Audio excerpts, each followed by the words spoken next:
Chapter 376, Exterminate All, Leave None Behind, Part 1. The night quietly passed and first rays of the morning sun passed through the overhead branches and leaves, bringing a hint of warmth to this gloomy and cold wilderness. At this time, a fiery shadow quickly skittered over and stopped at the edge of a clear stream, with a fiery red leather armor plastered to her figure, the scarlet blood bow hanging from her arms, and a devilish body figure. Who else could it be but Red Lady? Red Lady squatted down and washed her face with the clear water running in the steam. After freshening up, she stared at her own reflection in the water blankly. In the water, she saw her own beautiful face looking back at her. The face was beautiful and bewitching, and could be said to be matchless among her peers. Even though her face was still incomparably beautiful, it was much colder and there were great changes from her old face. This time, during the mission of the Lightning God Forbidden Area, several thousand people of her Lightning Mercenary Group and Iron-Blooded Mercenary Group were completely wiped out. However, the thing that hurt her the most was Yi Chenglai's assault. If not for that divine lightning falling from the heaven which struck him dead, she feared that even if she had died, she wouldn't be able to rest in peace. Now, what course should I follow? Red Lady muttered. She was living on the border of life and death again, but this time, she was on her own. Her heart involuntarily shuddered as she was at a loss of what to do. At that time, not far away behind Red Lady, an adventure group consisting of 30 people appeared. They seemed to be the vanguard of a certain mercenary group. Vice Commander, she is the commander of the Lightning Mercenary Group, Red Lady. Look at those, they are truly of the best quality. A wretched Earth Advanced magician drooled while looking at Red Lady's buttocks, which were perfectly outlined because she was squatting down. This vice commander was a great swords master. He was also staring at Red Lady without even blinking his eyes. As long as they were men, they coveted this beauty in front of them as she was peerlessly beautiful. However, they had never been able to touch her since she was an SS-ranked mercenary. The feeling of only being able to look at something they desired to possess was like a child in front of a candy shop, helpless. Not to mention the entire Lightning Mercenary Group behind her, which made her even harder to obtain. With such a huge backing, no man had ever mustered enough courage to even hit on her. Don't talk nonsense, otherwise, even on your deathbed, you wouldn't know how you died. We still cannot afford to provoke her. The vice commander shifted his gaze and reprimanded his subordinate. Wait a minute, vice commander, what if the Lightning God Spirit Tablet and Lightning God Eyeball are in her possession? Their Lightning Mercenary Group and Iron-Blooded Mercenary Group are very powerful. Perhaps they were the ones who completed this mission. That wretched Earth magician's small eyes flashed as he said. The vice commander hesitated upon hearing this. All of a sudden, he felt that the possibility of that happening was extremely high. Vice commander, look around. She is alone. It is very likely that both mercenary groups were completely wiped out. Although she is an SS-ranked mercenary, we have 30 people with us. Moreover, the commander and the others are not far behind us. As long as we send a signal before we make a move, they will definitely rush over here to help us. As long as we stall her for a little while, she will be unable to escape even if she was given wings. Not to mention that the commander doesn't even care about women. So after we capture her, wouldn't this girl? The appearance of the Earth magician appeared even more wretched. He spared no effort in convincing his vice commander to make a move to capture Red Lady, as he had been lusting over Red Lady for a long time now. His thought was, once the vice commander ate the meat, wouldn't he also be able to drink some soup? Your words make sense. We will surround her and you will send a signal to notify commander and others to rush over. Having heard what the Earth magician said, the eyes of vice commander shone as he stared at Red Lady in front of him. Scanning her up and down, his gaze became even hotter as the fire in him was ignited. Yes, even if Red Lady was powerful, how could she take the 30 of them from the Windstorm Mercenary Group on alone? No matter what anyone says, Windstorm Mercenary Group was also barely considered an E-ranked mercenary group. Despite being an A-ranked mercenary group, they were at the bottom of this rank. The vice commander ordered the team of 30 people to immediately spread out and surround her, cutting off her route of escape. Magicians at the rear began to prepare their magic spells, and 3 thieves used their concealing skill to disappear into the thin air. Everyone began to slowly close in on Red Lady from all directions. Red Lady, who was immersed in her thoughts, slightly raised her head and her beautiful eyes emitted a trace of killing intent. She had already noticed that dozens of people were watching her from behind, but she had never expected them to attack her. At this moment, the 3 stealthily moving thieves had already arrived just 5 steps away from her, and everyone secretly signaled each other, planning to carry out a sneak attack at the same time. Sighing, a cold light suddenly flashed. Along with a full 180 degrees turn from Red Lady, a gloomy and cold full moon of death was formed. The 3 thieves didn't even have time to scream, as their throats were already cut off and blood spurted several meters high as they weakly collapsed to the ground. Red Lady didn't stop for even a moment. The scarlet blood bow on her shoulder had already appeared on her left hand, and her right hand quickly drew the bowstring. 3 arrows made up of fire magic elements made 3 perfect arcs, shooting towards the place where the magicians were concentrating to prepare their magic spells. Suddenly, 3 explosion sounds resounded. Dozens of towering trees were broken into pieces and they collapsed to the ground, giving rise to continuous blood-curdling screams. Among the 30 mercenaries of the Windstorm mercenary group, there were only 5-6 of them left standing at the moment. It had only been a moment since the battle started, and Red Lady had already annihilated more than half of them in an instant. Red Lady sneered at the rest of the Windstorm mercenaries as she took advantage of the chaos caused by the falling trees to get away. As quickly as lightning, she fled from the Windstorm mercenaries through the opening she had created. She knew the Windstorm mercenary group. This was a mercenary group with a bad reputation that was at the bottom of the A-ranked mercenary groups. They especially did a number of evil things like stealing chickens and dogs, plundering, and so on. However, they had true strength to back themselves up. She knew that she wouldn't be able to contend against the entire Windstorm mercenary group by herself, so retreating was the best option at this moment. After killing my brothers, do you think you can leave? At that moment, dark blue ki came from several directions, forcing Red Lady to return to where she was. After the smoke dispersed and dust settled, Red Lady was already completely surrounded by several tens of swords masters. Among them, there were 3 great swords masters, who were the commander, vice commander, and a middle-aged big fellow that appeared to be more than 40 years of age. Behind the swords masters, there were advanced fighters, intermediate fighters and other relatively low-leveled fighters. At the back was where all the magicians were. They casted magic barriers to protect their peers, and magic archers were stationed behind them. Facing such a battle formation, even a sword saint might not be able to gain the upper hand easily. The heart of Red Lady sunk, but her beautiful face still had a charming smile that could overturn all living creatures. With a soft voice, she said, "Yo, if this isn't the Windstorm mercenary group, is it necessary to use such a big battle formation to deal with this little girl?" With a single sentence from her, a number of weak-willed mercenaries lost themselves in their charming smile and sweet voice. All of them became absent-minded for a moment while staring at Red Lady. "Humphrey, Yu Hongnian, stop with this nonsense. Obediently hand over the Lightning God Spirit Tablet and Lightning God Eyeball and I will let you leave."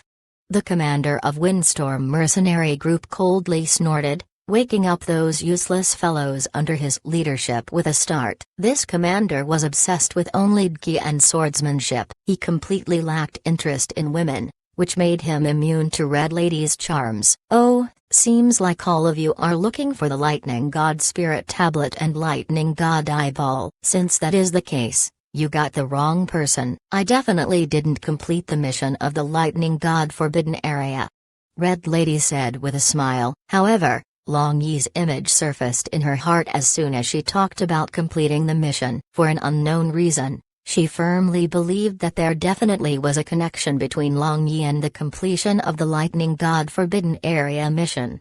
"Hee, Yu Hongnian, why don't you just speak the truth?" "Other than you, all the members of the Lightning Mercenary Group and Iron-Blooded Mercenary Group are dead. Even Yi Qinglai didn't survive, So we have a reason to believe that you were the one that completed this mission. If you really didn't complete it, then just drop your weapon and let us search you. If we don't find the things we want, then we will let you leave."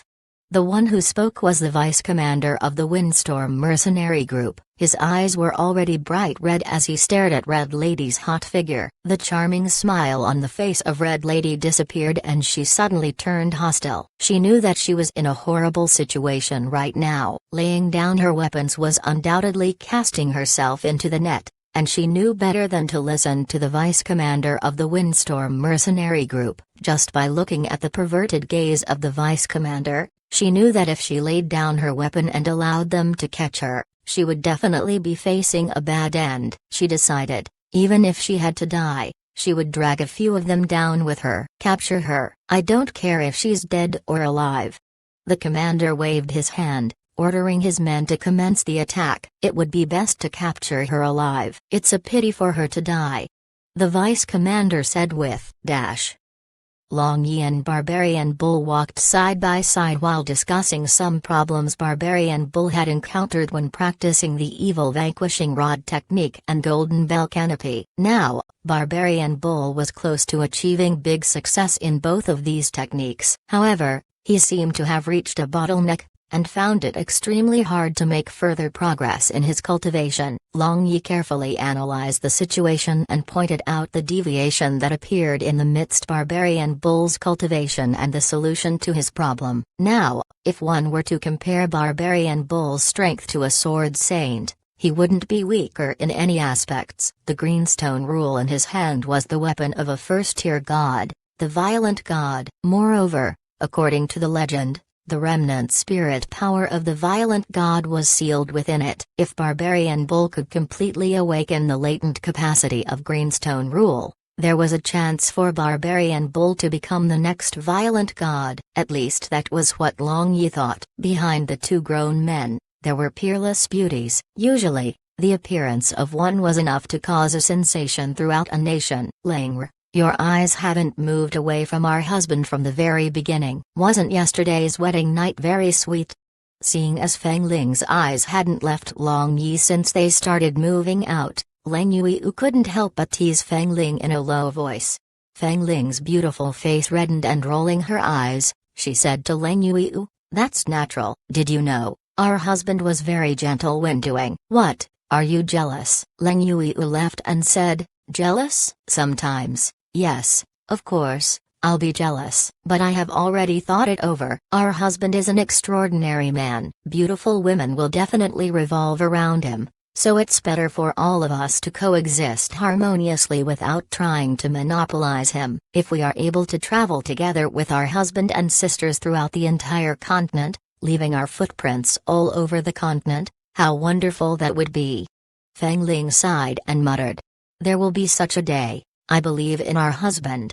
Lang Yuiu smiled and pulled on Feng Ling's dainty hands. As the two of them, Feng Ling and Lang Yuiu were talking, their voices entered the ears of the other three girls as well. When Si Bai, Wash Wang, and Nellen Ryuiu heard what Feng Ling said, they started imagining the future with them following Long Yi around with the rest of the girls.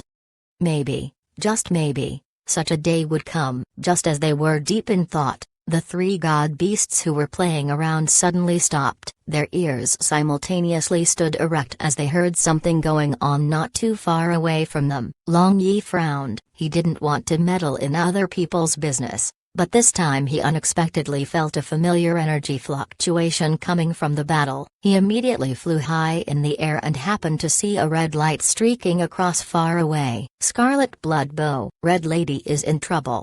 Long Yi's pupil shrunk as he looked towards the direction of the battle. Signaling for the others to follow him, he flew towards the battlefield at lightning speed. Chapter 377, Exterminate All, Leave None Behind, Part 2. Red Lady leaped backwards to avoid the sword chi, before releasing raging flame arrows which managed to kill a dozen or so mercenaries. As a top-tier magic archer, both her speed and reactions were top-notch. However, in such a high-intensity battle where it was one against many, Her speed and reactions alone were not enough for her to completely escape danger. This high-intensity battle rapidly consumed her physical strength, and she received more than a dozen wounds on her body as the battle progressed. Due to her blood loss from the wounds, her physical strength was dropping even more rapidly. The commander and vice commander of Windstorm Mercenary Group had yet to make a move. They watched the struggling Red Lady stubbornly resist capture as if they were watching a play. At first, this mercenary commander wanted to fight with Red Lady,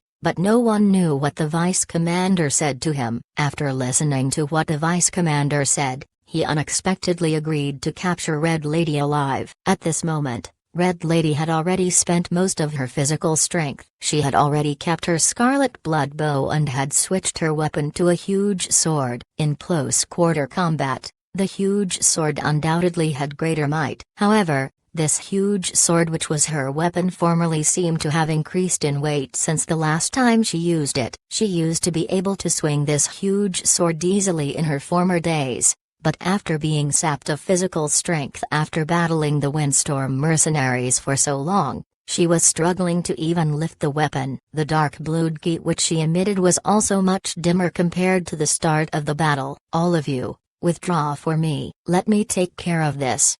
The vice commander rushed forward and attacked with his huge sword. One was energetic and the other was weary. The result was self-evident. However, instead of ending the battle quickly, the vice commander started toying with Red Lady. He used his sword chi to cut open the fiery red leather armor of Red Lady, revealing her spotlessly white skin to everyone present. "Ha ha ha, Red Lady, be obedient and allow yourself to be seized with your hand tied. Or perhaps, you want to expose your beautiful body in front of all my brothers." The vice commander rampantly laughed. Red Lady gnashed her teeth in humiliation, but her expression remained the same. She suddenly stopped moving and said with a smile, "This is just a vile skin bag, nothing precious. If you guys want to look at it, be my guest." The vice commander was dumbfounded and suddenly realized that Red Lady had given up resisting capture. He used his sword to stab towards the chest of Red Lady, but stopped short of her skin, cutting off her leather armor, revealing her fiery red brassiere with a white rose embroidered on it. In an instant, the sound of saliva swallowing echoed on the battlefield. None of the mercenaries turned away, and some of them even had nosebleeds. This vice commander, as if a dire wolf that saw a meat, readily retracted his huge sword while his other hand very impatiently reached towards Red Lady's towering chest. Seeing that Red Lady was so calm, the commander of Windstorm Mercenary Group was about to shout out a warning. However, he saw that Red Lady had closed her eyes in humiliation, which resulted in him keeping his mouth closed. "Ah!" A scream woke up everyone with a start. They saw the throat of the Windstorm Mercenary Group's vice commander pierced through with a sharp object. He staggered backward with blood gushing out of his throat, and with his eyes rolling back, he collapsed to the ground and stopped breathing. Red Lady laughed, but her eyes and charming smile was full of killing intent. She caressed the ring she wore in her right hand. It was precisely this ring which enabled her to increase her gi by 40%. In addition to the 40% increase in gi, this ring had a hidden attack. It could shoot a piercing nail that could achieve an unusual and unexpected result when the enemy was unprepared. When the vice commander of the Windstorm Mercenary Group relaxed his guard and shortened the distance, she had 100% chance of killing him with a surprise attack. "Cut this venomous woman into pieces for me." The commander of Windstorm Mercenary Group roared as he personally charged into the battlefield. Red Lady moved sideways to dodge as she sighed in her heart. Seems like it was difficult for her to escape death this time around. However, since she had already killed the vice commander of the Windstorm Mercenary Group, perishing together with this commander could also be considered a gain for her. Red Lady discarded the huge sword and held her scarlet blood bow with both her hands. A warm aura instantly entered her body from the bow, which shook her spirit power. Using the bow to withstand the attacks from all around her, she silently chanted the incantation to unleash the power of the scarlet blood bow. However, due to the sheer number of attacks, the number of wounds on her body increased with each passing second. This scarlet blood bow had a secret. In this entire world, Only Red Lady knew that a huge amount of fire energy was sealed within the scarlet blood bow. Once she unsealed it, a huge explosion, not inferior to a forbidden magic spell, would occur. Red Lady didn't care if she died when she unleashed the explosion from the bow. She only wanted to take the entire Windstorm mercenary group with her. Sensing that Red Lady was up to something, the commander of the Windstorm mercenary group realized something was wrong. The moment his sword stabbed into Red Lady's shoulder, he was able to see that the scarlet blood bow was emitting a blood-red light. The scarlet blood bow, which was glowing, gave the commander an unprecedented sense of crisis as he involuntarily retreated while shouting, "Everyone, retreat. Now you want to leave?" "Too late," Red Lady said as her beautiful face became rosy, but her eyes were fluctuating with deadly killing intent. "That is correct, none of them are leaving this place." A voice suddenly resounded from all directions, and with a sonic boom, a number of relatively weaker mercenaries bled from 7 orifices and died on the spot. The eyes of Red Lady flashed, revealing a trace of beautiful smile as she muttered, "Is he?" However, she had already completed the incantation and was unable to reverse the explosion of the scarlet blood bow.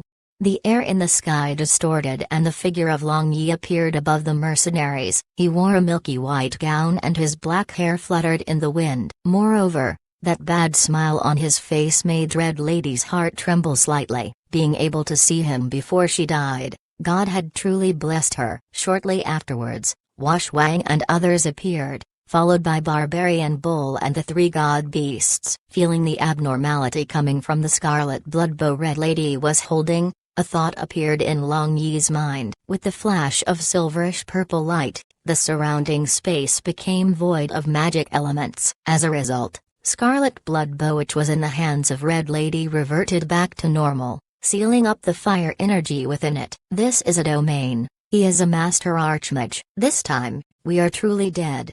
Seeing the current situation was anything but reassuring, that wretched earth magician thought of using earth magic to sneak away. However, as Long Yi had removed the magic elements in the area, the wretched earth magician wasn't able to use his escaping magic at all. As such, he cried out loudly, hoping a miracle would happen and he would be able to avoid this calamity that was blowing towards him. Long Yi smiled. Yes, he had indeed used a domain. His lightning magic had already reached the pinnacle of a master archmage, and combined with his top-notch comprehension, he had already mastered the use of the domain. "Exterminate all, leave none behind." Long Yi's smile became ice-cold as he gave a single command. Hearing the command, Barbarian Bull, as well as the 3 god beasts, started their one-sided massacre. Long Yi quickly flew over to Red Lady as he casted several advanced light magic onto her. With a soft voice, he reassured her, "Big sister, I arrived late, causing you to suffer grievance." Red Lady smiled and wanted to tease him, but nothing came out of her mouth. She stood there with her mouth open, while tears threatened to spill out of her eyes. Seeing that she was about to cry, Long Yi didn't care about other people's opinion anymore. He instantly grabbed hold of Red Lady with his hands and pulled her into his embrace before saying, "Big sister, this younger brother's bosom will always be wide open for you." Red Lady nestled in the warm bosom of Long Yi and her body softened. Her younger brother's embrace was truly comfortable at this moment. If she was given a choice, she would choose to never leave Long Yi's embrace for the rest of her life. However, she knew that this bosom didn't belong to her. Several minutes later, Red Lady lightly pushed Long Yi away and her expression reverted back to normal. With a smile, she said, "Brother, thank you for lending me your chest to lean on. It was certainly comfortable. No wonder you were able to cheat so many girls to become your wife." "This isn't cheating, this is a charm." Long Yi coolly flung his black hair back and explained, with a serious expression on his face. Red Lady simply smiled and started to look around. She was shocked to see Barbarian Bull and the 3 god beasts killing off the entire Windstorm mercenary group by themselves. Nearly 1,000 people were massacred as if they were chickens in a chicken farm by the terrifying combo of Barbarian Bull and the 3 god beasts. Especially Barbarian Bull, with his greenstone rule dancing and emitting a cruel green halo. People exploded with blood mist and internal organs flying all over the sky. Looking closely at Barbarian Bull, they were able to see that he was actually enjoying this kind of bloody scene. Whenever he managed to make someone explode into blood mist with his greenstone rule, he appeared incomparably excited. At this moment, the commander of the Windstorm mercenary group was so scared that his face was deathly pale and his legs kept on trembling. As the commander of an A-ranked mercenary group, he had seen many bloody scenes, but he had never seen such a ruthless massacre. Not to mention that the people who were getting slaughtered were men under his charge. While the commander was still looking at the massacre conducted by the four of them, he didn't notice that he had become the only one left. Barbarian Bull licked his lips, and carrying greenstone rule which was dripping with blood, he walked towards the commander, step by step. This mercenary commander woke up with a start as if waking up from the nightmare. He frantically ran towards Long Yi and Red Lady and begged in a trembling voice, "Spare me, all this happened because of that damned vice commander. As long as you spare my life, I'll do anything you tell me to do." By the time the commander finished begging Long Yi and Red Lady, Barbarian Bull, who was covered in the blood of the members of the Windstorm mercenary group, had arrived behind this commander. He looked at Long Yi, clearly waiting for his signal so that he could smash this commander into pulp. Long Yi gave him a simple shrug of the shoulders and Barbarian Bull instantly understood Long Yi's intentions. After hanging around Long Yi for such a long time, Barbarian Bull knew that Long Yi was telling him to do whatever he liked. With his lips curled upwards, Barbarian Bull lifted greenstone rule as he stared straight at the commander. "Wait a moment." At this time, Red Lady suddenly called out. Glancing at Long Yi, Barbarian Bull saw that Long Yi was silently nodding his head. As a result, Barbarian Bull had no choice but to retreat to the side. "Many thanks for your generosity, Red Lady, many thanks." This mercenary commander shed many grateful tears and thanked Red Lady profusely. "Since when did I say that I'll let you off?" Red Lady walked in front of the commander and said with a smile, "To allow this mercenary commander who tried to rob her go free, she must be kicked in the head by a donkey to allow that to happen. I asked him to stop so that I can personally dispose of you." Red Lady shrugged her shoulders as she imitated Long Yi and a dark key flashed around her hand. As for this mercenary commander, he had no idea how he died until the point he was split into two halves. Her cruelty was not any inferior to Barbarian Bull when treating her enemy. As an SS-ranked mercenary and the commander of an E-ranked mercenary group that was among top 10, Red Lady deeply understood the consequences of not digging up the roots when cutting the weed. She didn't leave any threats that might endanger herself as well as her companions in the future. This is one of the reasons she was still alive now, even though most people had already died. Within several hours, the corpses of the members of the Windstorm mercenary group were discovered by other adventurer groups. Some veteran adventurers analyzed this and determined this was a one-sided slaughter. The killer's methods were so cruel that those that discovered the corpses were terrified. Out of the hundreds of dead bodies on the ground, they weren't able to find even a single intact corpse. Pieces of meats and internal organs were everywhere, and many people couldn't help but vomit after seeing this disgusting scene. A E-ranked mercenary group with nearly 1,000 people was wiped out in a short period of time. This created a big sensation throughout the Blue Waves continent. Almost all of the adventurer bars had a discussion about this topic. Some people began to estimate the future variables in the Blue Waves continent, but none of them had any idea about what was going to happen in this chaotic Blue Waves continent. Chapter 378, 18 Paths of Test. In the small town nearest to the lightning god forbidden area, the hubbub of the beginning, as if a briefly blooming flower, like the broad-leaved epiphyllum, had faded away. Many merchants that lost a small fortune due to the disappearance of the lightning god forbidden area returned gloomily. While the left, they were complaining about the person who completed the mission of the lightning god forbidden area. It was difficult for them to finally find a place where they were able to earn a fortune,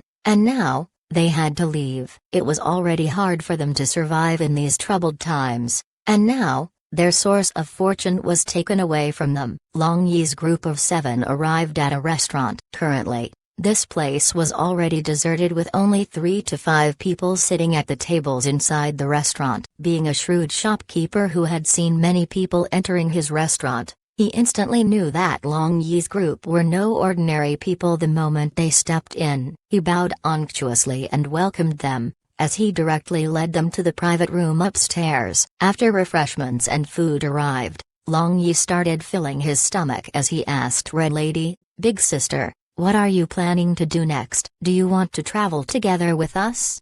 While they were on the way to this town, Red Lady had already told them her experience inside the Lightning God Forbidden area, with the exception of the incident where Yi Qinglai tried to rape her.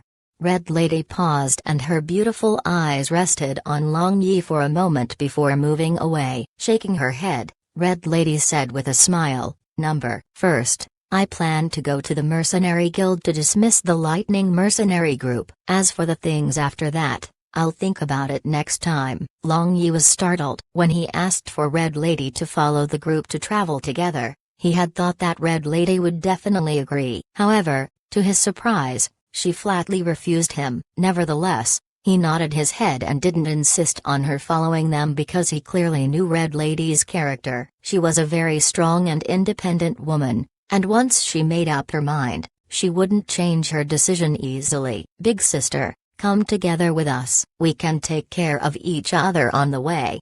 This time, Nellen Ryuiu was the one who opened her mouth. Previously, she always had an ill feeling towards Long Yi's relationship with Red Lady. However, after interacting with Red Lady, Nellen Ryuiu had changed her views and was urging for Red Lady to stay with them. Red Lady was surprised when she heard what Nellen Ryuiu said. She had never expected for Nellen Ryuiu to urge her to stay with the group. The evaluation of Nellen Ryuiu instantly rose higher in her heart as she replied with a smile, "Little sister, aren't you afraid of me stealing your husband? If I were to follow you guys around, wouldn't there be more chances for me to snatch Long Yi away from all of you?" Nellen Ryuiu rolled her eyes towards Long Yi and answered, "If you want to snatch, then snatch. Who cares about him?" Red Lady giggled and her coquettish appearance made Long Yi absent-minded until Nellen Ryuiu pinched the soft flesh on his waist, waking him up with a start. Red Lady was indeed a great beauty and there would be no man who would be able to resist her charms. "Little sister,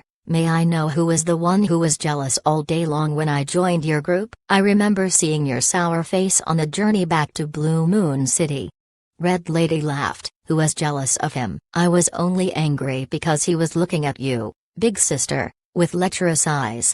Nellen Ryuiu's beautiful face became red as she tried to justify herself. Nellen Ryuiu was stubborn and didn't want to admit being jealous of Red Lady. As a result, she shifted all the blame to Long Yi. "Little sister, rest assured, big sister still wants to travel alone. In any case, thank you."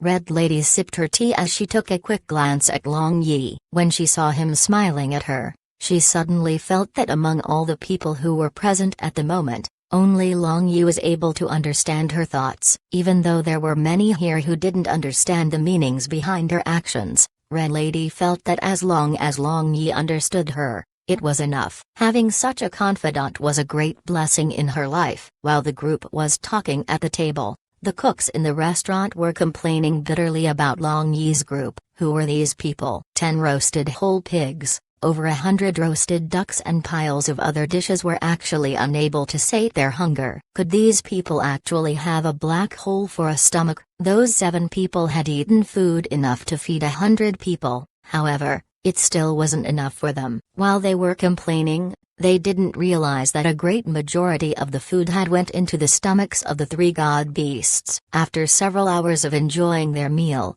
they stepped out of the restaurant after paying. After they paid, the shopkeeper looked at them with a gaze which seemed as though he was reluctant to part with them. However, there was a huge smile on his face which was unconcealed and his eyes were shining when he looked at them. Such a generous customer, if he was able to encounter such generous customers every day, how wonderful would that be? The shopkeeper spread out his plump palm as he stared at it with dollar signs in his eyes. There was a genuine amethyst coin silently lying on it. When the group reached the exit of the town which wasn't far away from the restaurant, They saw that there were 2 roads which led to different directions ahead of them.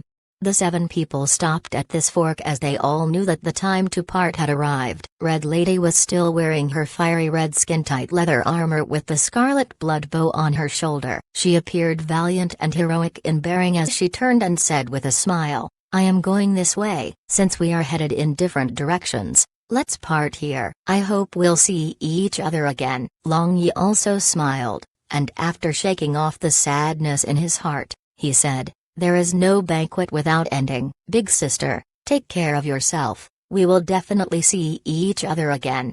The rest of the group bade their farewells in succession as they prepared to set out in the other direction. The beautiful pupils of Red Lady wandered around and finally rested on Long Yi's handsome face. A complex expression flashed on her face on her moment. An expression of reluctance appeared briefly as it disappeared in an instant. With her face back to normal, she asked Long Yi with a smile, "Brother, can you hug your big sister?" Long Yi smiled. This naturally was all he could wish for. He stepped forward and hugged Red Lady tightly. "Little brother, don't forget about your big sister," Red Lady said using a low voice which could only be heard by the both of them. Without waiting for Long Yi's reply, she pushed him away with a gentle shove and kissed the corner of his lips while standing on her toes. After that, she immediately turned around and left with a smile. In a moment, she disappeared from everyone's line of sight. Long Yi smiled and shook his head. With a voice that concealed his sadness, he said to everyone, "Well, we should also be leaving." Nalan Ryuayu snorted and Feng Ling looked at him with a grin. "What's up? Is there any problem?" Long Yi asked in confusion. "Boss, you're..."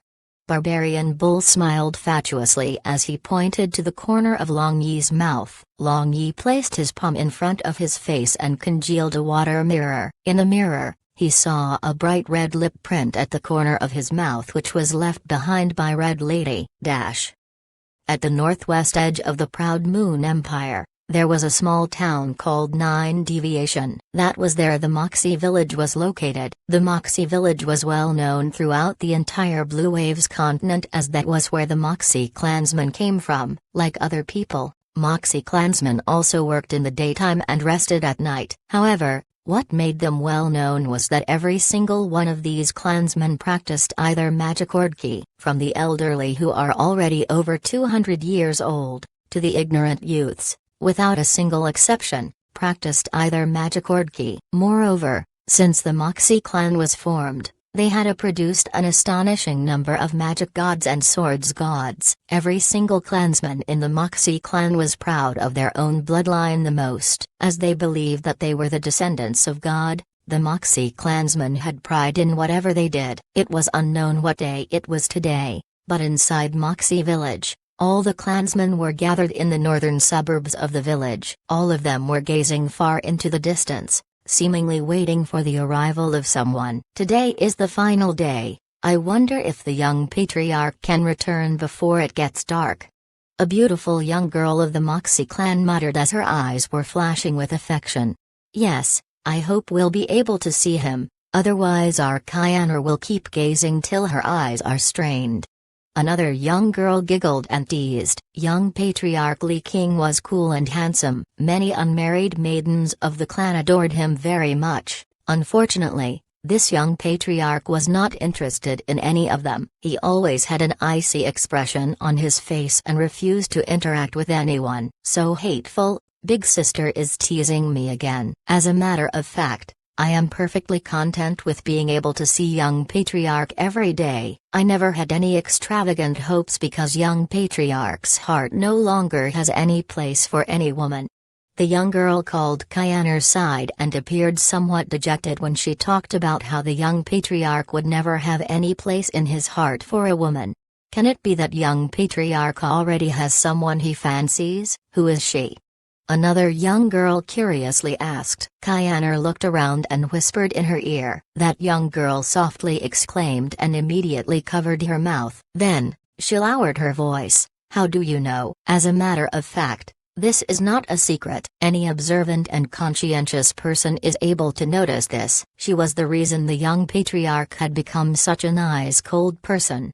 Kyanner said as she felt a sense of loss. Just when the other young girl wanted to dig deeper, the crowd suddenly cheered. Kyanner looked as far as her eyes could see, and in the distance, she saw a small black dot. That small black dot was increasing in size rapidly. It rapidly rushed over to their side. The speed which he exhibited was extremely fast, as he managed to travel across such a large distance within a few seconds. Just a moment ago, they couldn't even see his face clearly, but in the next moment, he was already in front of all of them. Li King slightly bowed in courtesy towards the cheering clansmen. However, his expression was still as cold as ice, and he didn't say a single word. Now, his long green hair was casually tied up on the back of his head. His clothes were in tatters and he was covered with blood stains which had long dried up. It was clear with a glance that he had experienced a cruel battle during the time he was away. Father, fortunately, this son didn't fail to accomplish the mission. I have broken through the 17th path of test, Hell Magic Forest. Father, please allow this son to enter the 18th path of test, Heavenly Prison. Li King walked to the front of a tall and sturdy middle-aged man and knelt down, asking for permission. Even when facing his own father, his expression didn't change a single bit. Kinger, rest for 2 days. After 2 days, I will allow you to enter the final test, Heavenly Prison. I hope that you will not disappoint me. The middle-aged man nodded his head, and a trace of happiness flashed in his cold eyes. He was very satisfied with his son. When he was Li King's age, he would never have dared to challenge Moxie Clan's 18 paths of ruthless tests. However, his son, Li King, was able to pass 17 paths of test to reach the hardest path, the 18th. Never in his wildest imagination would he have thought that his son would be an amazing genius which surpassed himself. Li King responded in agreement before getting up and walking towards the village. As for the crowd of clansmen, they moved to the sides, opening up a path for him to walk through. As Li King proceeded back to the village, every single villager was looking at Li King's aloof and ice-cold expression. The back of young patriarch looks very lonely. Kyanner muttered. Just a moment ago, when Li King brushed past her, the coldness which spilled out of Li King's body had nearly frozen her into a block of ice. The Moxie Clan's clansmen were extremely simple people. Their houses were made using wood and stones without any excessive decoration on them. The only things that appeared luxurious were the weapons that were hung on the wall of every household. There were various kinds of swords, and there were magic staffs of different elements. Any one of the weapons in the Moxie clansman's household would be able to fetch a sky-high price if sold in the outside world. Not to mention that the cold ice sword Li King was using, that sword was priceless.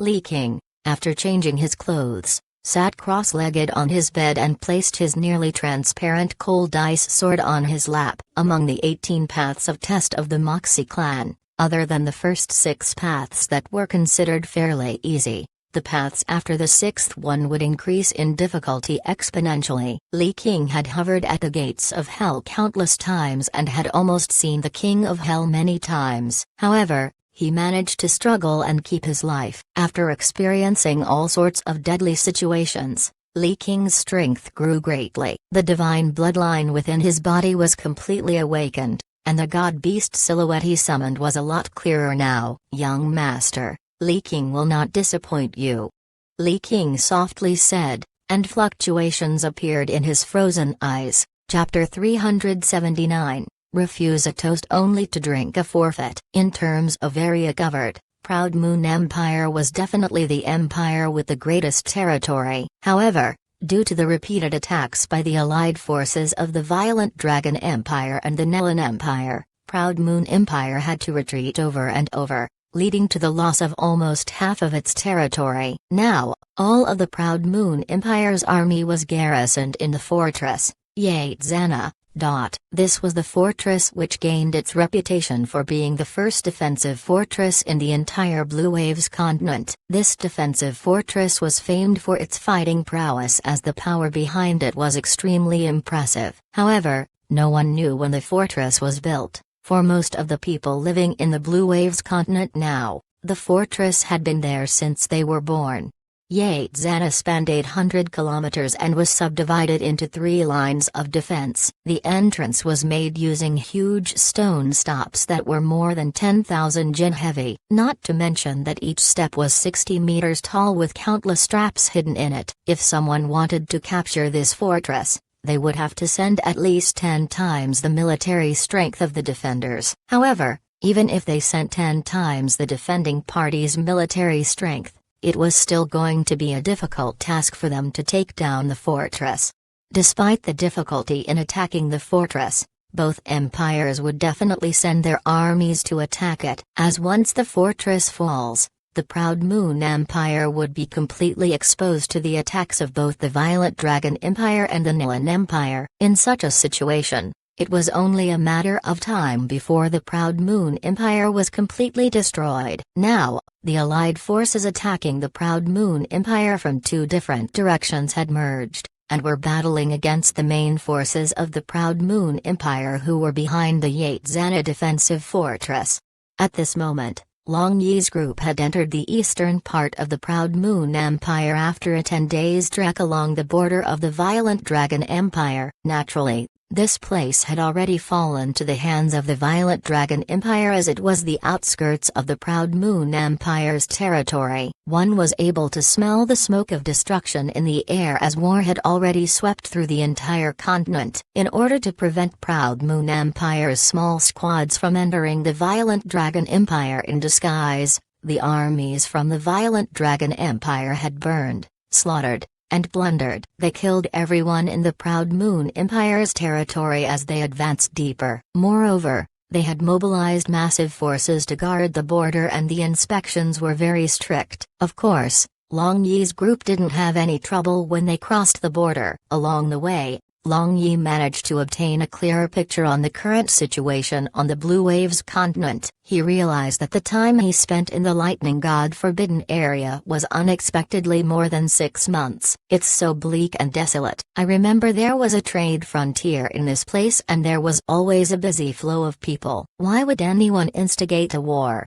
Sibai looked around at this small town which laid in ruins at her feet as she said. Her voice contained sadness. More than half of the houses in this place had collapsed, and many had traces of burn marks on them. The road paved with limestone had dried up bloodstains, and some residents wearing ragged clothing were hopelessly searching the ruins for something.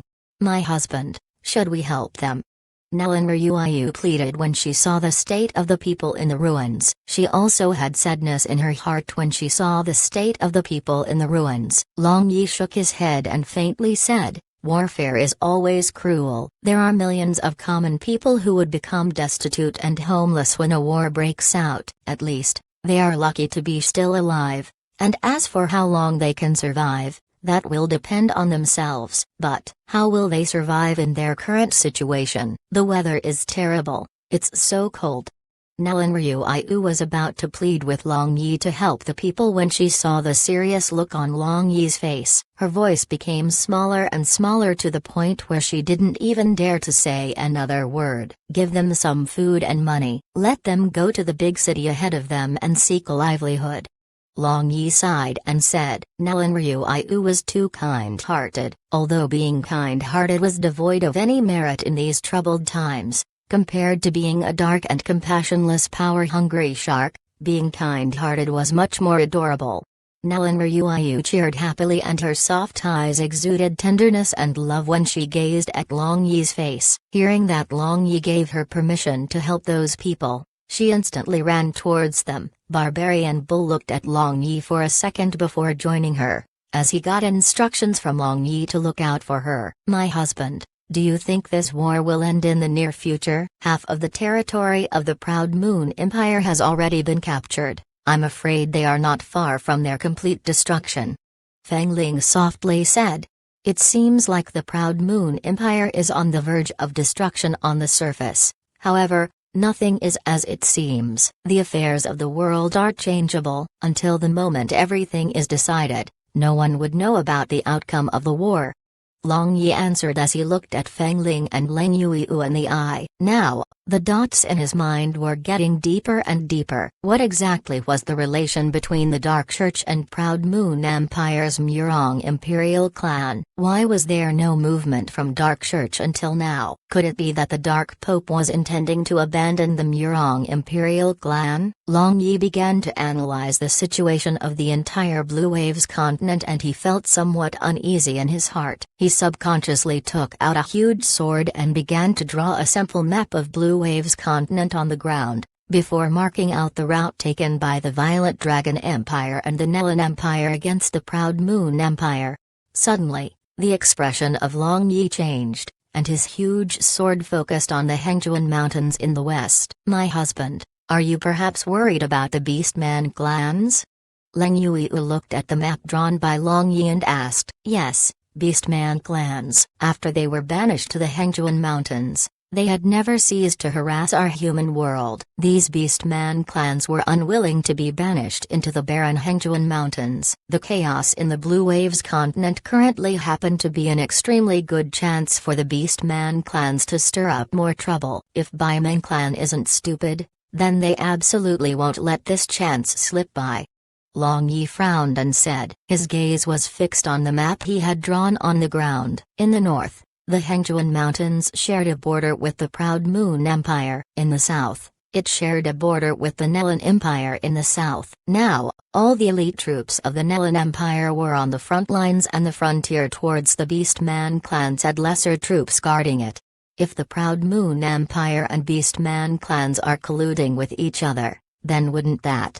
Long Yi muttered, and his complexion suddenly changed. The likelihood of this happening was very high. Just when Long Yi had reached a conclusion, Nelan Ruiyu happily returned with Barbarian Bull. She was satisfied with herself as she was able to help those people out. Long Yi didn't raise the matter of the Beastman clans or the Proud Moon Empire again. The most important matter at hand was to find a big city. There, he thought to find a member of Skynet and send this possibility to both Simonu and Nelan Wuji. Currently, larger cities were already embroiled in the flames of war, but the basic facilities were still able to function. In order to not cause any trouble, Long Yi and the rest of them had changed their appearance. Wang and others wore hoods, and Long Yi affixed a fake beard onto his face. As for Barbarian Bull, he didn't need to change his look. After passing through the barren land at the start of their journey, gradually, the number of pedestrians increased. There were refugees and also companies of traveling merchants. Although traveling to the war zones posed many dangers,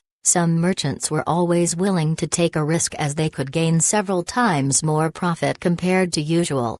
As the group continued their journey to find a big city, they finally arrived at a first-tier city which belonged to the Proud Moon Empire. However, that was a thing of the past. Looking at the flags which were fluttering about on the city walls, Long Yi immediately knew that the Fierce Tiger Legion of the Violet Dragon Empire was garrisoned here. Fierce Tiger Legion was one of the 4 major legions which belonged to the Violet Dragon Empire, which meant that this city had already fallen to the Violet Dragon Empire. Fierce Tiger Legion, along with the Condor Legion, were both under the direct command of Long Zan. In order to enter the city, Long Yi's group followed behind a large caravan. When the caravan reached the city gates, a person who looked like the manager of the caravan dismounted and went up to the soldier guarding the gates. Along with words of flattery, the manager stuffed a few gold coins into the hands of the soldier. This soldier immediately beamed with joy and gave orders to let him pass. Even a routine search was exempted. Fierce Tiger Legion? It's more like Sick Cat Legion. Long Yi sneered. As one of the 4 major legions, their military disciple was unexpectedly so loose. Long Zan was truly dim-sighted from old age. When Long Yi's group was about to cross the city gates, the 2 soldiers who were defending the city gates blocked their way with their long spear. They were obviously waiting for Long Yi to cough up some gold coins or other tributes before letting him in. Long Yi smiled and gave some gold coins to these 2 soldiers. These 2 soldiers were about to let them pass, but their gaze fell on the women who were wearing hoods behind Long Yi. Although Wang and the others were wearing hoods, their depositions and exquisite figures were nonetheless standing out from the crowd. "They are?" one of the soldiers asked. "They are my wives." Long Yi's pupil shrunk, but he still had a smile on his face. "Are all of them your wives? You are truly blessed with good fortune, but why are they wearing a hood? Let us brothers see how good they are." One soldier with gaze stepped forward and was about to life-wash Wang's hood. Ah! The hand of this soldier drooped as Long Yi shot a stare at him. "You should know how to behave and quit while you are still ahead. I gave you a toast but you refuse, only to drink a forfeit. Who else can you blame for this other than yourself?" Long Yi said with a smile, but his eyes were emitting killing intent. "No matter who it was, if someone dares to touch his woman, they will die no matter what." Seeing as the situation was getting out of hand, the other soldier immediately blew the whistle which he was carrying. After the whistle sounded, a squad of 20 men instantly rushed out of the city, fully armed. Seeing as Long Yi's group was about to get into trouble, the caravans and pedestrians started to retreat, forming a semicircle around Long Yi and the armed squad. They wanted to watch the good show that was about to happen. "These people are the spies of the Proud Moon Empire. Capture all of them. If they resist, kill them on the spot." A person wearing the Fierce Tiger Legion's captain's symbol disregarded everything and ordered for them to be captured as spies. Hearing the captain shout, Long Yi and the others were stunned as they finally saw someone more shameless than Long Yi. "Barbarian Bull, I leave these trash to you. If you use more than one attack to take care of all of them, then you don't need to call me boss anymore." Long Yi smiled and said to Barbarian Bull, who was standing beside him, "Even one move is unnecessary to deal with these bunch of trash. Half a move is enough." "However, boss, should I cripple them or do you want them dead?" Barbarian Bull looked towards Long Yi with expectation, recalling the scene when he completely exterminated the Windstorm mercenary group. Barbarian Bull felt excited to go on a rampage again. "Do as you please." Long Yi shrugged his shoulders and replied. He believed that Long Zhan would be grateful to Long Yi for helping him to get rid of some scums in his army. The captain was actually a person with good judgment. However, as Long Yi had broken the hand of his brother-in-law, rage clouded his judgment and he hastily ordered the capture of Long Yi's group. He finally came back to his senses when he heard Long Yi's command to Barbarian Bull. Looking at Long Yi's expression, he realized that Long Yi was a man who wouldn't care if they were the Fierce Tiger Legion or whatever Sick Cat Legion. He wouldn't be afraid of them in the slightest. Moreover, when he looked at Barbarian Bull's bloodthirsty eyes, he couldn't help but feel uneasy. The captain wanted to look for another way to solve this, but to his surprise, Barbarian Bull laughed and took 2 steps forward. With a single wave from his fist, the small squad of 20 men was sent flying instantly. Their screams could be heard from a mile away as they were sent flying by Barbarian Bull. However, these screams didn't last for long as their heads were smashed into pieces soon after and red and white brain matter splattered all around.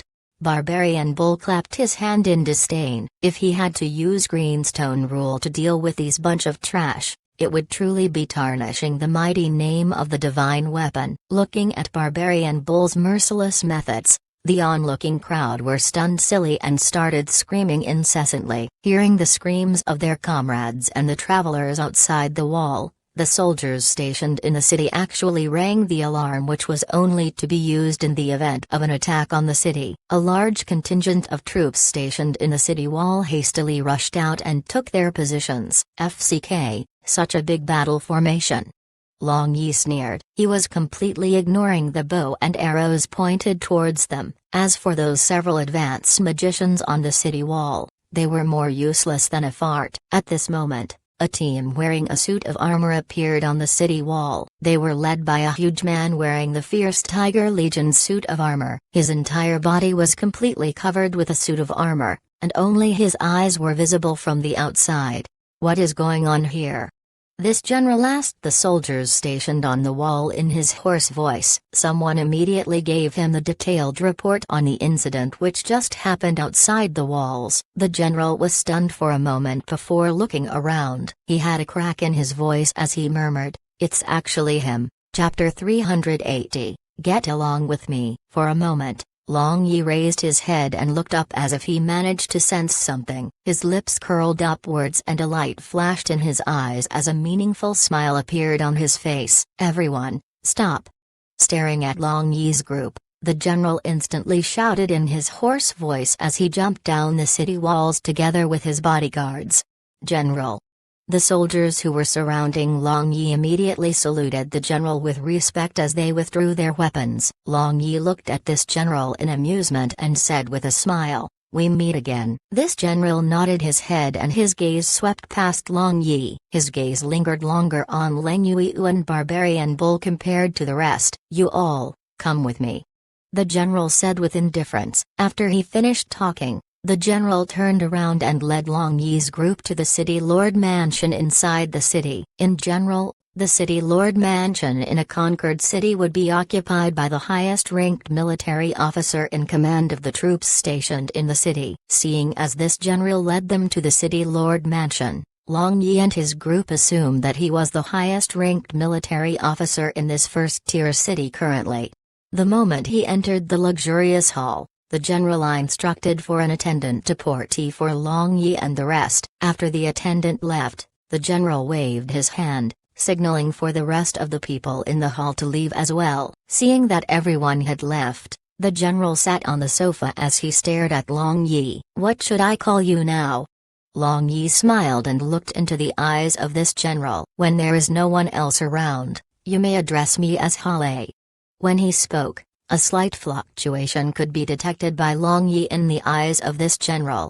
The moment the words Hale exited the general's mouth, Leng Yui and Barbarian Bull were shocked. At the same time, they raised their guards as they stared at him in alert. Long Yi laughed heartily and said, "Hale, ah Hale, you finally admitted your identity. I'm truly interested in how you managed to escape from Lost City that time." Lifting his helmet with one of his hands, Hale revealed his face to the group. Instead of seeing his familiar face, Long Yi only managed to see that his face was covered with a black scarf. Only his eyes and mouth were visible from the outside. Picking up his cup of tea at the side, he raised it to his mouth and slowly took a sip. There was unexpectedly a hint of noble air and gracefulness in his bearing which managed to surprise Long Yi. "As for how I managed to escape, I have my own methods," Hale unhurriedly said. Putting down his teacup, he looked up and asked, "The mission of the Lightning God Forbidden Area was completed by you, right? What makes you so sure that it was me?" Long Yi was startled and answered his question with a question of his own. He neither admitted nor denied the accusation made by Hale. "Among everyone under the heavens, only you, young Master Ziman, could possibly accomplish this mission," Hale replied in his hoarse voice with a smile on his face. "Since you think so highly of me, how about you join me in my adventures?" Long Yi stared at Hale and said. He still had a smile on his face, but an invisible pressure instantly enveloped Hale. The pupils of Hale shrunk and he was struck dumb with amazement. Never in his wildest imagination would he have thought that Long Yi would be able to become so strong in the span of 6 months. He had only not seen Long Yi for 6 months. In this 6 months, even Hale himself didn't manage to do much. However, Long Yi was able to increase his strength explosively. Just the aura which spilled out of his body was comparable to the strongest being on this continent. Luckily for Hale, Long Yi immediately retracted his aura, which saved Hale from being shamed in front of the whole group of them. Young Master Ziman must be joking. Hale awkwardly smiled. Clearly, he hadn't expected Long Yi to speak such words. "I'm not joking. You can think about it. You are a wise person. And a wise person should have sufficient insight to think about the future," Long Yi said with a smile. "Is there anyone who can foresee the result of this war? The winner and loser of this war are still unknown." Hale laughed. His eyes showed that he was suspicious of Long Yi. "Since that is the case, I will not force you." General Hale must have many important matters to attend to. "As such, we shall not inconvenient you any longer. I guess this is where we part ways." Long Yi stood up and stared at Hale. "Then, I also will not force young Master Ziman to stay." "Young Master Ziman, bon voyage." Hale stood up to send Long Yi's group off. The moment he stepped out of the City Lord Mansion, The smile on Long Yi's face vanished. He seemed to be lost in thought as he thought about what just happened inside the City Lord mansion just a moment ago. The reason why he had tried to attract Hale was merely to prove his doubts. In fact, Long Yi was never thinking of providing Hale with shelter. Thinking about Hale's character, he was a person who Long Yi would never allow to stay by his side. After strolling around the city, they found a restaurant and ordered for a private room. After sitting down, Long Yi asked, "Yu, do you think that Hale is a part of the dark force behind Long Zan? Isn't it strange for a person like Hale to be involved with the army? It's very normal. Assigning some people of the dark forces into his army is a justifiable move by Long Zan." After thinking for a little while, Leng Yui replied Long Yi with her analysis of the situation. "Is that so? Don't you think that by assigning the dark forces to his army is somewhat questionable? I think it is too excessive for Long Zan to assign the dark force into his army. Does Long Zan actually trust them so much? Could it be that he had gone senile? How can he let other people assume the position of military leadership?" Long Yi said as his eyes sparkled as if he found some clues. "It is reasonable to put it that way too. Does husband mean to say that the dark forces behind Long Zan aren't as respectful and submissive to Long Zan as it appears on the surface?" Leng Yui said after thinking a bit. "Yes, if my guess isn't wrong, then I fear that the Condor Legion also has people from the dark force behind Long Zan in the position of power. With 2 major legions out of his hand, Long Zan's end could be imagined. There was no good end for the man with none of his power left. Seems like the true enemy of our Zeman clan isn't the Long clan."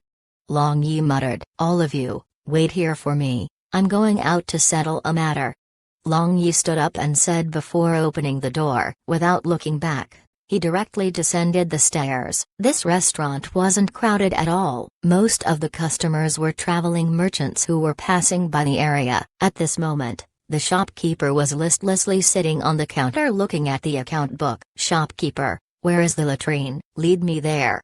Long Yi knocked on the counter table and asked. Startled by Long Yi's knock, the shopkeeper looked up and was about to instruct the assistant beside him to lead Long Yi to the latrine. He was just about to open his mouth when he saw that Long Yi made a strange gesture with the hand he used to knock on the table. Even though he was startled, the shopkeeper managed to keep a calm expression on his face. As he stood up, the shopkeeper immediately flattered Long Yi as he continued, "Young master, please follow me. The latrine is in the backyard." The shopkeeper led Long Yi to the backyard and after scanning the area to ensure that there was no one, he opened a door which led to a study. After kicking a flower vase left and right, a fan-shaped magic wall which was hidden in plain sight quietly opened. "Skynet number 3880 greets young master." After entering the secret room, the shopkeeper immediately knelt down to one knee and respectfully greeted him. "Rise, is there any information for me?" Long Yi asked. "Yes, please wait a moment, young master." The shopkeeper instantly felt around inside the box that was at the corner of the secret room. After rummaging for a little while, the shopkeeper took out 2 thick, sealed bamboo scrolls. Long Yi opened the seal and unfolded the secret letters. One was the letters sent by his father, Zeman knew. It was sent 3 months ago. Zeman knew had asked him to go to the front lines to lead the troops after he completed the mission of the Lightning God Forbidden Area. The second secret letter was from Yanjian, who had established the Skynet intelligence branch among Beastman clans in Hengjuan Mountains. He talked about the unusual recruitment and transfer of the members in the Beastman clans. Long Yi was lost in thought after reading the secret letters. From the intelligence he got from Yanjian, his previous speculation of the Beastman clans ought to be true. However, he was unable to come to a conclusion whether the Beastman clans were in collusion with the Proud Moon Empire. As for Zeman knew wanting him to go to the battlefield,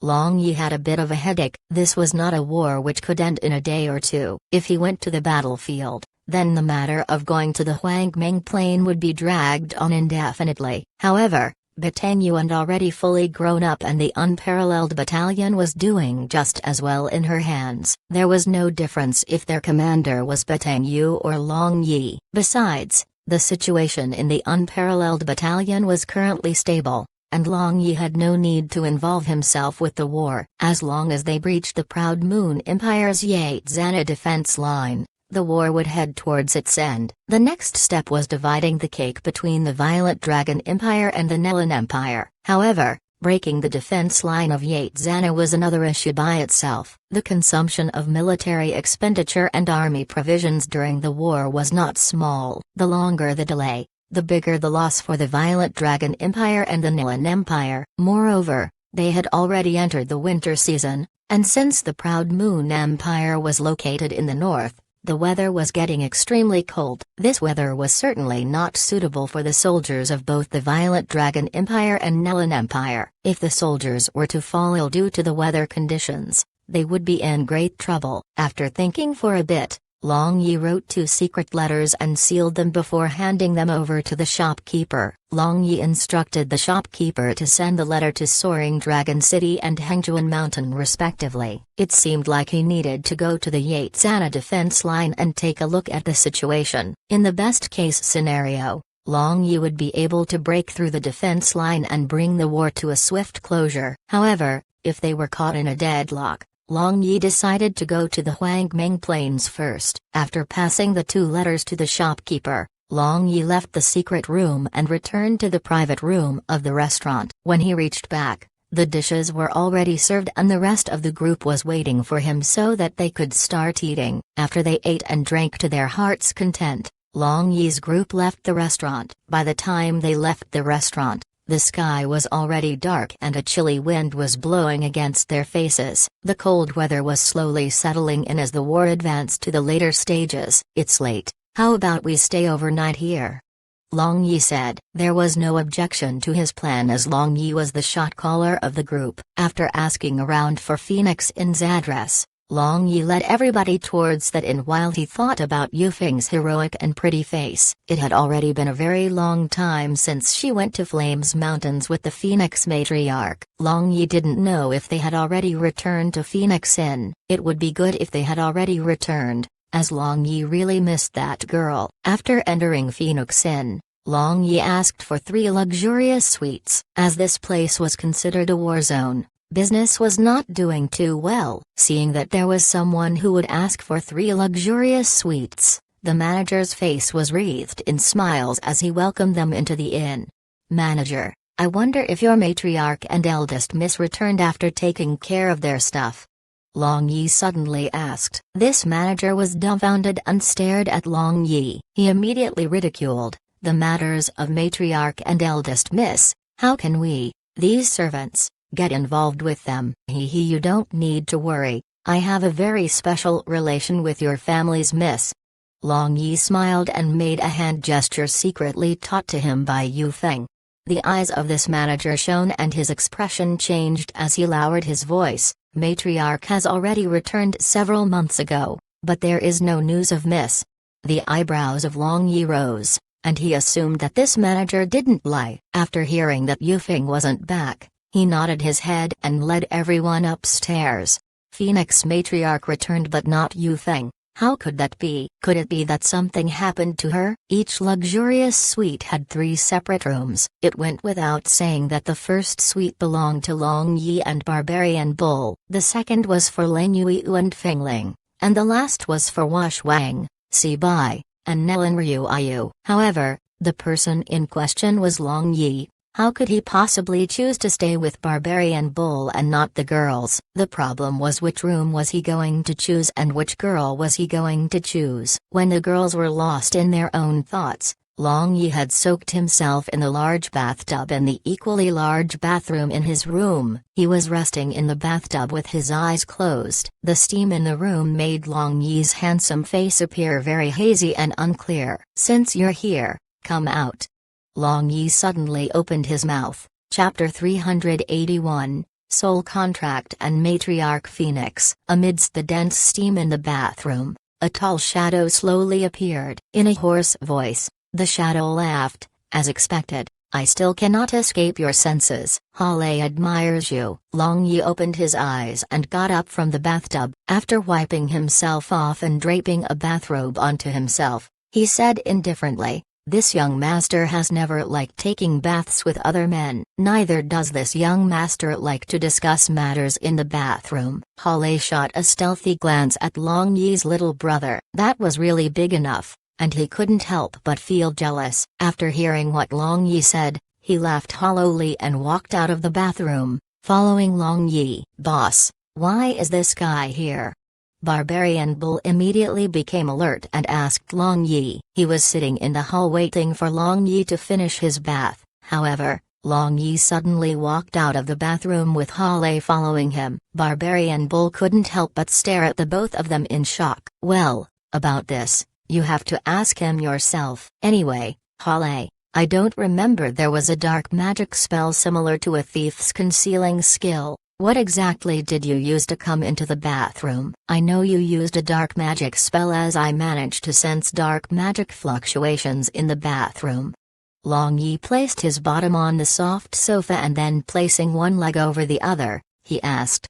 Hale didn't treat himself as a guest, he made himself at home as he sat on the sofa opposite Long Yi. He answered, "This is dark vanishing magic. In the Blue Waves continent, there is no knowledge of dark magic like this." The eyes of Long Yi flashed, and staring at Hale, he said, "You actually have knowledge of magic spells that are not native to Blue Waves continent. You are certainly resourceful." Hale laughed in his hoarse voice, and he didn't plan to explain himself anymore. He said, "Tonight, I am here to look for young Master Zeman to discuss some matters." "Does the young Master Zeman have the time to talk to me?" "How could I not have time to talk to you? Didn't you already come and look for me uninvited?" Long Yi indifferently said. However, in his head, Long Yi was racking his brains to think of the reason for Hale to look for him so urgently. The guy even had to sneak into his bathroom. Ignoring Long Yi's sarcasm, Hale said, "Today, there were many people in the City Lord Mansion. Naturally, there were people there who were not on friendly terms with me. As such, I have come to look for young Master Zeman in private in order to discuss some matters with you." Long Yi raised his eyebrows and asked with a smile, "Are you truly thinking of following me around?" "If the conditions can be negotiated, it is not impossible for me to join you on your journey." Hale picked up the fruit wine from the table and drank it in a single gulp.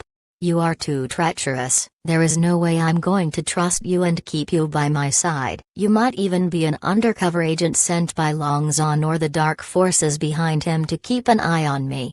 Long Yi stared Hale and sent his spirit power out to pressure him, hoping to force the truth out of him. Hale slightly trembled, the wine bottle in his hand also shook, and the pressure which Long Yi placed on him made his blood and chi churn. "With a dark soul contract, I wonder if it is possible for young Master Zeman to trust me." Hale looked back at Long Yi and his voice became even hoarser.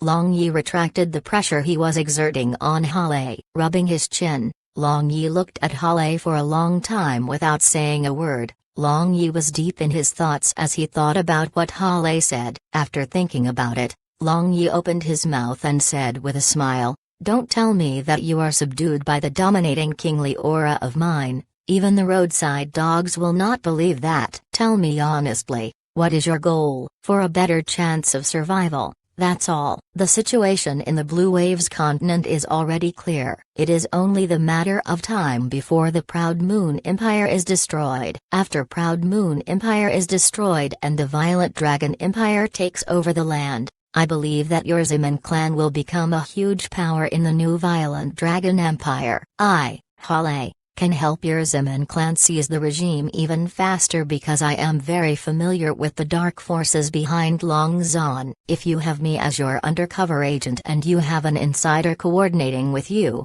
the regime of the Violent Dragon Empire will fall into the hands of the Zeman clan before long." Hale stated clearly. "Putting it that way, wouldn't you play an extraordinary role in our Zeman clan? Not to mention the fact that your soul would be under my control. Are you so confident that I wouldn't do anything to you after obtaining your soul?" Long Yi only believed half of what Hale said, as Hale was the one who wanted to sign the soul contract with him. Although Hale's life would be in his hands, Long Yi was still wary of Hale as he was the one who suggested signing the contract. Who knew it Hale had any tricks up his sleeve? I also have my conditions. After the Zeman clan becomes the most powerful clan in the Violet Dragon Empire, I hope young Master Zeman will terminate this soul contract. Also, I hope that young Master Zeman would not meddle in the affairs of the Dark Church after that.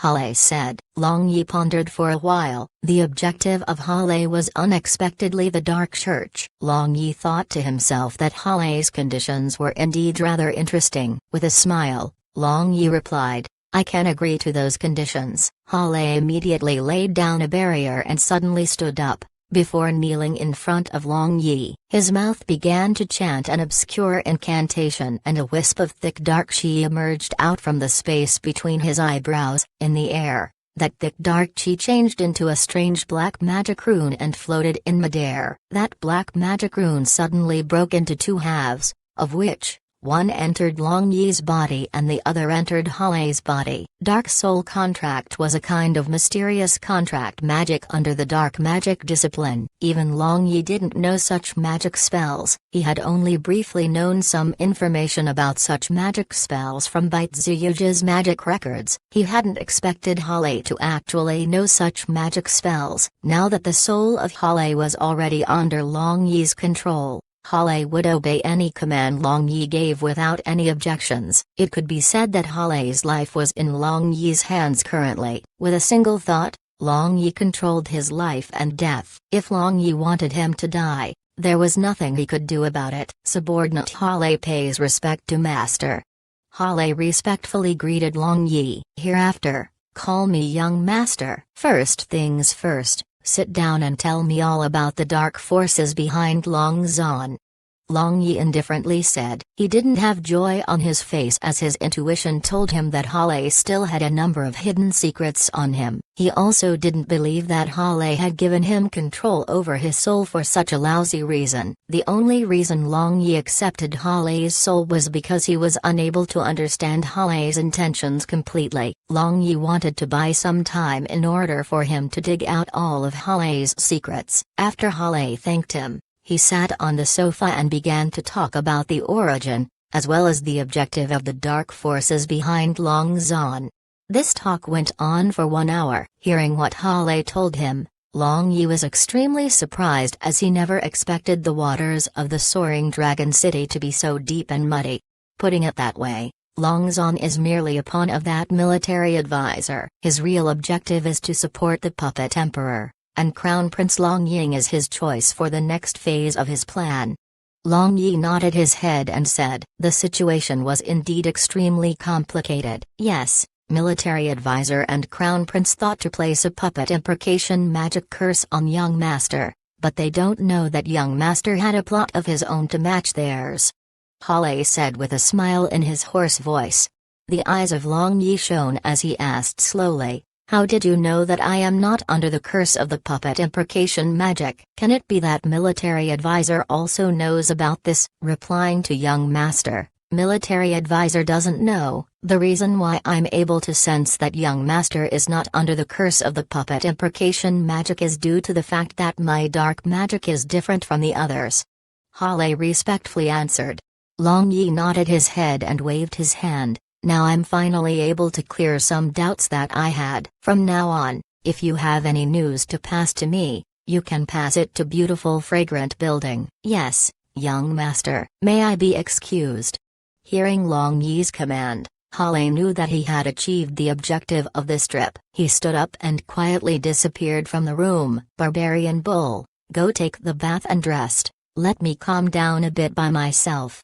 Long Yi walked over to the side of Barbarian Bull and said. Barbarian Bull agreed before turning back to his room. Long Yi drank a mouthful of wine while frowning. First of all, regardless of whether Hale was sincere or not, Hale was indeed extremely useful to him at this moment. There was no such thing as eternal enemies in this world, only eternal benefits. However, Long Yi was confused. Were Hale's demands that simple? Moreover, now Hale was very mysterious, and he sensed something similar on Hale's body. As for the feeling he was getting from Hale, Long Yi only managed to feel that it was similar to something. He wasn't able to describe the feeling he had about Hale in words. Survivors of the previous dynasty, military advisor, Liu Shi, Hale, this is getting more and more interesting. Long Yi muttered, let's not think too much. For the time being, I will accept this surrendered pawn and see how big storm can he create after the dust settles. Long Yi stood up and stretched his body, pulling open the curtains. He saw that the sky was still dark. Long Yi grinned and left the room with his mind full of matters not suitable for children. Today, Wang and Ryu, these two birdies, happened to be sleeping in the same room. If he could sleep together with both of them, then how wonderful that would be. It should be this room. Long Yi walked to the front of a room and sensed water magic fluctuation from inside. He became happy and knew that this was the water magic barrier laid down by Wang. When he looked at the strength of this barrier, Long Yi was immediately able to sense that it was a weak water barrier. Could it be that Wang knew that he would come to their room in the middle of the night and intentionally used a weak water magic barrier? He truly shouldn't let down the kind intentions of this beauty. With his lips curling upwards to form a perverted smile as he thought about Wang's perfect figure and her snowy white skin, Long Yi's blood immediately began to boil as a fire was ignited in him. Without spending much energy, Long Yi passed through this water magic barrier and entered the room on his tiptoes. Then, he heard a sound of water coming from inside the bathroom. As there were two beauties sleeping in this room together, he didn't know if the one in the bathroom was Ryu or Wang. Long Yi swallowed a mouthful of saliva and quietly reached out his hand towards the doorknob of the bathroom. With a slow and sneaky twist, he opened the door. A burst of steam suddenly gushed out from inside. And like an illusion, Long Yi saw a hazy back view in the midst of vapor. Very plump, very pert, truly is fully ripe. Long Yi immediately emitted an evil fire, but was shocked all of a sudden. Although the buttocks of Ryu and Wang were full and round, they were definitely not mellow and full to this extent. This kind of clearly belongs to a superb mature woman, like the elf queen. Long Yi suddenly woke up. Was it possible that he was actually in the wrong room? Cold sweat appeared on his forehead, and he began to slowly retreat towards the door. My husband, what are you doing? The moment he tried to leave the room, a clear and melodious voice belonging to Ryu came from behind Long Yi. With a quick twist of his head, Long Yi saw both Ryu and Wang staring at him from the entrance of their bedroom. They had a smile on their face as they managed to successfully prank Long Yi. Bang! The door of the bathroom was opened wide and three flame blades whistled through the air as they sliced towards Long Yi. Long Yi left behind after images in the air, as he dodged those three flame blades. However, the person in the bathroom seemed to be determined to punish Long Yi for peeping at her as she snorted and sent out several tens of flame blades towards Long Yi. A fragrant wind assaulted Long Yi's nose, but he was in no mood to enjoy the smell as he had to stop the flame blades from hitting him. How was the voice coming from the person in the bathroom so familiar? Long Yi froze a little as he thought of this. Due to the lapse in Long Yi's concentration, the blazing flame blade sealed off all his routes of retreat and whizzed towards him with an intention to exterminate him. A silverish-purple radiance flashed around Long Yi and those several dozens of flame blades instantly faded away. Long Yi's gaze landed on a very angry woman draped in only a bathrobe in front of him. Matriarch Phoenix, this! Long Yi exclaimed. He blinked and rubbed his eyes, fearing that Matriarch Phoenix in front of him was an illusion. Chapter 382, Ambiguous. Matriarch Phoenix used a death glare to stare at Long Yi. The drops of water were still dripping from her long beautiful hair as she was interrupted from her bath with no time to dry. Since she had just taken a bath, her skin was white and glossy, and her appearance was like a young girl in her 20s. Long Yi felt awkward and laughed hollowly. After making sure that the Matriarch Phoenix in front of him wasn't an illusion, he said, Matriarch Phoenix, this. Why are you here? Matriarch Phoenix ferociously glared at Long Yi, before turning around and entering one of the rooms. She refused to give Long Yi an answer as she slammed the door shut. Long Yi made a wry smile while touching his nose as he turned around and sat on the sofa. After that, he unhappily said to Ryu and Wang, you two, Give me a reasonable explanation about this matter. If the two of you cannot give me a reasonable explanation, then your little will suffer a disaster. This has nothing to do with me. Wang indifferently said and entered her room. My husband, this has nothing to do with me as well. Nellen Ryuayu imitated Wang's tone and also thought to return to her room. However, after looking at Nellen Ryuayu's poor act, Long Yi rolled his eyes and rushed over to her, hugging Nellen Ryuayu's waist from behind. Long Yi grabbed her and dragged her to her room. With a bang, he threw her onto the soft big bed and pushed down onto her. This has nothing to do with you, huh? Long Yi blew into the ear of Nellen Ryuayu as his devil's talons moved about her perfectly round buttocks. Nellen Ryuayu softly snorted, but she had no intentions of pushing Long Yi away. With a soft voice, she whispered, "This truly has nothing to do with me." It was Matriarch Phoenix who came in on her own. Still not telling the truth? Do you think that I believe that she had nothing to do and would run into your room for a bath? Long Yi looked ferocious and his big hand spanked her with just enough strength to allow Nellen Ryuayu to feel that solid, elastic, and tactile impression left Long Yi a rich aftertaste. Nellen Ryuayu softly murmured, and while turning around, her beautiful pupils were already hazy and unclear as if a layer of fine gauze was added to her eyes. Under the dim lighting in the room, it made her look extremely charming. With her beautiful, elegant and dignified appearance, together with her temperament, the effect she had on Long Yi was stronger than a potent aphrodisiac. Long Yi felt as though his mouth and tongue were dried up and there was a raging fire of lust in his belly. He truly hadn't expected for Her Excellency Saintess Nellen to attack him with her seductive charm the moment he entered her room. The big hands moving about her buttocks had already begun to knead and pinch that beautiful and fleshy mound of flesh. At the same time, Long Yi seemed to have fallen into a kind of delusion. He felt that the fine figure under his hand changed all of a sudden into the beautiful and cold matriarch Phoenix. Her perfectly round, beautiful, and mature buttocks was being changed into different shapes under his hands. Finally, Nellen Ryuayu was no longer able to resist her passion. Turning over, she pushed down on Long Yi as she recklessly kissed Long Yi all over his handsome face. Long Yi came back to his senses with a start. He actually thought of such dirty sexual fantasies about his mother-in-law. A guilty feeling appeared in his heart, but along with this feeling of guilt,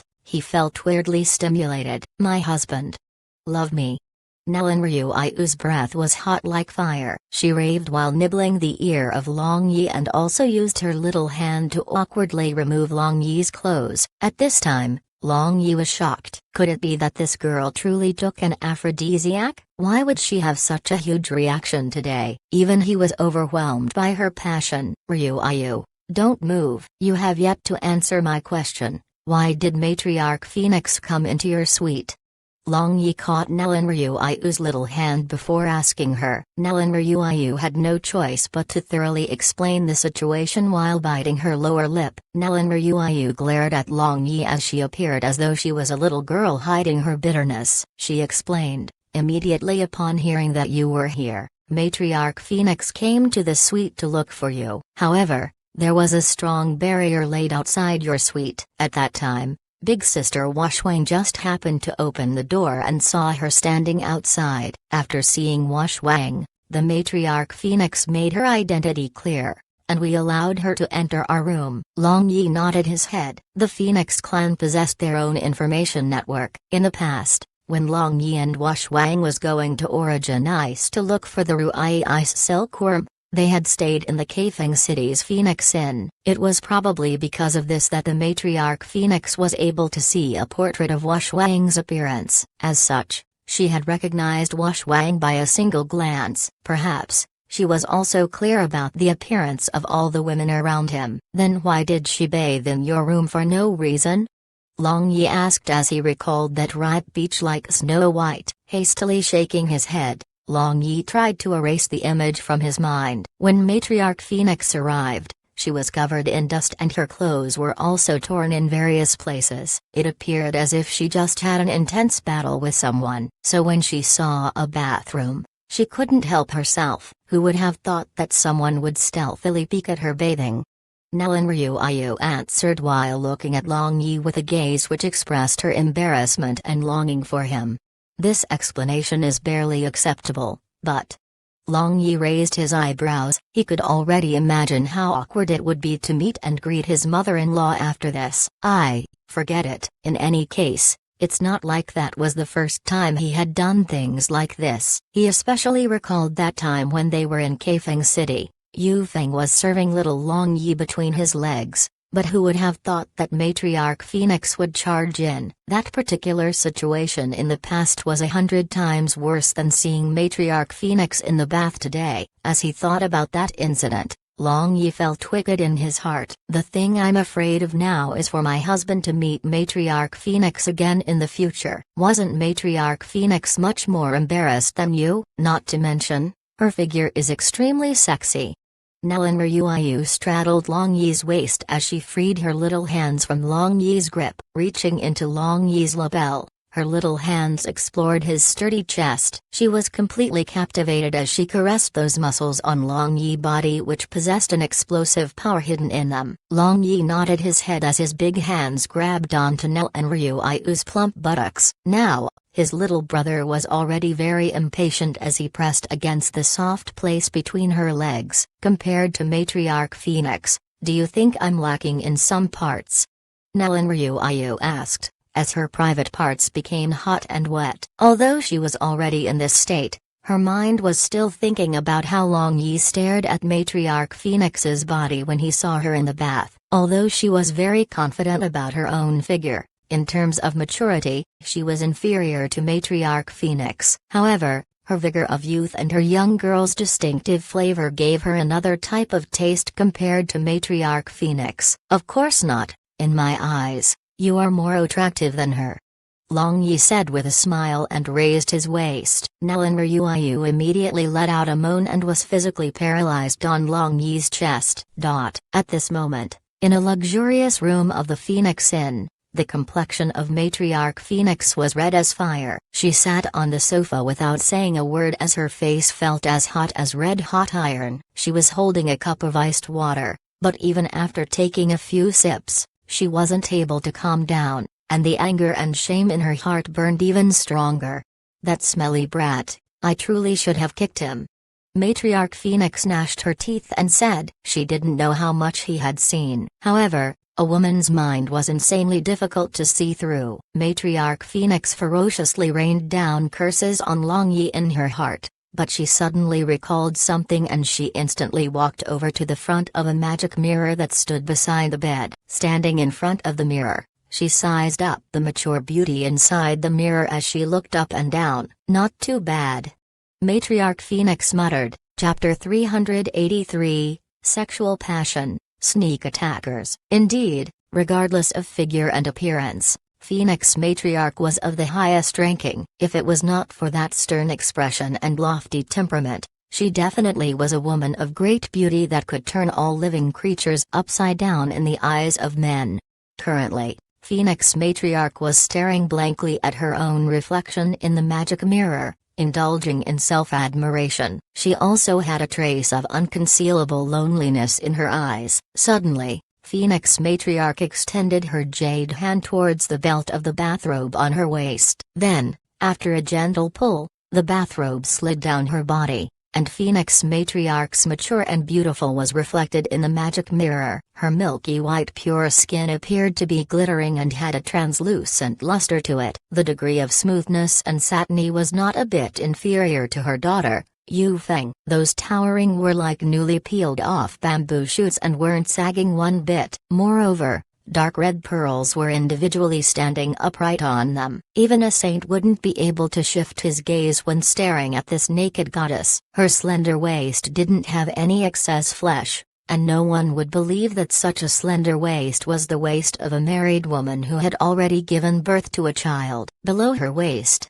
there was a dense grassland, and that clump of flourishing hair increased Phoenix Matriarch's charm. The sight of all of these was enough to make all men under the heavens go insane. After a good while, Phoenix Matriarch softly sighed and her expression reverted back to normal. Returning to her grave and stern expression, She replaced the bathrobe on her body and tied the belt around her waist. The captivating spring scenery was covered up again. That cheap smelly brat. Phoenix matriarch muttered. It was undeniable that Long Yi had seen her body and made her feel a kind of indescribable feeling swell up inside her. However, she was also a person who had experienced countless storms. If Long Yi had seen her body, then so be it. In the past, in Kaifeng City, she also managed to see Long Yi and her daughter getting intimate. As such, it could be said that Long Yi peeking at her in the bath was making things even for the both of them. However, Phoenix matriarch felt as though she suffered some losses, even though she was the one who saw worse things compared to Long Yi. I wonder how Fenger is doing now. In the end, when a girl is of age, she must be married off. When Fenger gave the Phoenix Jade to that smelly brat, it gave me a huge scare. Phoenix matriarch thought about her daughter, Yu Feng. That silly girl was completely infatuated with Long Yi, which made her feel jealous and worried at the same time. Her biggest worry was that Long Yi, this playboy, wouldn't be able to give her daughter the happiness she deserved. Thinking of her daughter, Phoenix matriarch instantly forgot about the weird feeling she got after Long Yi peeked at her in the bath. She was only worried about Yu Feng, who was still staying at Flames Mountain. In the world, there is no feeling that can be compared to maternal love. For all mothers, their child is the continuation of their life. They are the flower of life they nurtured inside their stomach. With a charming cry, Nellen Ryuayu declared the end of her maiden life. Finally, she became Long Yi's real wife. Long Yi gently moved. However, he was unable to move too much as Nellen Ryuayu's little hand was gripping tightly onto his little brother. As such, Long Yi decided to teach her a lesson as his hand grabbed her bosom and began to run and pinch at her. Gradually,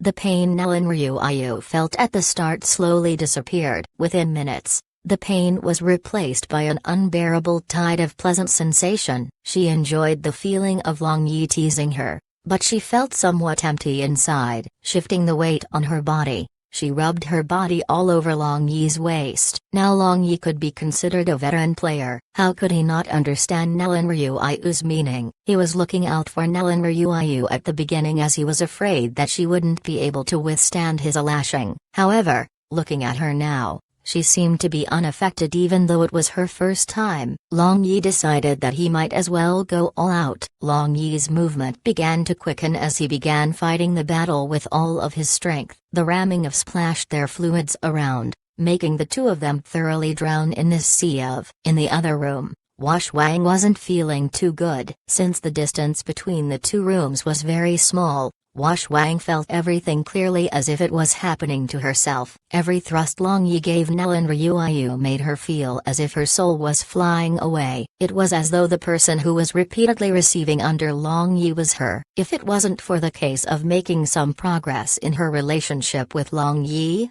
she probably would have already kicked open the door and used cold ice chi to freeze his troublesome manhood into a popsicle before smashing it to pieces. However, that wasn't Wang's thoughts at this moment. Although she endlessly cursed him in her heart, she felt as though it was getting harder and harder to control herself. Moreover, she even had the shameful thought to go and receive Long Yi's favor together with Nellen Ryuayu. No, this isn't my wish, this isn't. Wang bit her lower lip and she retracted her little hand from the moist place between her legs. Looking at the sparkling untranslucent love nectar on her finger, she had a complicated feeling in her heart. If she were to be honest with herself, it was not like she didn't think about giving her body to Long Yi. However, she vaguely felt that she was lacking something important. Without that thing, she was unable to feel at ease if she were to completely submit herself to Long Yi. Wang moaned and her cold eyes were dyed with a layer of pink. Damned bastard, starting again, can't you stop? Wang felt waves after waves of the tide from her, which seemed to want to drown her, gushing out from her. Finally, Wang gnashed her teeth and let her conscience sink into her sea of consciousness. However, her body still responded to the feeling she was getting from Long Yi. A wet mark could be seen between her legs. My husband, don't. Nellen Ryuayu felt emptiness within her body. and she instantly opened her eyes to complain about it to Long Yi. Quickly bend over and stick up your little. Long Yi looked at Nellen Ryuayu, who was lying on the bed with a lewd gaze, and ordered her like an emperor. Nellen Ryuayu was somewhat shy, but she had completely let herself loose when she was in bed with Long Yi. She pouted, and following Long Yi's instructions, she bent over like a puppy on the bed and stuck up her snow white. Now, her embarrassing private parts from where love nectar was flowing down her thighs were completely revealed before his eyes. Nellen Ryuayu knew that this posture was very. She felt Long Yi's scorching hot gaze staying on her private parts for a long time, and she couldn't help but want to lie flat on her stomach in order to escape from Long Yi's hot gaze. "Don't move, stay just like this." And hoarse voice which belonged to Long Yi came from behind as his big hand grabbed her waist. My husband. This is so embarrassing, am I very?" Nellen Ryuayu asked in a very low voice. "Your husband likes sheer," Long Yi said in his hoarse voice with a smile. Straddling her waist with his hands, the two of them became connected again in an obscene manner. This heartily sprint ended along with a low roar which came from Long Yi. Their entire body was covered in sweat and they felt as though they weren't able to move anymore. The only thing the both of them could do was to lie still on the big bed. Nellen Ryuayu opened her little mouth for quite some time in order to smoothen her breathing. That intense made her feel as if her soul came out of her body and drifted among the clouds. After Nellen Ryuayu slept soundly. As for Long Yi, he got up and rushed to take a cold bath. Now, his vigor was thoroughly restored, making him doubt whether he was unwittingly cultivating the extracting yin nourishing yang technique or actual normal techniques. Otherwise, why did he always feel like his entire body had an inexhaustible amount of energy and his thoughts were much clearer every time after he made love with his women? "It's already so late. I wonder if Phoenix Matriarch is already asleep?" Long Yi said as he sat on the sofa with only a bath towel wrapped around his waist. He placed both of his legs on the tea table and involuntarily recalled that exquisite curvy bare back which belonged to Phoenix Matriarch. As a matter of fact, the only thing he wanted now was to know how Yufeng was doing. However, there were some scenes in his head which were inappropriate for children. Long Yi wanted to look for Phoenix Matriarch, but after thinking carefully about it, he decided to wait until the next day. Long Yi was afraid that it would be awkward if they were to meet by themselves in the middle of the night. Long Yi pushed open the window of the living room, and an icy cold breeze blew in. Because of the fact that Proud Moon Empire was located in the northern part of the continent, adding on to the fact that it was already winter, the weather was extremely cold, especially at night. The temperature was even lower. However, Long Yi, who was half naked, was completely unaware of the coldness around him. He had too many things on his mind as he thought about his next move. Blue waves in chaos, lightning god descends, bloodshed in just cause illuminates the human world, split open the vault of heaven relying on a sword. Long Yi muttered, as the prophecy of Zhao Yi suddenly appeared in his mind. Blue waves continent fell into chaos, and the lightning god also descended. However, Long Yi had no idea what bloodshed in just cause illuminates the human world means. The prophecy, however, was vague and ambiguous. He feared that he would be able to understand this prophecy only after the event happened. Long Yi considered the situation of Blue Waves continent once again, thought about all the situations which might occur in the near future. The more he thought, the more he felt that the Proud Moon Empire was unlikely to collapse, especially from the attacks from the two other empires. However, if the Beastman clan suddenly attacked at this moment, the situation would turn messy. Although only a handful of Beastmen could use magic, their dowdy physique was out of mankind's league, especially the Beastman clan's royal clan, the Beastmen clan. Their physique was as if they were a giant bulldozer hidden in human skin. They were practically impervious to swords and spears. And the most terrifying thing was that their magic resistance was also very high. Ordinary magicians could not even injure the hair on their body. Control. Yes, control. The only question is, how do we control the Beastman clans? Long Yi subconsciously tapped the windowsill, as an expression of pondering filled his face. Long Yi thought rapidly. Reasoning things out with the Beastmen clan would definitely not work. Although these big fellows had high intelligence, all of them were unreasonable people. Not to mention, they had an extreme hatred towards mankind, as it was mankind who drove them to the bleak and desolate Hengchuan Mountains. Perhaps. Long Yi took a deep breath as the figures of Bertha, that young girl which belonged to the Fox clan, and her bewitching aunt, Mi Empress, flashed in his mind. Perhaps, replacing them as the royal clan is not a bad idea. A wicked smile appeared Long Yi's lips. Didn't Mi Empress ask him to help the Fox clan reach its previous glory? After thinking over this matter, Long Yi was able to get rid of the worry in his mind. Just when he was about to close the window and go to the other room to accompany Feng Ling and Leng Yu, he suddenly sensed extremely subtle spirit fluctuation coming from outside the room. Experts, I wonder if they are magicians or warriors?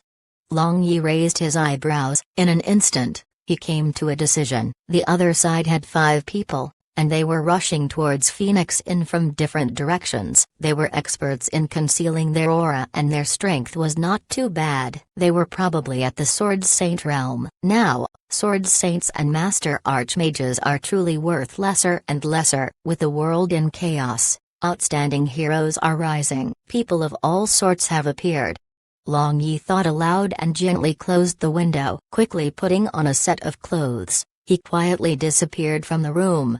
Chapter 384, Sudden Appearance of the Winged Clan. Long Yi quickly analyzed the situation in his heart and felt that those 5 incoming experts were here for Matriarch Phoenix. Recalling what Nellen Ryuayu said when she saw Matriarch Phoenix outside her room, Matriarch Phoenix was covered in dust and her clothes were torn in some places. It seemed as though Matriarch Phoenix had just experienced an intense battle and it was possible that these killers were the ones she was fighting against. Also, looking at the strength of the experts, Long Yi was sure that other than his group, only Matriarch Phoenix was capable enough to attract such experts.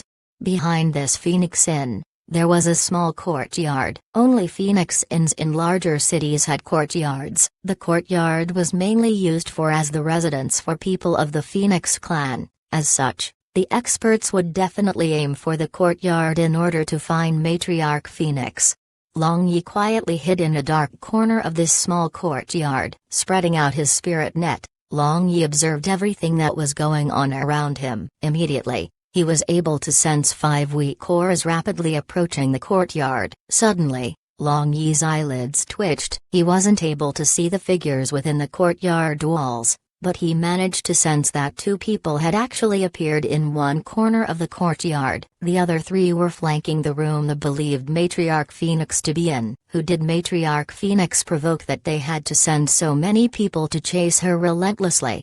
Long Yi thought. These people were able to move extremely quickly, which showed off their speed. Moreover, their strength was definitely in the upper level of the strength pyramid of the Blue Waves continent. However, Long Yi had never heard of such people in the Blue Waves continent. As such, he came to a conclusion that there was only one possibility. These people were hidden in the shadows and seldom appear on the continent. If Long Yi was right, these people wouldn't go around provoking people. The only possible explanation was that Matriarch Phoenix provoked them, causing them to chase and kill her. Long Yi waited patiently in the shadows. Finally, he saw 2 people hiding at the corner of this courtyard rush towards Matriarch Phoenix's bedroom as fast as lightning. Damn, were those angels?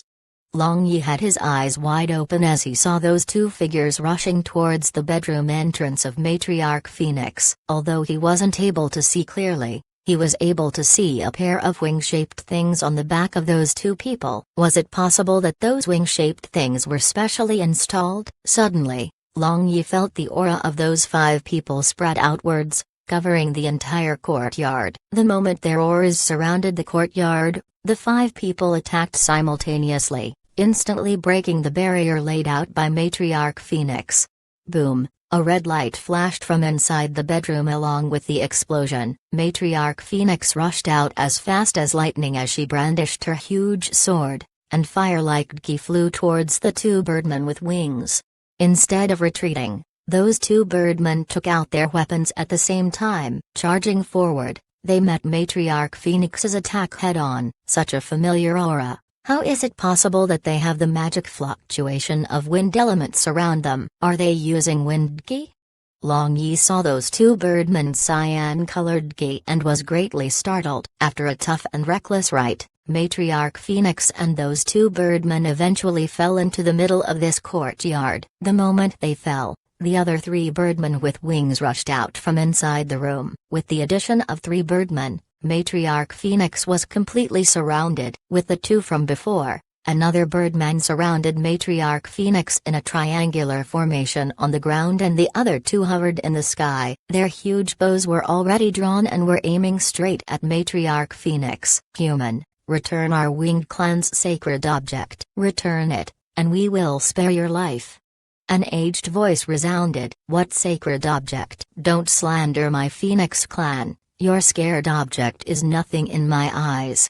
Matriarch Phoenix coldly snorted. All of us here knows who stole our secret object. If you refuse to hand it over, don't blame us for being impolite, another winged clan member said. Listening to his voice, he was definitely a person who lived for a long time. It was no wonder they were so strong. They had already trained for such a long time. Instead of giving an answer to the birdman, Matriarch Phoenix raised her huge sword and initiated her attack. In an instant, the battle of 1 against 5 started. The 5 birdmen seemed as though they didn't want to let other people learn about this matter. They had already set up a wind-attributed barrier which enclosed the entire area before they engaged Matriarch Phoenix. Oh, looks like they are the seldom seen winged clan. This is indeed a strong clan. I wonder what sacred object Matriarch Phoenix stole from them.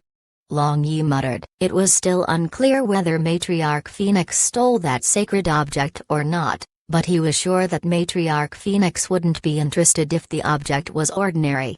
The Dgi which Matriarch Phoenix used was clearly not that elementary Phoenix Dgi like before. The Dgi she was using should be one level higher than compared to before. However, when facing the tight encirclement of those birdmen from the winged clan, Long Yi had already determined that Matriarch Phoenix would be defeated.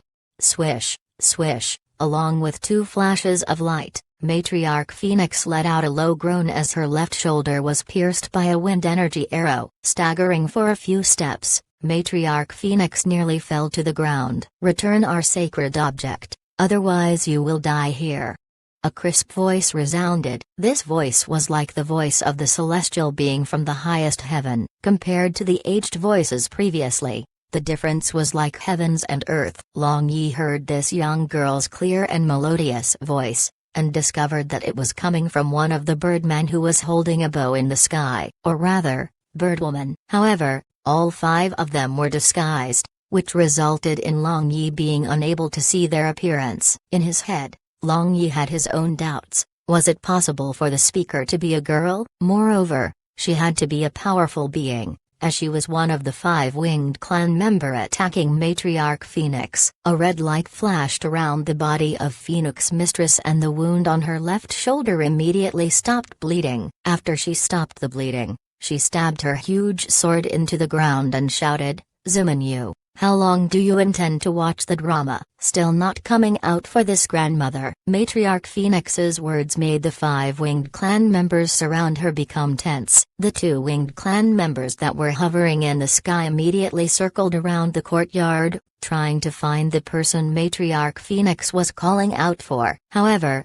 their bows were still aimed at Matriarch Phoenix as they flew about. Long Yi touched his nose and made a wry smile as he revealed himself from behind a pillar. Leaving behind after images, he instantly appeared at the side of Matriarch Phoenix. The 5 members from the winged clan were shocked. Long Yi was hiding under their noses, and they were completely unable to sense him. Not to mention the fact that Long Yi displayed some of his might when he charged from his hiding spot to beside Matriarch Phoenix. The speed he displayed showed off some of his strength, and it made them rather fearful. "Who are you? What relation do you have with her?" That winged person who had a pleasant voice asked Long Yi. "It doesn't matter who I am, her daughter is my wife. In other words, she is my mother-in-law." Long Yi shrugged his shoulders and replied. He followed up with his own question, Who are you? I'm the shaman of the Winged Clan, Uyala. She stole our Winged Clan's sacred object. Can you ask her to return it to us? This Winged Clan member obviously felt threatened by Long Yi's presence and changed their demanding tone. Instead, they requested Long Yi to return their object as they knew that they wouldn't be able to force him to return it if he didn't want to. This, Matriarch Phoenix, did you borrow their Winged Clan's sacred object?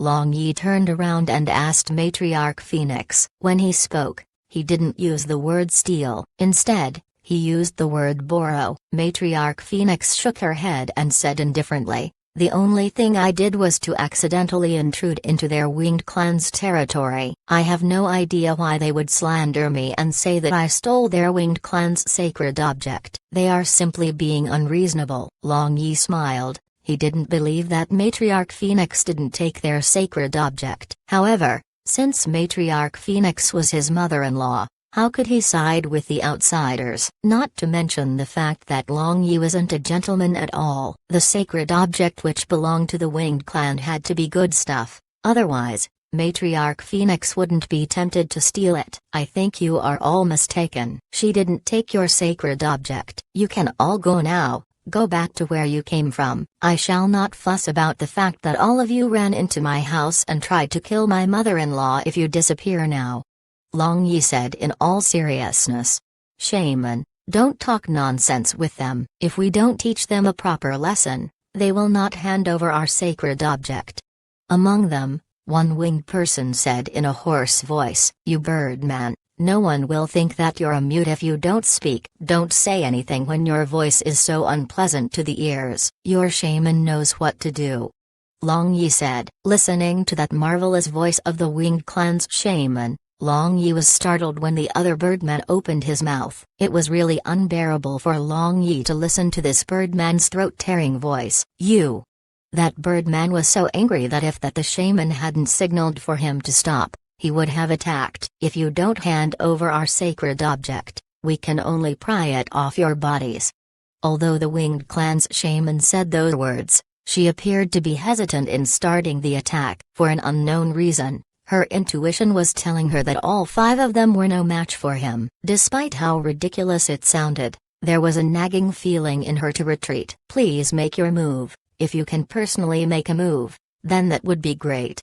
Long Yi said with a smile. He was very impatient to see the real face of this shaman. Long Yi hoped that she wouldn't disappoint him. The shaman Uyala gritted her teeth and signaled the attack. The huge bow in her little hands shot several deep cyan-colored wind arrows that advanced towards Long Yi from different angles. Several Winged Clan members on the ground used their lances to simultaneously block his path of retreat. Their cooperation was great, and they had a tacit understanding of each other. Long Yi smiled and he soared into the sky while swatting the arrows left and right with his bare hands. In a blink of an eye, he was already in front of Shaman Uyala, and his big hand grabbed her neck as fast as lightning. Feeling a burst of wind on his face, Long Yi's hand passed through Uyala's neck. He failed to catch her as he only managed to touch her after image. Uyala's speed was very fast, but Long Yi wasn't slow either. Since his attack was ineffective, he immediately changed direction and retreated in a strange manner. Ah!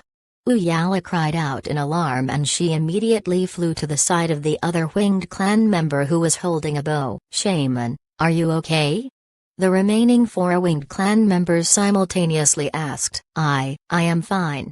Uyala calmed down her state of mind and said, hovering in midair. Long Yi laughed heartily. Smelling his right hand, he appeared intoxicated as he said with an evil smile on his face, my hand has a lingering fragrance on it. It's not too bad. Uyala trembled and a fire ignited in her eyes. Just now, this shameless human had blasphemed her chest, and this made her endlessly ashamed and resentful. Matriarch Phoenix understood what had happened just now after looking at Long Yi's expression and hearing those words that he said. This smelly idiot would never forget to take liberties with women. Just wait, she would definitely teach him a good lesson. Barrier formation, wind domain. Uyala gnashed her teeth and said. After hearing the words of Shaman Uyala, The three winged clan members on the ground emitted cyan light that soared towards the sky as they formed a strange battle formation with Uyala in the center. Wind domain, it's a bit interesting. I wonder how it compares to my lightning domain. Long Yi muttered under his breath as he calmly waited for the 5 winged clan members to form their formation within the wind domain. Chapter 385, Shaman Uyala's Wind Domain. Suddenly, the 5 winged clan members' body flashed with a cyan light, and the air around them seemed to stop moving altogether. Like other domains, the other magic elements within the wind domain instantly disappeared. Several cyan strands bound Long Yi and Phoenix Matriarch as if snakes coiling around their prey. This was the wind binding magic, which was considered a wind magic spell. Instead of struggling, Long Yi simply stood there, with a relaxed look on his face. He didn't seem to understand that he was now a prisoner. Instead, he tilted his head and curiously looked at the members of the winged clan. Other than Uyala, the other 4 members suddenly stood still in the air as if they were wooden pegs. It appeared as if their task was to help Uyala cast the wind domain, nothing else. It is still not too late to hand over our sacred object, Uyala said in her beautiful voice. She heaved a sigh of relief when she saw that Long Yi was trapped in her wind domain. However, when she saw Long Yi's relaxed expression, she felt as though something was wrong. Could it be that this wind domain can't stop him? Didn't I already say that she wasn't the one who stole your sacred object? Even if you were to kill us, we can't take out the sacred object. Your Excellency Shaman, can you not make things difficult for us? Long Yi said with an undaunted and annoying expression on his face. Uyala ignored Long Yi and she directly aimed her huge bow at Phoenix Matriarch and said coldly, "The sacred object is with her. As long as she dies, the sacred object will automatically appear." Beautiful Miss Shaman, to tell you the truth, it is indeed true that she took your sacred object. However, she stealthily passed it to me a moment ago. If you want to kill someone, kill me, Long Yi said with a smile. Do you think I don't dare to kill you? Uyala shifted her aim to Long Yi and released an arrow which shot towards Long Yi's thighs as if it was a lightning bolt. The speed and might of a cyan wind energy arrow had increased by several times as it was within a wind domain. It instantly pierced through Long Yi's thighs. Ah, so painful. I am going to die. Long Yi cried in pain and his handsome face creased. Now that you know the taste of pain, quickly. How is that possible? How are you completely fine?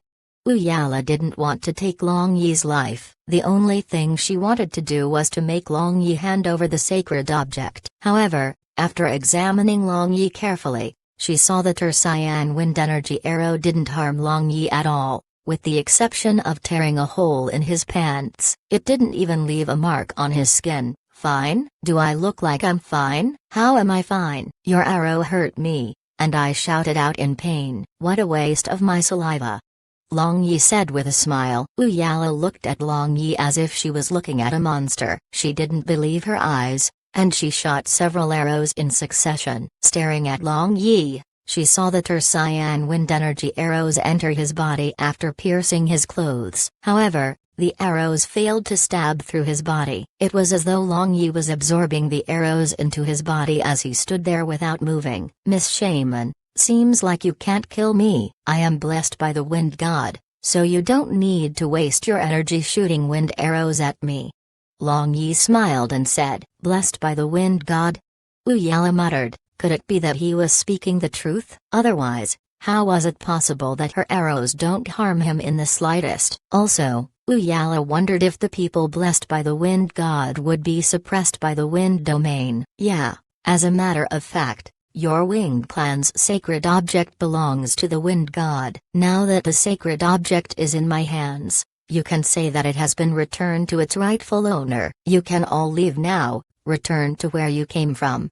Long Yi said in all seriousness. He appeared as if he was telling the absolute truth. Uyala was taken aback. Could everything Long Yi said be true? The winged clan had always believed in the wind god among the 7 major gods. They believed that wind was the ultimate endorser, and the sacred object which belonged to their clan also contained a vast amount of wind magic elements. For millions of years, Generations after generations of clanmates devoted their lives into researching the use of their clan's sacred object.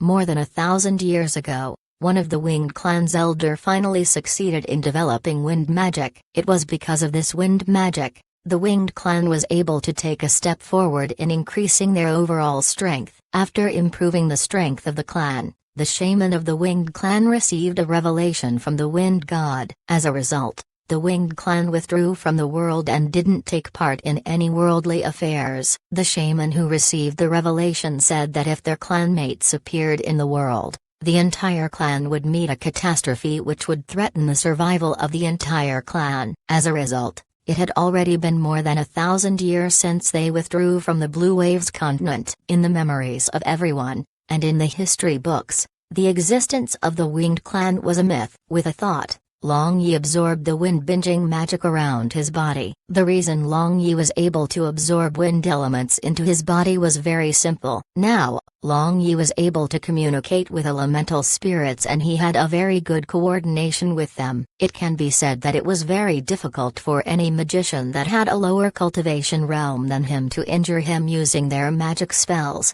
"Hey, Miss Shaman, why are you so shocked?"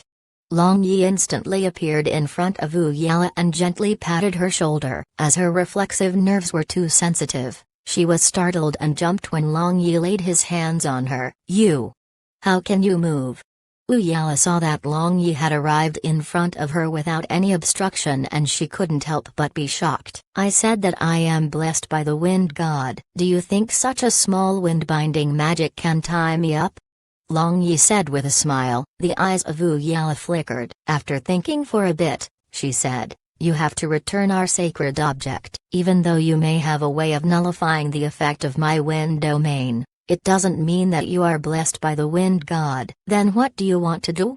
Long Yi shrugged his shoulders. As a matter of fact, this wind domain still had a certain level of threat to him. He couldn't use magic and the might of his Gi was reduced by half. As for the winged clan members, all of them could use more than 100% of their strength within this domain. However, this kind of magic domain which only had the power of a master archmage was completely useless against magic gods and swords gods. Also, the magic domain of another master archmage would be enough to resist this wind domain which the winged clan members have casted. However, Long Yi had no intentions of destroying the wind domain. Wu Yala didn't say a word, but a pair of wings on her back opened up. With a single flap, several hundred wind blades appeared and attacked Long Yi without warning. Long Yi smiled and dodged. Even though he hadn't really received the blessing of the wind god, it was easy for him to dodge the wind blades flying towards him. As for the wind-binding magic,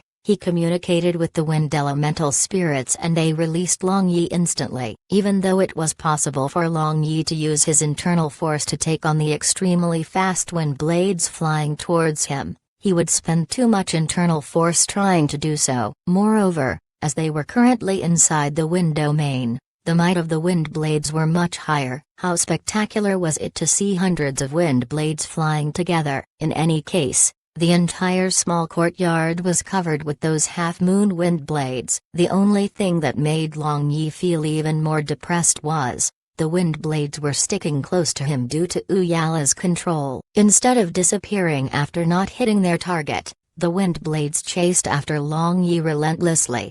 "Humphrey, how dare you lie to me and say that you are blessed by the wind god?"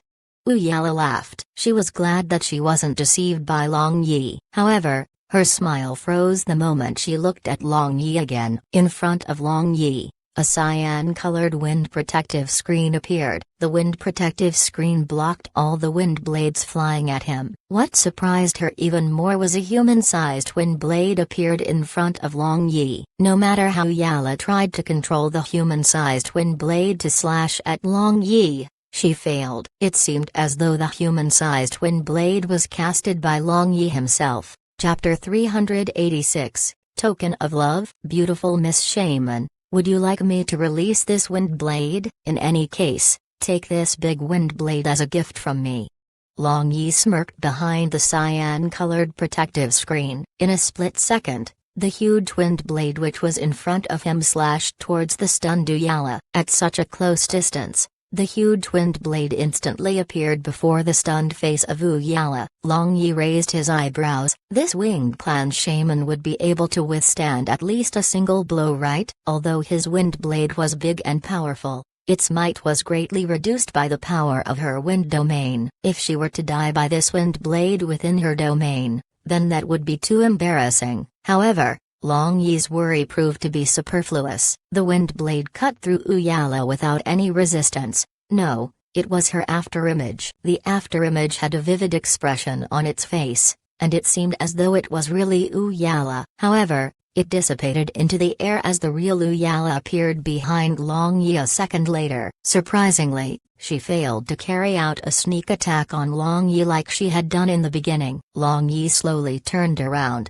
and was surprised as he looked at Uyala and said, "Only relying on speed, it is impossible to make such a clear afterimage for a long time. What you used should be a kind of wind magic, isn't that so?" Although Long Yi could cast wind magic, all his wind magic spells were basically his own creation. It wasn't strange for him to lack knowledge about Uyala's wind magic. Yes, this is the shadow dividing magic, which is a type of wind magic. However, I have a question for you. How can you cast magic spells in my wind domain?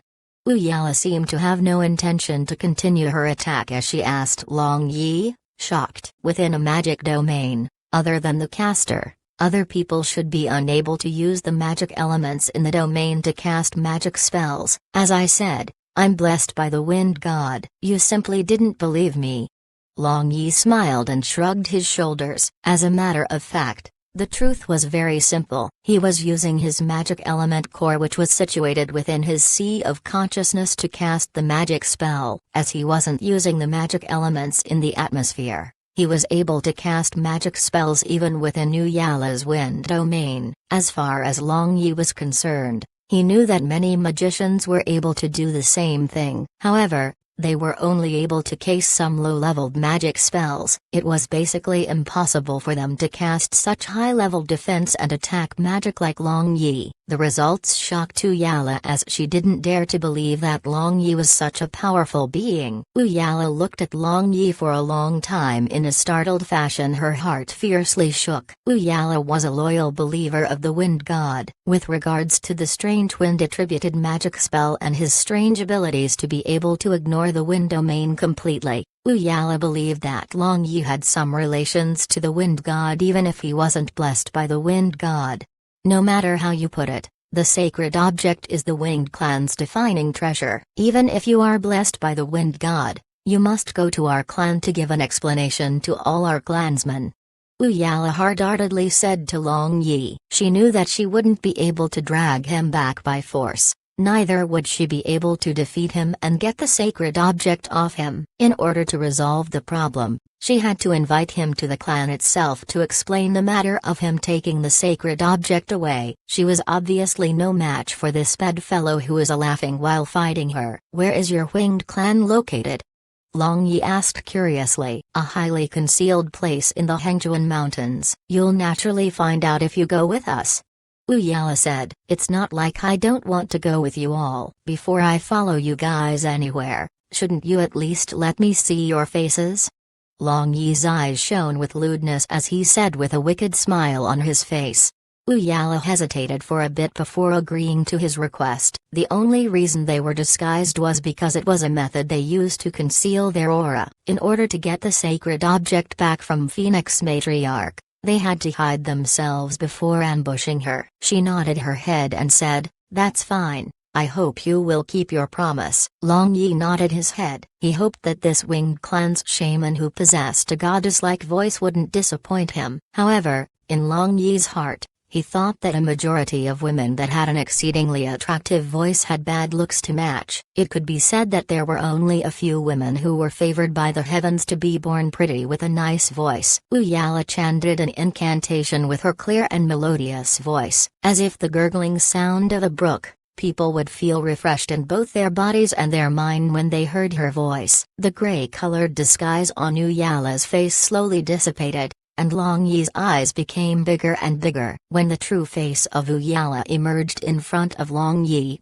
Long Yi secretly exclaimed with admiration. Even Phoenix Matriarch, who was still tied up by the wind-binding magic, involuntarily gasped in admiration. Uyala had a slender figure, had exquisite curves, and her beautiful face was completely different from those other Beastmen. It was white and unblemished. Compared to the women of the Blue Waves continent, the outline of her body was a little profound, her eyes were shiny like an emerald, and the bridge of her nose was straight. She had thin pink lips, and the short emerald-colored hair on her head gave her a refreshing look. Her short hair gave Long Yi a shock, as it was the first time he had seen a woman with short hair on the Blue Waves continent. Long Yi's gaze slowly descended. Uyala's face didn't disappoint him in the slightest. Although she was not lovely enough to cause the fall of a state, and she didn't have the gentle demeanor of a woman, she had a different kind of feeling to her. The feeling she gave Long Yi was one of far-sightedness and sensibility,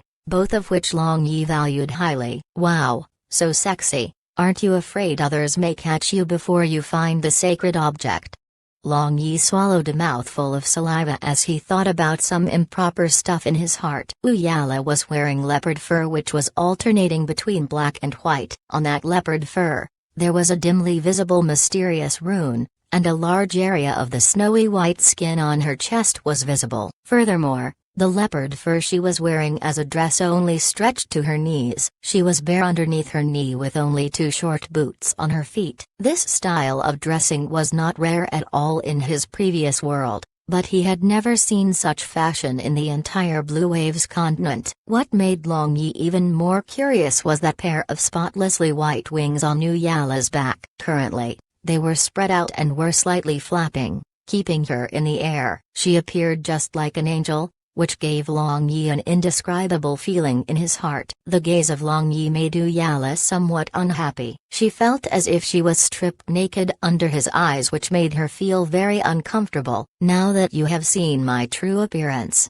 follow us back to our clan," Uyala said with indifference in her voice. She had a sudden impulse to rush over and gouge out Long Yi's eyeballs as he stared at her with his gaze. "It's not like I refuse to return with you. There is nothing more joyful than going on a journey with a beauty with you by my side to keep me company. However, I am truly tied up with many unfinished matters at the moment. Within the near future, it would be impossible for me to follow you back to your clan. How about giving me a method to contact you? When I have settled my business, I'll look for you and follow you back to your clan," Long Yi said while appearing helpless. However, he was telling the truth this time. He was indeed very busy. He had to go to the Yatsana defense line, not to mention that he also had to accompany Wang to the Huangming Plain. These were only the most important matters he had to handle. There were also many other trivial matters he had to take care of. Your words cannot be trusted,"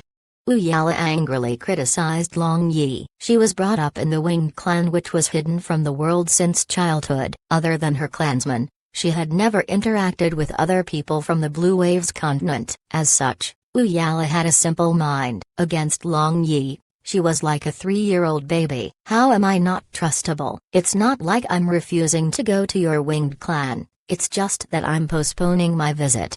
With an innocent smile on his face, Long Yi explained himself to Uyala.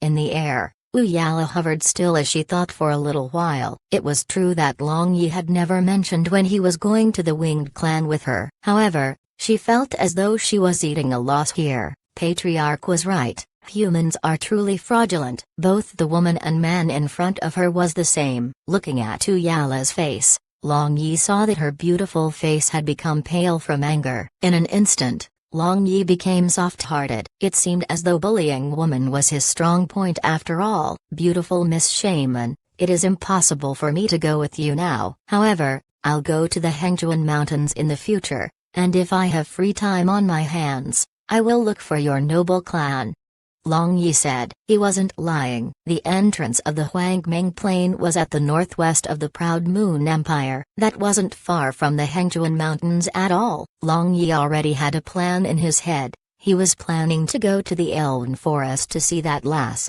Lucia. However, he had yet to decide if he was going to go to the Elven Forest before going to the Huangming Plain, or after returning from the Huangming Plain. Yala saw that Long Yi was very sincere and her anger gradually subsided. It seemed as though Long Yi was telling the truth and he was really busy at the moment. In the end, Yala decided to believe Long Yi and stopped pestering him to follow her back to the Winged Clan. However, losing the sacred object made her feel unpleasant in her heart. Yala took out a pearl with wind-soaring magic sealed in it and tossed it towards Long Yi. She said, "When you are in the Hengjuan Mountains, crush this pearl to release the magic sealed within it. Someone will come and lead you to our clan." Long Yi caught the pearl and said with a smile, "This token of love is rather special. What should I give you in exchange?" Long Yi's words sparked anger in Yala. However, she already knew Long Yi's character after interacting with him for a while. She knew that Long Yi was a hoodlum and she wouldn't be able to gain anything if she replied him. As such, she chose to remain silent. Snap! Long Yi snapped his fingers and said,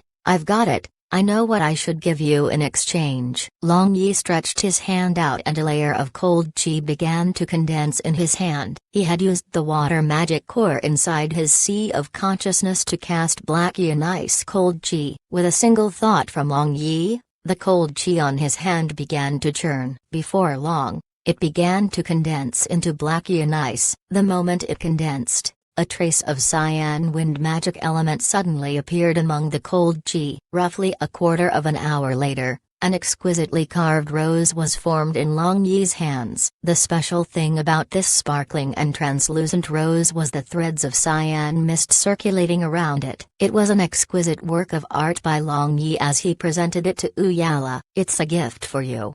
Long Yi wiped the sweat from his forehead and flew towards Yala. Hovering in front of her, he handed this sparkling and translucent rose to her. "It's so pretty." Yala exclaimed with admiration. Although she was the noble shaman of the Winged Clan, she was still a maiden in the end. She had always loved beautiful things. Looking at the rose in her hand, she was mesmerized by the wind magic element which was circulating around this ice rose. It gave her a sense of cordiality whenever she looked at it. "Just take it. Even if you expose this ice flower under the sun, it would only melt after a year." Long Yi laughed. When he had condensed the black and ice, he had repeatedly compressed the magic elements in order to form this ice rose. This small ice rose contained an amazing amount of water magic elements in it. Yala happily looked at the ice rose for a long time before lifting her gaze. She eventually retracted her smile and pushed away Long Yi's hand and said in stern countenance, "I cannot take this ice flower." Chapter 387, The Winged Clan's Sacred Object. Although Yala was simple-minded, she wasn't stupid. She had her own principles when she handled other people. Just like humans, members of the Winged Clan also had the custom of giving tokens of love to each other. However, they valued their token of love greater than humans. If a woman accepts the other party's token of love, then that would mean they had handed their life over to that other party. Yala didn't have a good opinion about Long Yi. If she were to be honest, the feeling she had for Long Yi was one of hatred. However,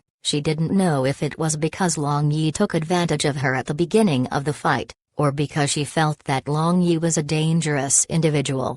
Seeing Yala's expression, Long Yi was stunned and he said with a smile, "I was just joking with you. This isn't a token of love. It's merely an ordinary gift from me. I hope you can forgive me if I offended you a moment ago. As for the Winged Clan's sacred object, I will definitely come to your noble clan and provide an explanation to all of you." Yala looked at Long Yi in astonishment. As she listened to what he said, she was surprised. Surprisingly, this person wasn't as hateful as she thought. However, after interacting with Long Yi all this while, Yala didn't know if his words were sincere or not. In any case, she was truly fond of that sparkling and translucent ice rose in Long Yi's hands. Since he had already said that it wasn't a token of love, but just an ordinary gift, she reluctantly accepted it. The moment Yala held on to the ice rose, a bone-piercing chill seeped into her bones. However, she felt very happy in her heart and ignored the pain. "I hope you will come to the Hengjuan Mountains in the near future."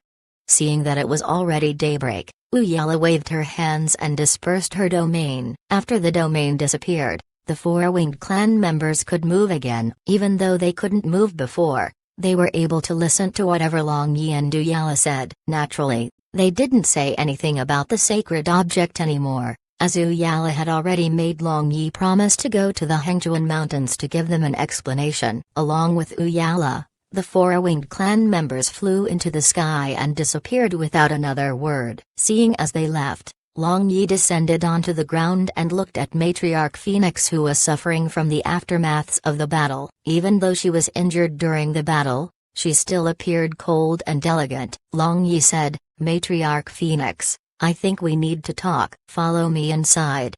Matriarch Phoenix nodded her head, before turning around and entering another room behind them. As for Long Yi, he closely followed behind her. After entering the room, Long Yi noticed blood stains on Matriarch Phoenix's body. Although the wound had already stopped bleeding, it had yet to heal completely. Without thinking any further, Long Yi casted an advanced heal magic spell on Matriarch Phoenix. "Thanks, wait here, I'll go clean and change my clothes."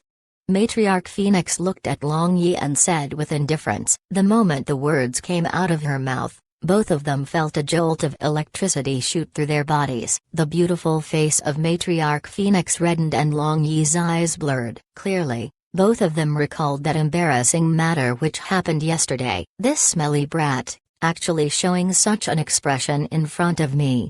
Matriarch Phoenix saw that Long Yi was presumptuously staring at her, and she couldn't help but get angry. Leaving Long Yi with an angry stare, she turned around and walked into a separate bathroom which was in the inner room. As Long Yi stared at Matriarch Phoenix's back, he saw those perfectly round and pert buttocks shaking whenever she took a step. His heart shook and he became a little agitated. Then, that soul-stirring naked back he had seen yesterday involuntarily reappeared in his mind. Only after Matriarch Phoenix's figure completely disappeared from Long Yi's view did he wake up with a start. How could he let his imagination run wild like this? This was his mother-in-law he was looking at. However, when he heard the hula sound of flowing water, Long Yi, who had just sobered up, fell into another fantasy. He didn't know if it was intentional, but Matriarch Phoenix didn't cast a sound insulation barrier when she went to take a bath. Wasn't she intentionally attracting him to commit a crime? Long Yi continuously recited Amitabha in his heart,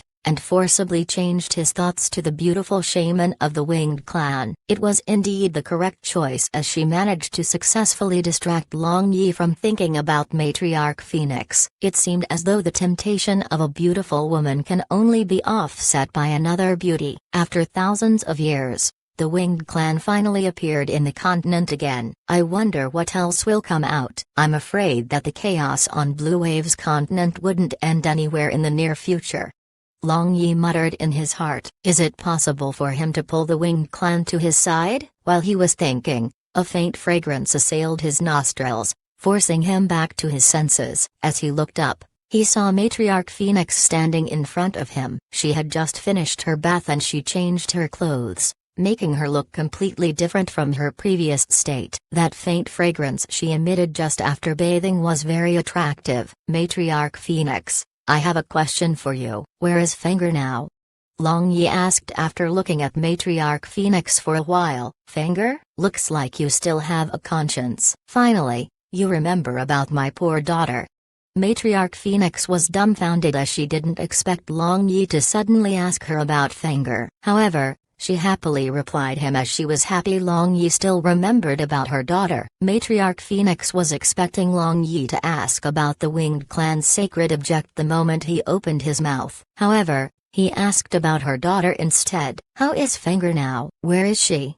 Long Yi asked again. Looking at Matriarch Phoenix's expression, he realized that Yufeng wasn't in any danger. As such, his worries were dispelled. "Since you have seen my Phoenix key, you should know that we have already found the advanced manual for our Phoenix key in Flames Mountain." Fenger had a fortuitous encounter in Flames Mountain, so at this moment, she is still cultivating in Flames Mountain. I believe that when she returns, she will stun the entire world. She will definitely not be any inferior to the successor of Ice Palace in any way.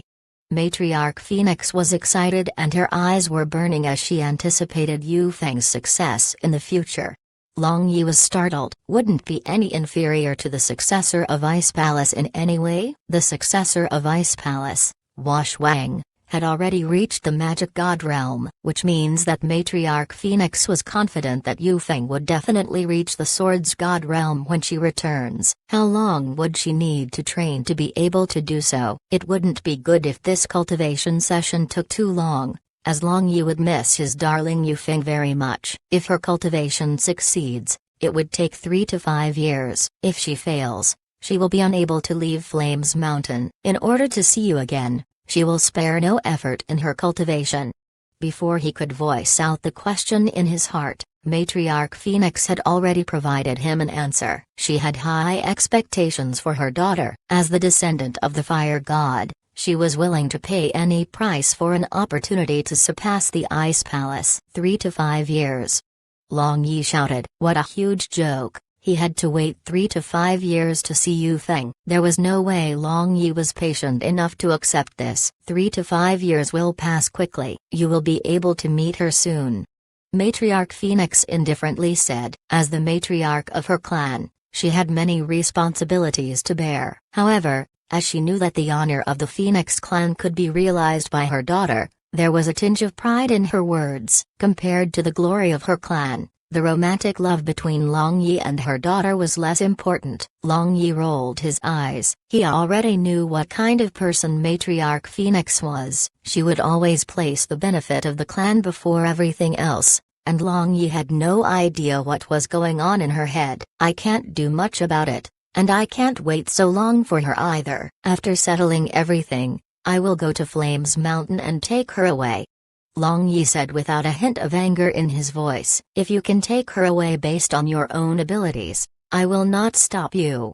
Matriarch Phoenix said with a smile. Well, let's not talk about the matter of Fenger for the time being. However, you have to give me an explanation about the matters of the Winged Clan. Long Yi frowned and said, I took their sacred object. Matriarch Phoenix directly said. As it turns out, Matriarch Phoenix coincidentally saved a dying Winged Clan member when she came out of Flames Mountain. Who would have thought that her Winged Clan member she saved was the wife of the Winged Clan's patriarch? At that time, the patriarch of the Winged Clan was so grateful to Matriarch Phoenix for saving the life of his wife that he broke their clan rule and brought her into the seclusion area of the Winged Clan. Never would he have expected that Matriarch Phoenix would deceive them the moment she got in. Matriarch Phoenix was incomparably curious about this Winged Clan that had disappeared thousands of years ago. Her shrewd businesswoman mind began to operate the moment she saved the Winged Clan member. After some effort, she managed to integrate herself into the Winged Clan. She became a bosom friend with the wife of the Winged Clan's patriarch, who disclosed many matters of the Winged Clan to her. Those days happened to coincide with the Winged Clan's ancestors' sacrifice ceremony. In that ceremony, Matriarch Phoenix saw the sacred object of the Winged Clan and was shocked from the bottom of her heart. Finally, after spending countless hours of scheming to gain the trust of the simple-minded Winged Clan members, she stole the sacred object of the Winged Clan on a moonless night and used the Winged Clan's patriarch's wife to escape from the area. After fleeing, she had been hiding from the experts dispatched by the Winged Clan all this while. What exactly is that treasure that made you a matriarch of the Phoenix Clan? Rack your brain and not hesitate to use the goodwill of other people to obtain it. After hearing her story, Long Yi raised his eyebrows and asked. He felt that the Matriarch Phoenix's actions were not appropriate at all. He believed that there should be a bottom line for everyone's actions. Wind God Spirit Tablet. Matriarch Phoenix broke out an earth-shaking news. Long Yi was startled and his eyes widened. It was, unexpectedly, the Wind God Spirit Tablet. It's no wonder that Matriarch Phoenix didn't hesitate to spare any effort in order to obtain it. This was a treasure that no one could ignore. Treasuring a jade ring becomes a crime. It was because of this that Matriarch Phoenix spared no expense in order to obtain the Wind God Spirit Tablet. Yes, Wind God Spirit Tablet. Its appearance is exactly the same as our Phoenix Jade, only the color is different. Matriarch Phoenix said, and she took out a dark cyan-colored jade tablet from her space ring. The moment Matriarch Phoenix took out the Wind God Spirit Tablet, The air inside the room became calm and dense wind magic elements began to gather. Long Yi had his eyes wide open as this was the real Wind God Spirit Tablet. He had never expected the Wind God Spirit Tablet to be the Winged Clan's sacred object. Matriarch Phoenix handed the Wind God Spirit Tablet over to Long Yi and said, "I am giving you this Wind God Spirit Tablet, in case you are unable to explain yourself to the Winged Clan when you look for them in the future. You're giving it to me?"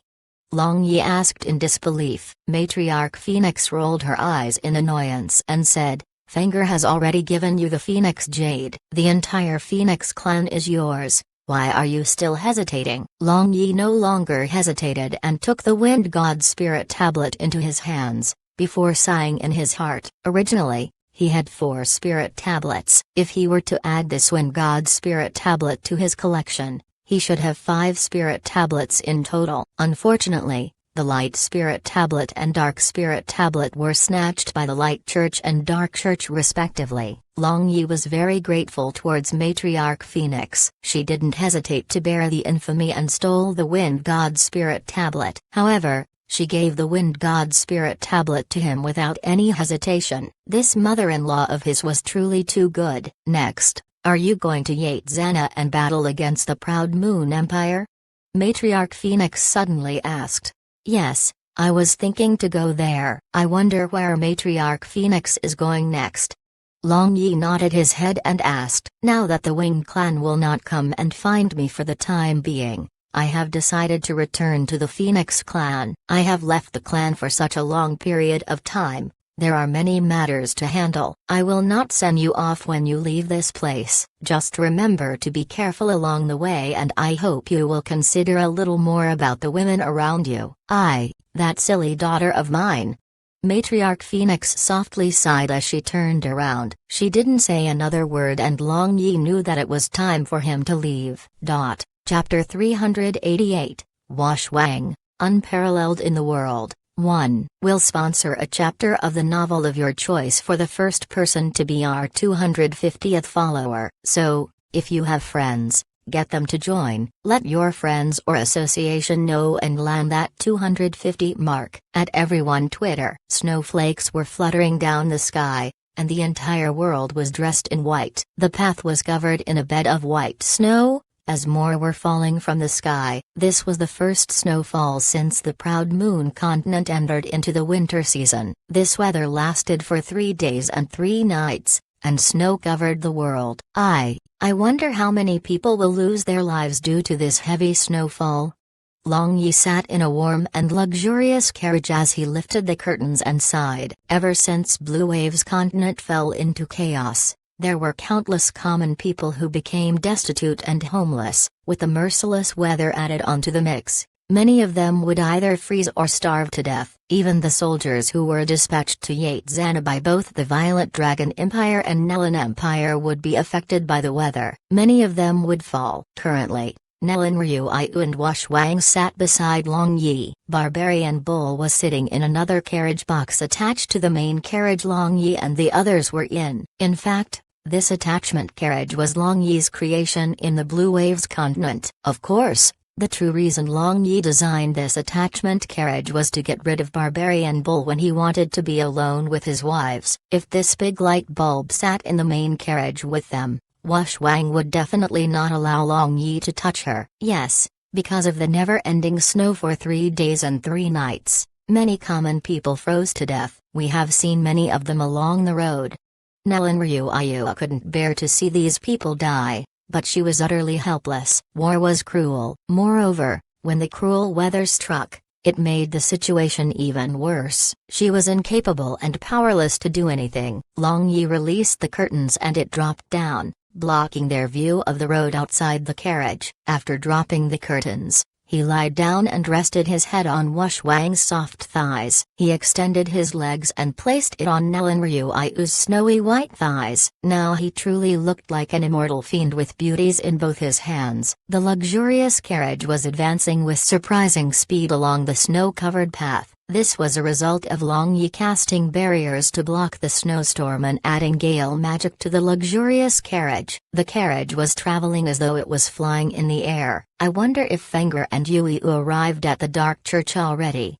While smelling the delicate fragrance of the two women in the carriage, Long Yi was actually thinking of other women in his heart. The day before the heavy snowfall, they had separated from Long Yi's group to return to the dark church. As such, they took the other path, and that was the last time Long Yi saw them. In fact, he was most worried about Fengling. She was used by the Dark Pope to take away the Dark Spirit tablet. Although she appeared fine on the surface, Long Yi knew that Fengling cared deeply about this matter. His intuition told him that the relation between the Dark Pope and Fengling wasn't shallow. Hopefully there are no problems. Long Yi murmured. Perhaps he should have accompanied Fengling back when she returned to the Dark Church. However, after second thoughts, he decided against it. After all, Fengling and Leng Yui belonged to the Dark Church. Although they were his wives, he didn't want to make things difficult for them. The carriage advanced rapidly, and it was getting closer and closer to Yatsana defense line by the minute. Along the road, he saw many military camps stationed about. However, all the soldiers were curled up inside their tent, as they didn't dare to leave the warmth and safety of their tents. The soldiers that were on guard duty had draped thick clothing over themselves, yet they were still shivering when they faced the wind and snow outside their tents. Some military camps simply didn't have any soldiers on guard duty. If small teams of Proud Moon Empire's elite were to carry out a sneak attack on them, they would be completely annihilated. Looking at the current situation, Long Yi shook his head. If the Violent Dragon Empire and Nellen Empire's soldiers keep this up and stop their attack due to the cold weather, the Proud Moon Empire would recapture their lands in the near future. When they were less than 2 days away from the Yatsana defense line, Long Yi finally noticed that the security of the military camps was higher compared to the ones he had passed by on the way here. However, it was a far cry from the normal level of security he would expect from a military camp in the middle of a war. The days quickly passed. Long Yi was resting on a soft cushion inside the luxurious carriage. He was holding Wang on the left side and holding Nellen Ryuayu on the right. Unfortunately, Long Yi was only able to go so far as Wang didn't allow him to take the final step with her. However, she allowed him to touch her all over, teasing him incessantly. Of course, she refused to allow him to make love with Nellen Ryuayu, who was together with them in the carriage. For Long Yi, who was licentious and had no principles, this was a kind of torture. Suddenly, Long Yi's ears twitched as he heard a powerful cry coming from far away. It seemed as though there were soldiers were training in the distance. Strange. There are actually soldiers who are training in such bad weather. Not to mention that it is so early in the day. It seems there are elites here. Long Yi opened his eyes and saw that Wang was also awake. Do you want to go and take a look? Long Yi raised his eyebrows and asked. Wang blinked her beautiful eyes to signal an agreement. The two of them were of the same mind. A single action was enough for them to understand each other's intention. The two of them slowly got up. Holding hands, the two of them soared into the sky and flew towards the direction of the cries. They are the real elites. I didn't expect that the Blue Waves continent actually had such strong soldiers. The commander-in-chief who trained them is definitely a significant figure on the continent. Wang looked at the rows of soldiers who were training in the harsh winter as she said. Looking at how they were training, bare-bodied in the snow, Wang thought that they were tough soldiers. They carried a heavy bundle on their back while training in this snowstorm. Long Yi was nevertheless surprised. After being stunned for a little while, he became delighted as he said with a smile, "That's natural. The commander-in-chief of this army is an incredible figure. Do you know him?" Wang asked with a smile. Of course, as a matter of fact, you know him too. Long Yi laughed. I know the commander-in-chief of this army. Don't tell me it's you. Wang showed a brilliant smile, illuminating the world. You are so smart. I thought you'd need a good while to think before coming up with the answer. Long Yi acted as if he was shocked as he laughed. That's your soldiers. Wang retracted her smile as she muttered. Suddenly, a loud roar that was just like a clap of thunder came from below. All soldiers of Unparalleled Battalion, assemble. It's time for the next training course." Wang blankly stared at Long Yi and muttered, "Unparalleled, Wang, Battalion?" "Yes, Unparalleled Battalion. Unparalleled meaning, unparalleled in the world."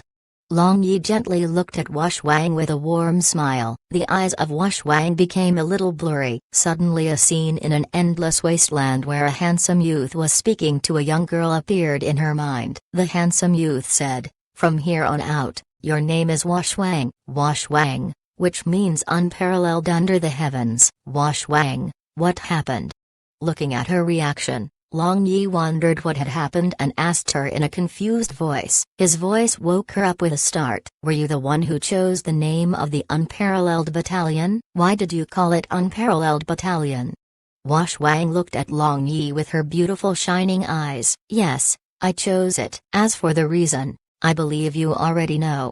Long Yi's gaze met Wang's, and they both displayed a resplendent smile on their faces. The feeling they had for each other became even stronger. Sometimes, it only required an instant to arouse the feelings between two people. Below the two of them, the soldiers of the Unparalleled Battalion divided into two groups and began their training. Their training was about hiding and assassination techniques as figures darted about in the snow. "Anger? Wait here for me. I shall go and see how much they have progressed after all this time."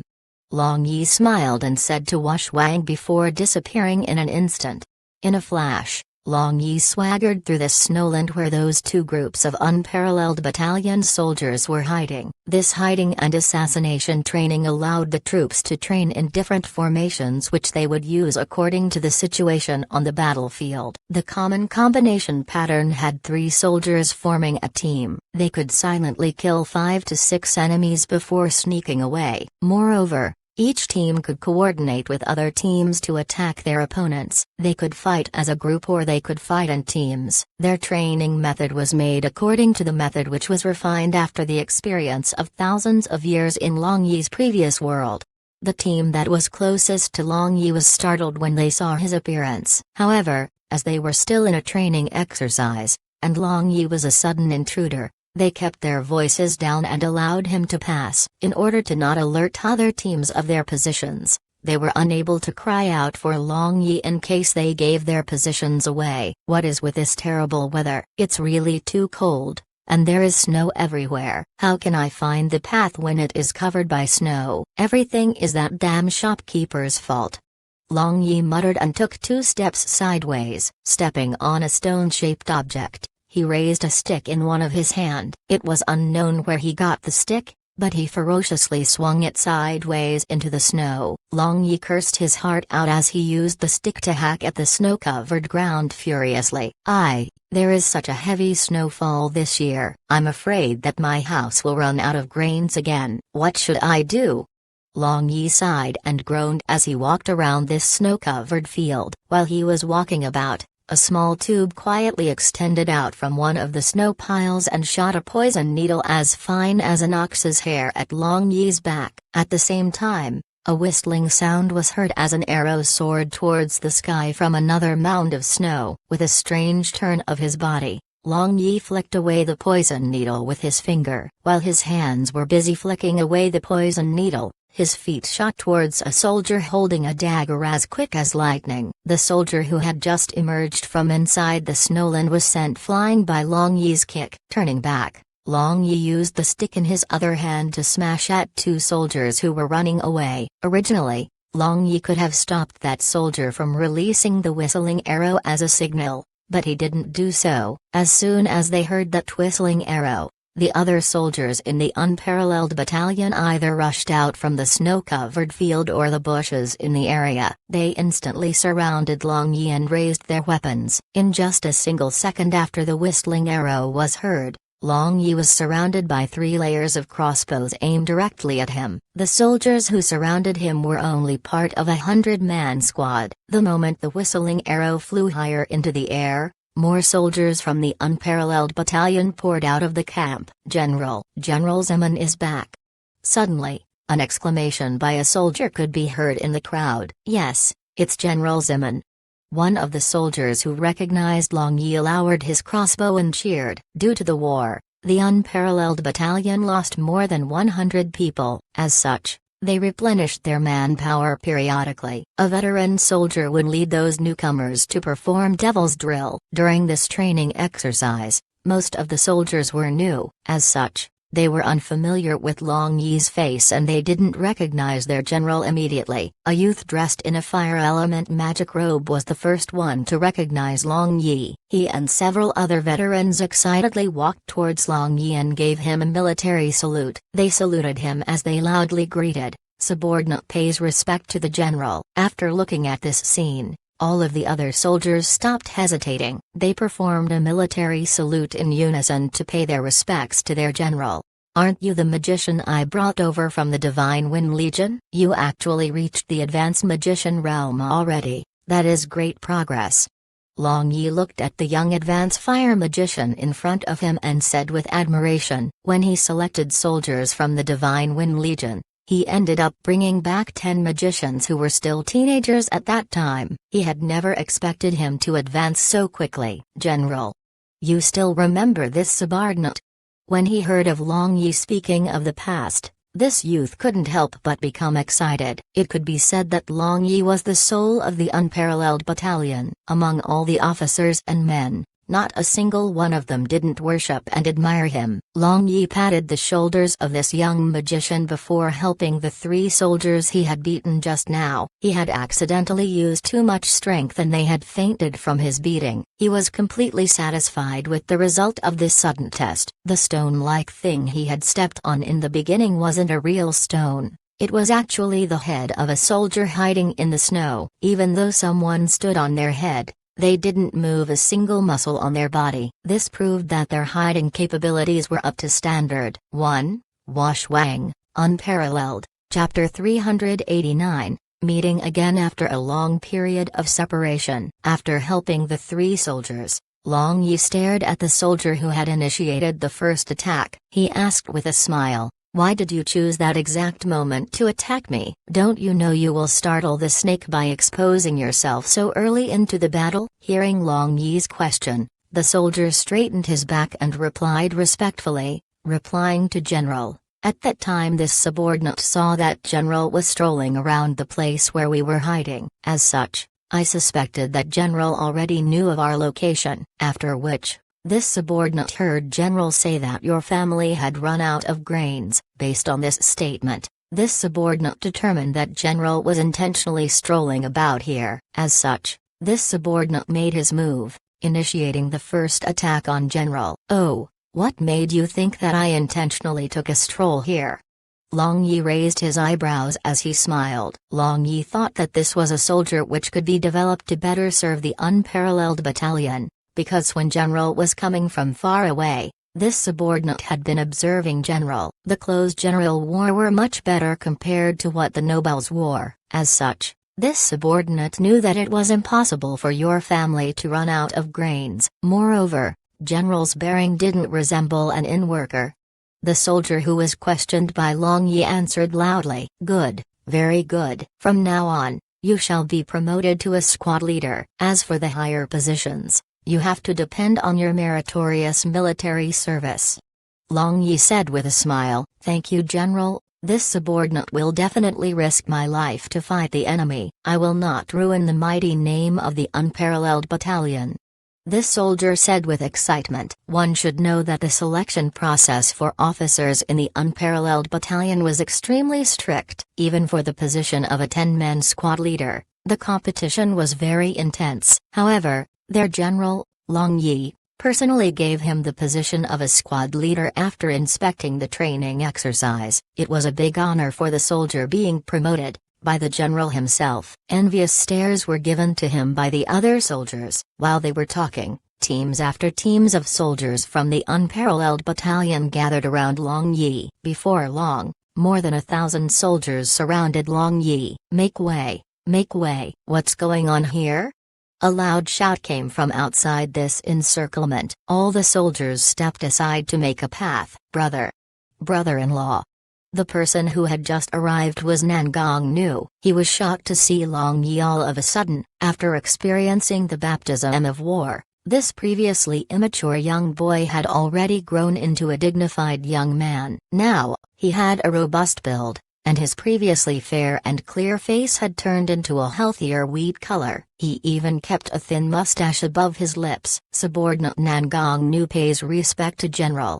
After being stunned for a few seconds, Nangong Nu returned back to his senses, walked over to where Long Yi was standing. He performed a proper military salute as he stared at Long Yi with admiration flashing in his eyes. Long Yi nodded his head before sweeping his gaze at the 1,000 soldiers from the Unparalleled Battalion surrounding him. Attention! All team leaders, continue to train your troops. After you complete the training session, assemble your troops and return to camp. With a single shout of acknowledgement, all the team captains accepted the order. The troops surrounding Long Yi dispersed as all of them resumed their training. Brother-in-law, why are you here? Nangong Nu's eyes reddened as he asked Long Yi. In front of Long Yi, he was still that mischievous child from before. Little Nu, why on earth are you, a grown-up man, showing this girl-like appearance? You have already grown up. Zhang Yan would definitely be happy to know that. Long Yi smiled and held both shoulders of Nangong Nu firmly as he said. Nangong Nu took a deep breath and held back his tears that were about to fall. With a sense of pride, he held his head up high as he said, Brother-in-law, in this war, I have already killed more than 1,000 enemies. With the exception of General Bear and General Batang, I have the most kills. Little Nu is awesome. However, you are now a captain of a 1,000-man team. You need to use strategies and coordinate your troops properly in order to win the battle. This is something the superior, like you, should do. You don't need to go and rob meritorious military service from your subordinates, do you understand? Long Yi rubbed Nangong Nu's head as he said. Now, this child was nearly as tall as him. He remembered that when he had just returned to Soaring Dragon City, Nangong Nu had yet to reach his chest. However, in the blink of an eye, he had already grown to become a real man. Brother-in-law, from now on, I'll pay attention. Who are you? Nangong Nu nodded his head. While he was chatting with Long Yi, a delicate fragrance suddenly assailed his nostrils. Nangong Nu saw a beautiful woman in a spotless white gown appear out of thin air behind Long Yi. When he saw someone else appearing out of thin air, his nerves subconsciously became tense. Don't be nervous, she is Wang. You can call her big sister Wang. Long Yi said with a smile. Wang? Nangong Nu thought for a bit and had a sudden realization. Nangong Nu realized that it was because of her that Long Yi gave this independent battalion the name, Unparalleled Battalion. After thinking for a little while, he obediently called out, Big Sister Wang. Wang gave Nangong Nu a slight smile and nodded her head. Her beautiful smile stunned Nangong Nu and made him absent-minded for a while. When he finally came back to his senses, he realized that his face was beet red. Long Yi laughed heartily. It seems like the destructive power behind Wang's smile was really large indeed. Long Yi turned to Nangong Nu and said, Little Nu, bring us back to the military camp. I haven't seen Tyrant Bear and Yor for a long time. I really miss the two of them. I think that General Batang is the one brother-in-law misses. As for General Bear, he is only secondary. Nangong Nu mischievously smiled. In front of Long Yi, he reverted back the old Nangong Nu. Get lost, what does a little child like you understand? Why are you still standing here? Is your reaching?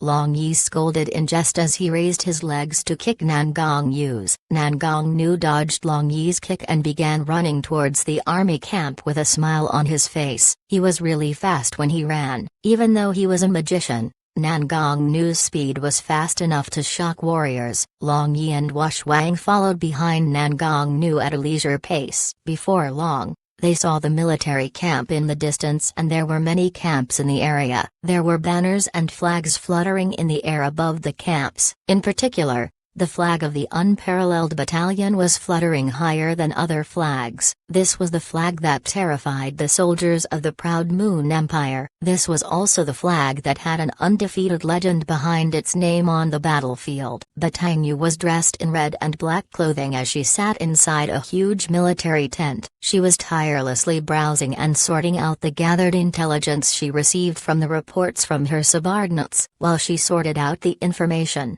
she wrote down notes and her pen danced across the piece of paper placed in front of her. Suddenly, one of Batanyu's bodyguard lifted the curtains of the tent before entering in a rush. He stuttered as he spoke.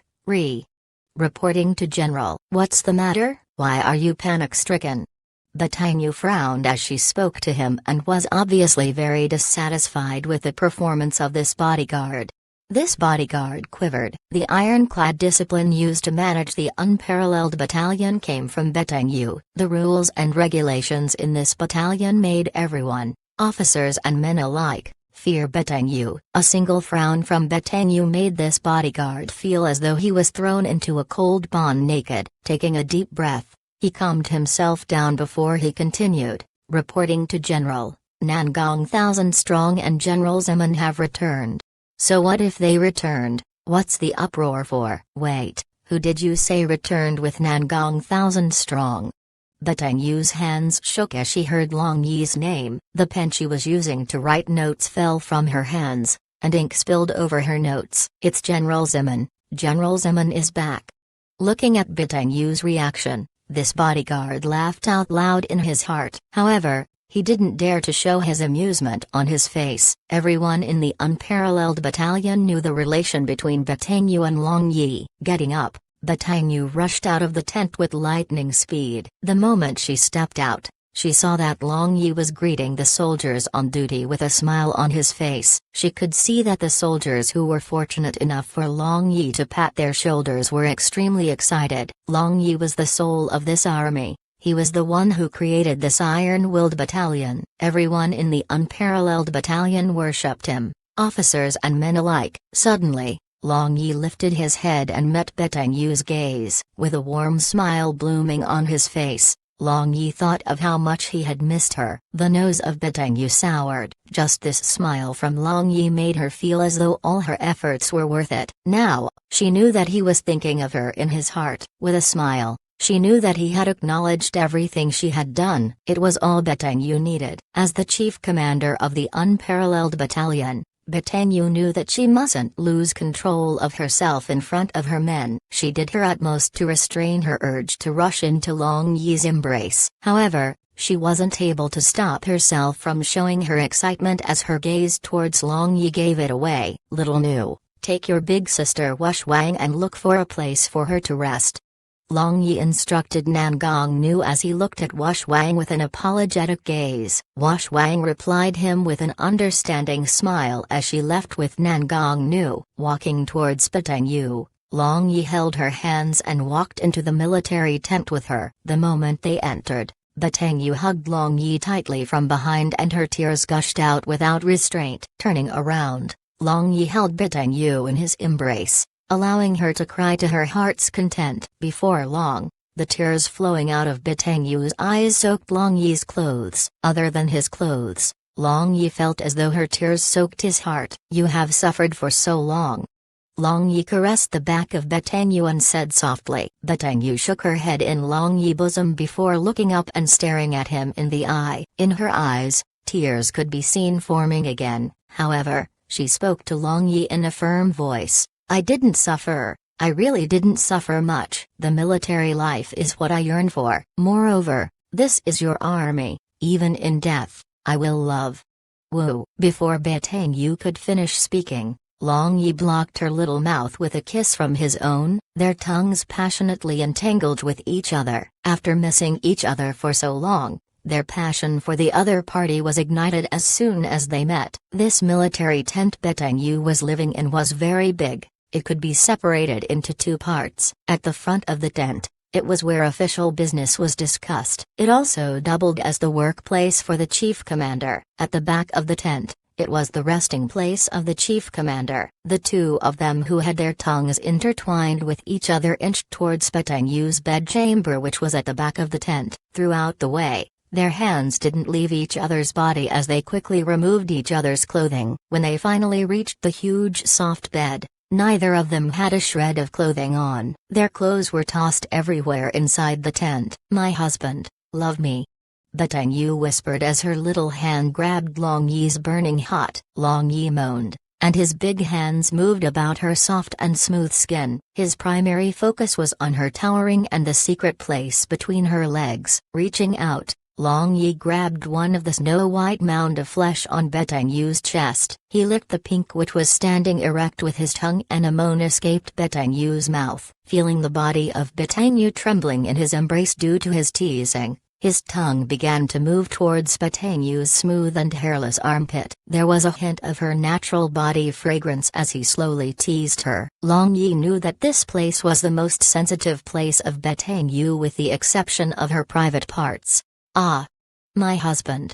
Feeling Long Yi's nimble tongue licking her sensitive armpit, Betang Yu's entire body quivered. Her love nectar flowed out of her secret place like a waterfall as her moans became louder. That was her overexcited emotional discharge. After, Long Yi no longer hesitated, and he joined together with Betang Yu in the most intimate way. Betang Yu's soul left her body and flew beyond the highest heaven as he pounded her in the most primitive way. Sinking and rising in the ocean of desire, everything in the world seemed to have gone far away from her. After an unknown period of time, her began to dissipate. The messy bed and wet patches were the witnesses of how crazy the two of them were. "My husband, I want more."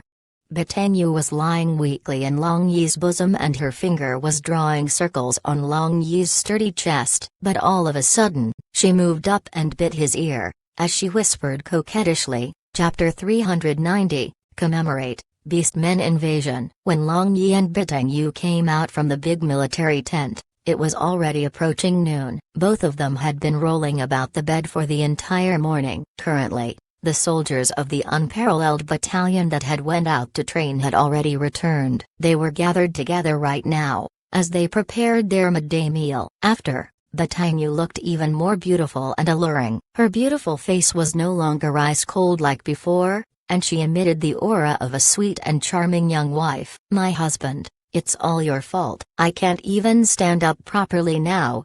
Betang Yu grumbled. "Why are you putting the blame on me? I wonder who was it that asked for more?"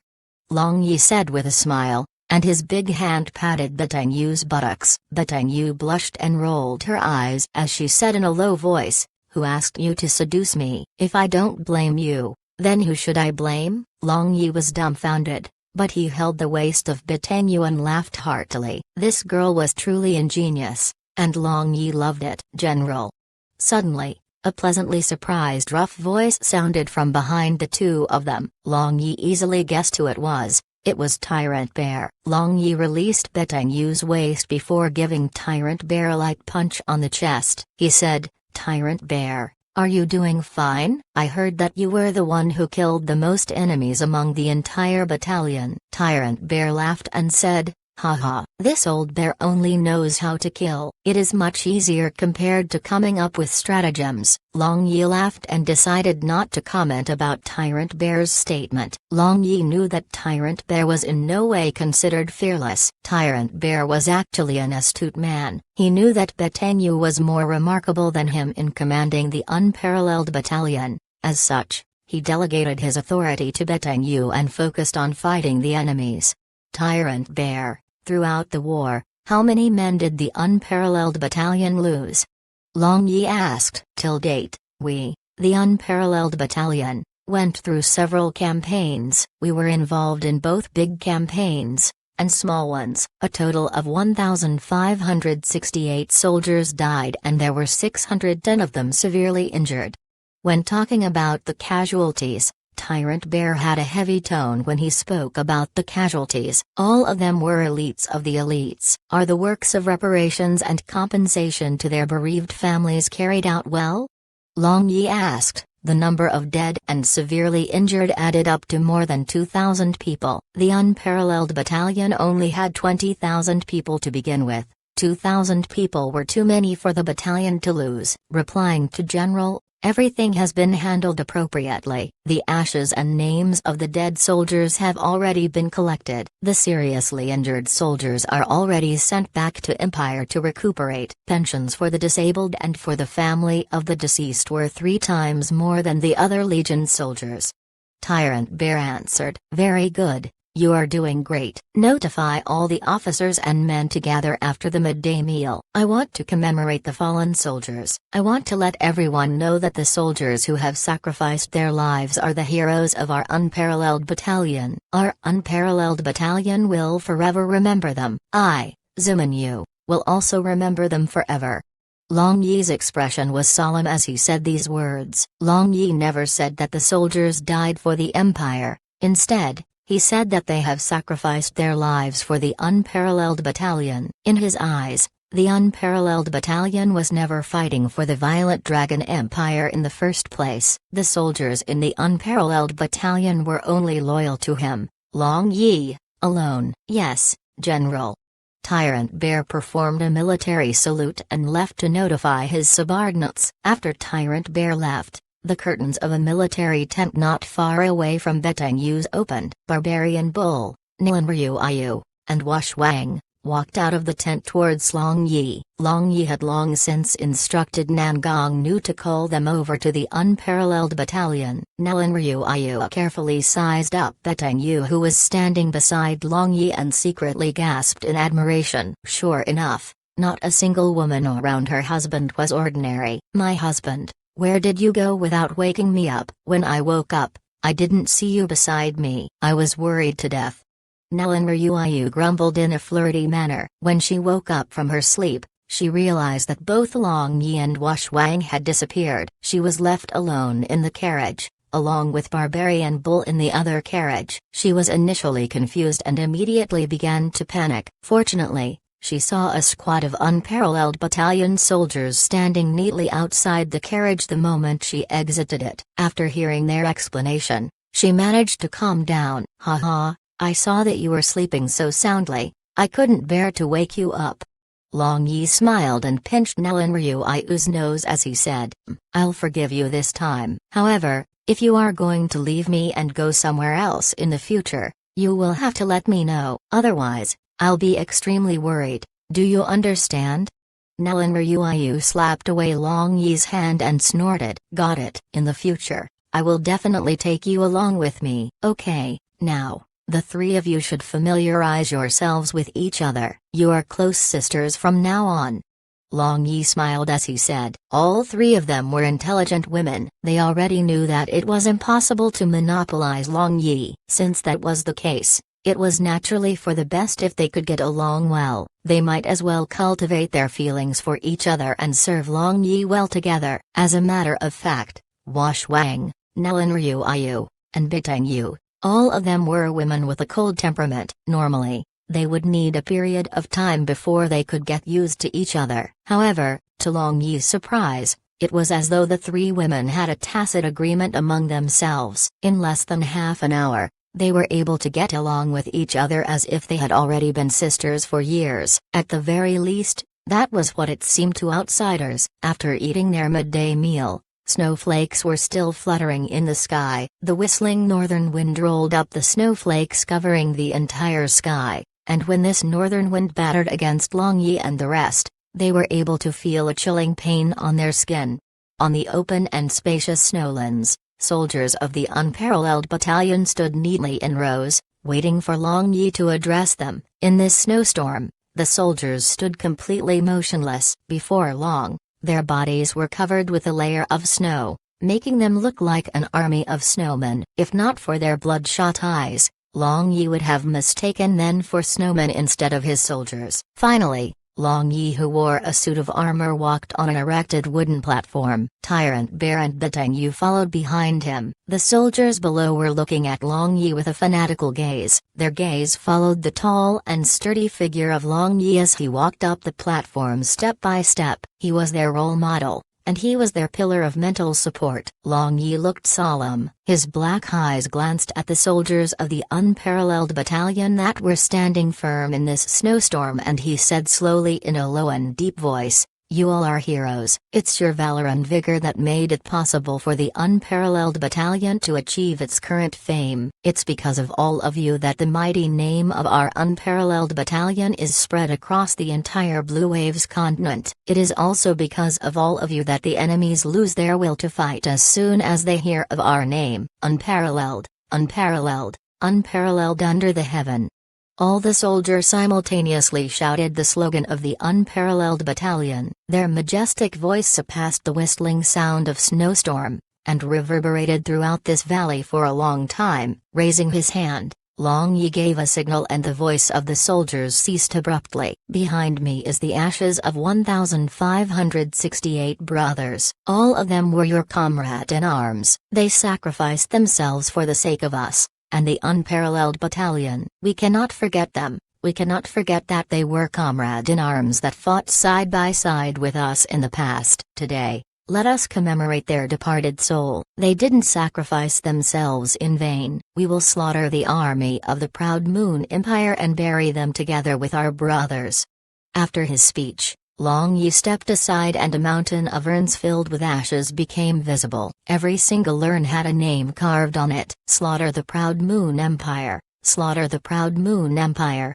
All the soldiers of Unparalleled Battalion shouted till they were hoarse. Due to Long Yi's speech, the blood in their body was boiling. They were dying to slaughter the soldiers of the Proud Moon Empire. They hated that they couldn't rush towards the Yatzana defense line to kill their enemies this very moment. Their long swords at their belts, clasping their ken bows, had sundered from their bodies, but their hearts could not be vanquished. They were both brave and noble, strong to the last second. They cannot be dishonored. They might have lost their bodies, but their souls are still living. Heroes among the shades, their valiant souls will be one, Long Yi said in a bleak voice. He nevertheless recited a section of his previous world's poem written by an ancient poet for the commemoration of the officers and soldiers who fell in battle. It was named, Hymn to the Fallen. On the western border of the Nelan Empire, over 100,000 border guards were stationed all year round in order to prevent the Beastmen armies from invading the continent. Currently, night had already fallen and there was a fine drizzle across the lands. Several teams of Nelan Empire's soldiers that were responsible for patrolling the border had neglected their duties and were hiding in caves to hide from the rain. They started fires and were warming themselves up beside it while chatting and laughing. They exchanged stories and dirty jokes between each other. It had already been many years since the Beastmen clans appeared. As a result, the soldiers of the Nelan Empire patrolling the border were extremely lax in military discipline. They slacked during their everyday training. Both commanders and soldiers alike. They gave up improving themselves and they would visit a brothel located in a strategic town located not far away from their camp to enjoy themselves. They would expend their excess energy every night in the brothel, and carry out their duties sloppily during the day. Old 6. Wasn't the skill of those big sisters last time top-notch? I was in the room next door, and I heard that you didn't last even 2 minutes. Ha ha ha. In a small cave, a short soldier wearing armor of the Nelan Empire's army laughed and teased his comrade in arms. After hearing what he said, all the other soldiers looked contemptuously at Old 6. This soldier called Old 6 was so angry that his face became red before he counterattacked. Xi, you are worse than me. Once, I had Zhao Hong saying that each time you went there, you'll take medicine beforehand. If you didn't take the medicine, your little brother wouldn't be able to stand even if she sucked herself dead. What nonsense are you talking about? Xi immediately stood up as if he wanted to fight. Both of you are getting too noisy. Get the hell out and do some patrolling before coming back.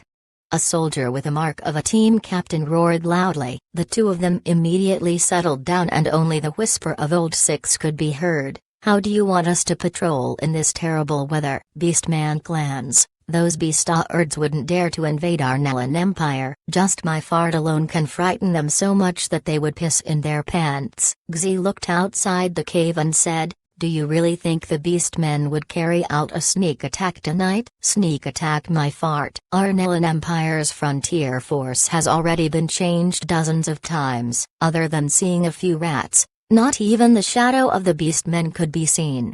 That team captain said, yes, even if they had the guts of 100 men each, they will not dare. Yet another soldier spoke. However, his voice ceased abruptly before he managed to finish speaking. Under the illumination of the flickering fire on the cave wall, he saw several tall shadows. Lizai, are you suffering from malaria? Why are trembling like this? The team captain laughed. Beastmen came. Lizai stuttered as his trembling hands reached towards the signal flare on his body. However, he realized that they wouldn't be able to send the signal flare out as they were inside a cave. Don't crack a joke, Beastmen.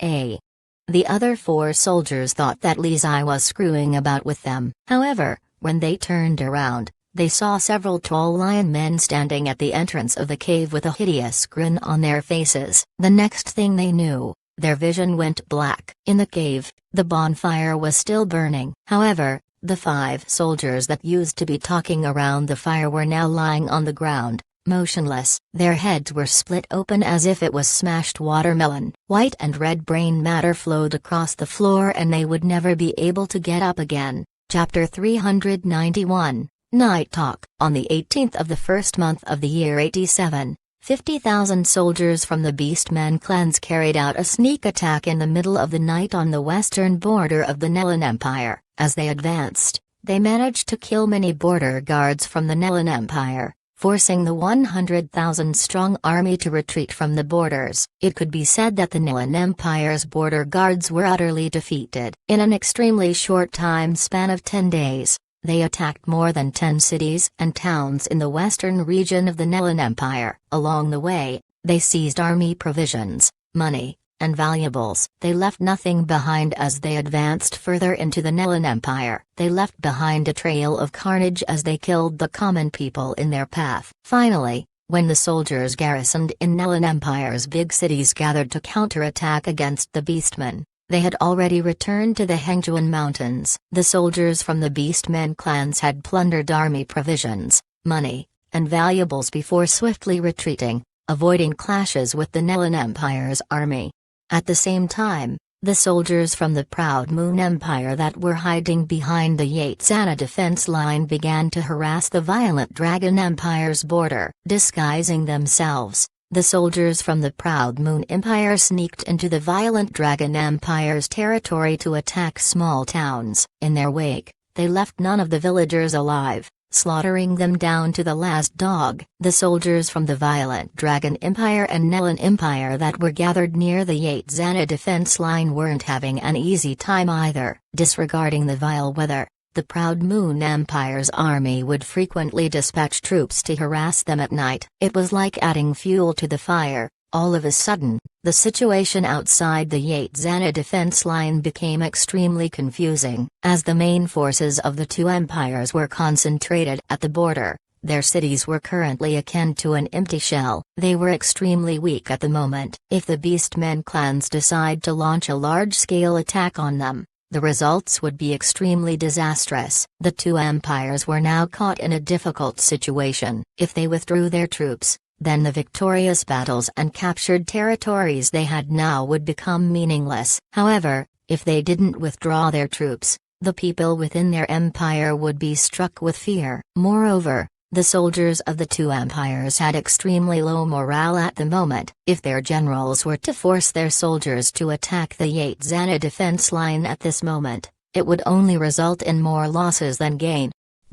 Currently, Long Yi was sitting in a military camp in the Unparalleled Battalion's campgrounds. He browsed through the military report he had just received from one of his subordinates. He frowned and handed over the military report to Beteng Yu, who was sitting beside him, and asked, "Yuer, what do you think?" Skimming through the contents of the report, the color of Beteng Yu's face changed. After thinking for a long time, she finally said, "My husband, it is difficult to defend against both the Beastmen clans and the Proud Moon Empire at the same time. Since our internal defense is very weak at this moment, We should withdraw and defend the Empire. In any case, it's impossible to attack the Yatzana defense line in this weather. Long Yi shook his head and stood up, walking over to the big military map hanging on the wall. He looked at the Yatzana defense line which extended 800 li long, deep in thought. We can't do that. If our violent Dragon Empire withdrew its soldiers, the Nelan Empire would also withdraw their soldiers. After we leave, a very big opening would appear in front of this 800 li long defense line. If the Proud Moon Empire were to advance out of the Yatzan's defense line and destroy everything, it would be too late for us to cry. Long Yi frowned and said, "What else can we do? We can't keep dragging on and refuse to make a decision." Batang Yu said, wait until news come from the Hengjuan Mountains." Long Yi had an unfathomable smile on his face. Long Yi was waiting for that fellow, Yanjian's decision. Long Yi's decision on what to do would depend on what Yanjian decides to do next. In Proud Moon Empire's 9 Deviation Village, a person wearing a golden-edged priest robe and had their head covered with a hood landed on the path with cyan slab stones.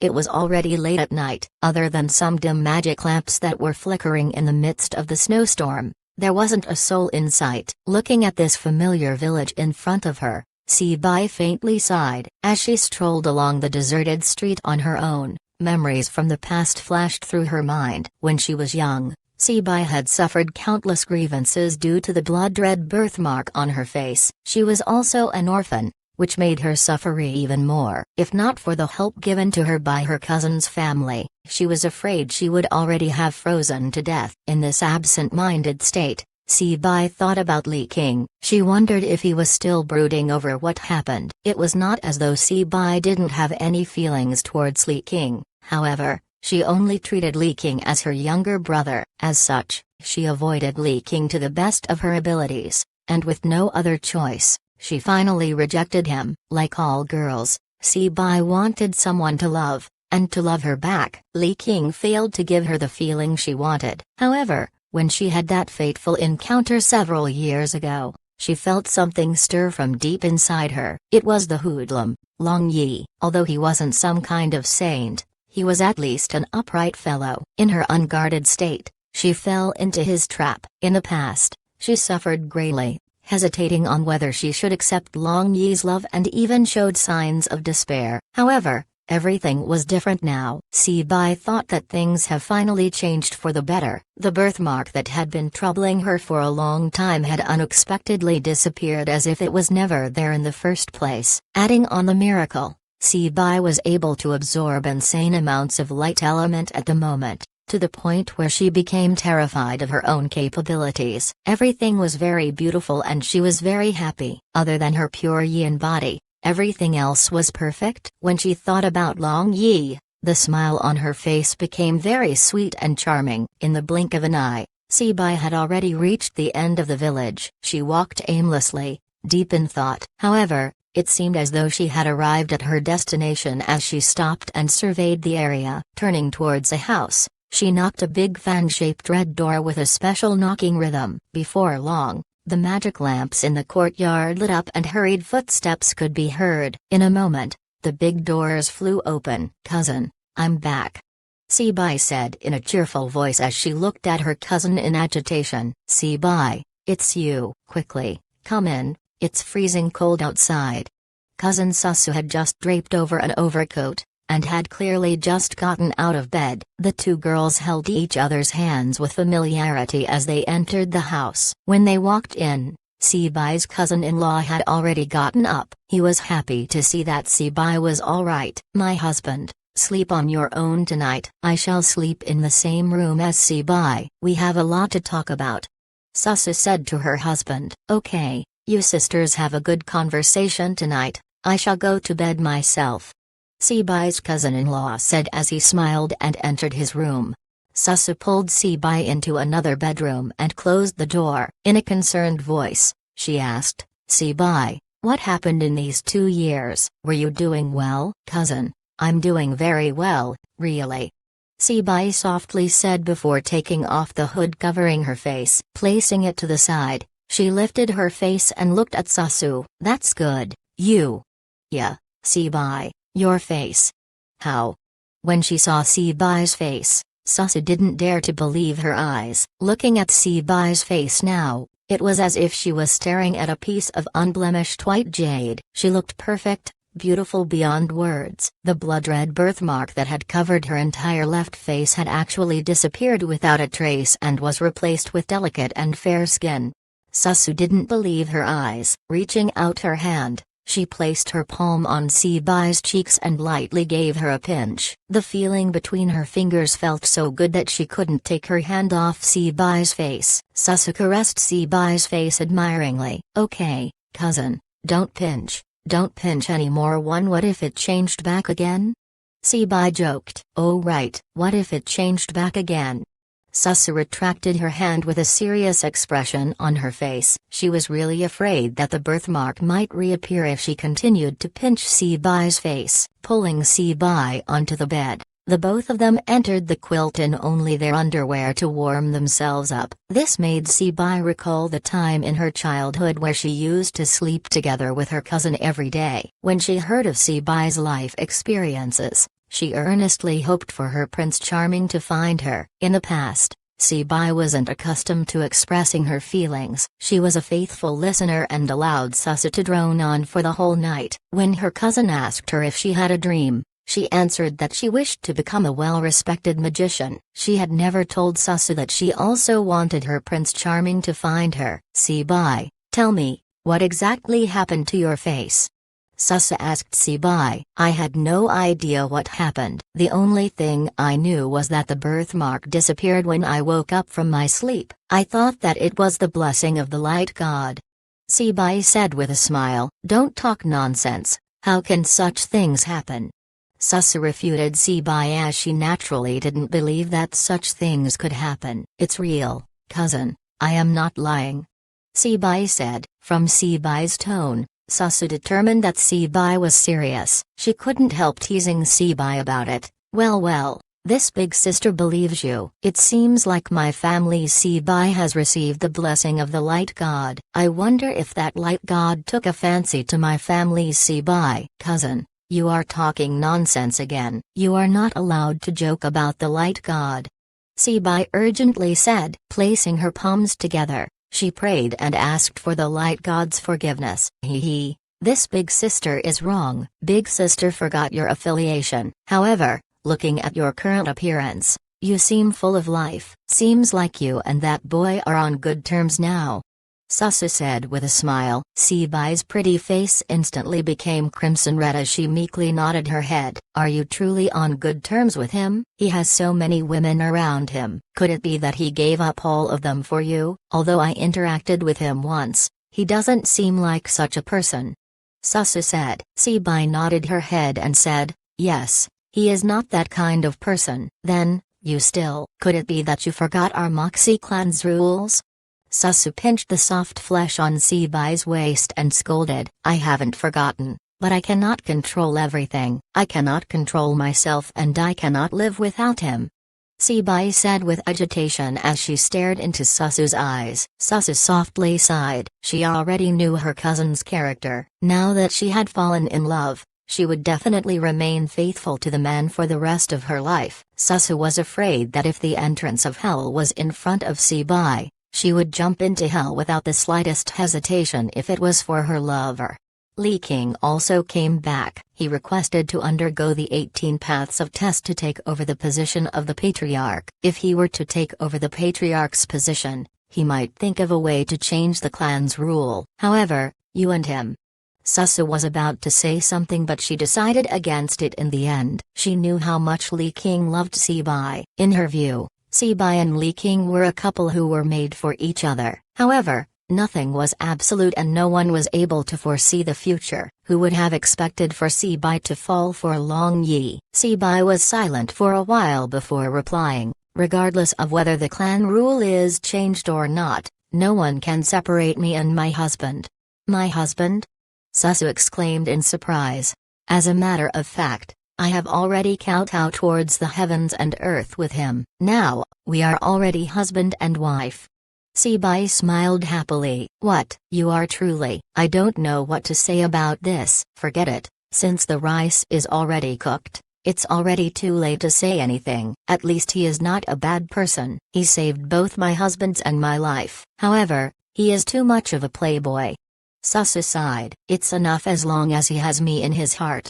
Sibai placed her head on Susu's shoulders and softly said, Chapter 392. After snowing for more than 10 days, the snow finally began to show signs of subsiding. In some places, the accumulated snow had reached up to the waist, and there was a vast expanse of white everywhere. Many simple and crude huts and log cabins had collapsed under the pressure of the accumulated snow. There were many common people on the road who died. They either froze to death or starved to death. There were too many of them to count. Although the Proud Moon Empire also had such a long period of continuous heavy snowfall in the past, only a small region was affected by it. Never in history was there a snowstorm so strong which lasted for so many days. Snow literally covered the entire empire, forming vast snowfields. Due to the heavy snowfall, traffic was blocked. As such, transmission of intelligence reports became a much more difficult task as compared to the past. It also forcibly broke off the route which the violent Dragon Empire and Nellan Empire used to transport their army provisions. If the snowfall didn't stop, soldiers belonging to both the violent Dragon Empire and Nellan Empire would constantly be in a state of anxiety.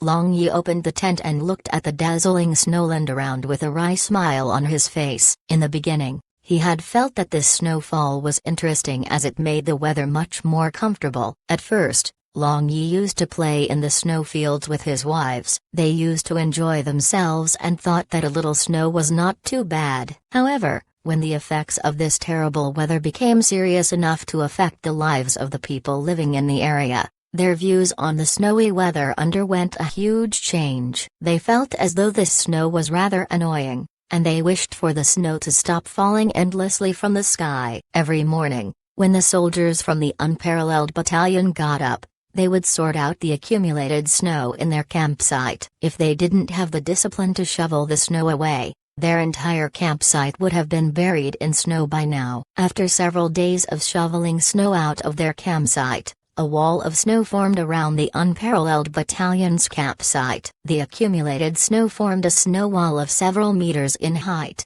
completely encircling the Unparalleled Battalion inside it. Just when Long Yi was lost in thought, he suddenly sensed a weak magic fluctuation approaching the Unparalleled Battalion from outside the snow wall.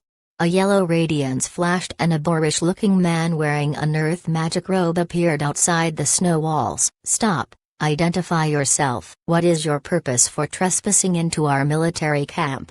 Just as this magician was about to step foot into the Unparalleled Battalion's campsite, two soldiers who were on duty placed their blades against his neck. Noticing the commotion, the patrol squad which was closest to the magician rushed over, surrounding him in their battle formation. Everyone, don't get excited. I have no ill intentions. I am looking for young Master Zeman to give him my report.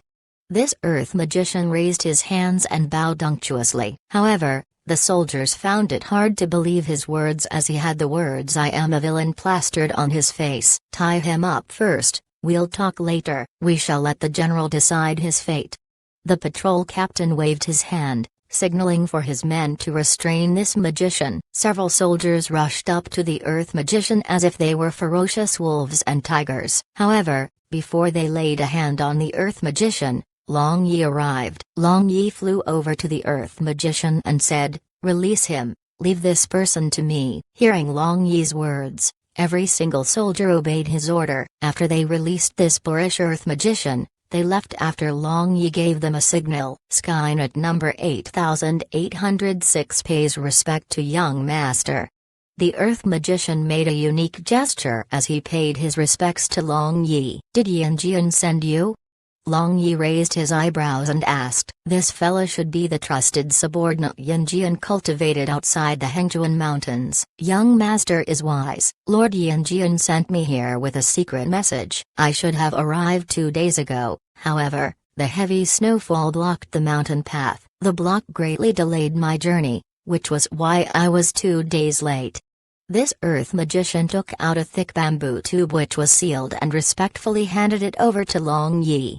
Long Yi broke open the seal and saw 2 slips of paper inside it. Reading one of them, a delighted smile appeared on his face. He patted the shoulder of this earth magician and said with a smile, "Go back and relay my message to Yin Jian. I, Long Yi, will remember his meritorious service." Listening to Long Yi's command, this earth magician accepted the order and disappeared into the snowland using earth escape magic. Yin Jian, that boy, he truly possesses a few tricks of the trade. In such a short period of time, Skynet actually managed to take root in the Hengjuan Mountains. Looks like my eye for people is quite good.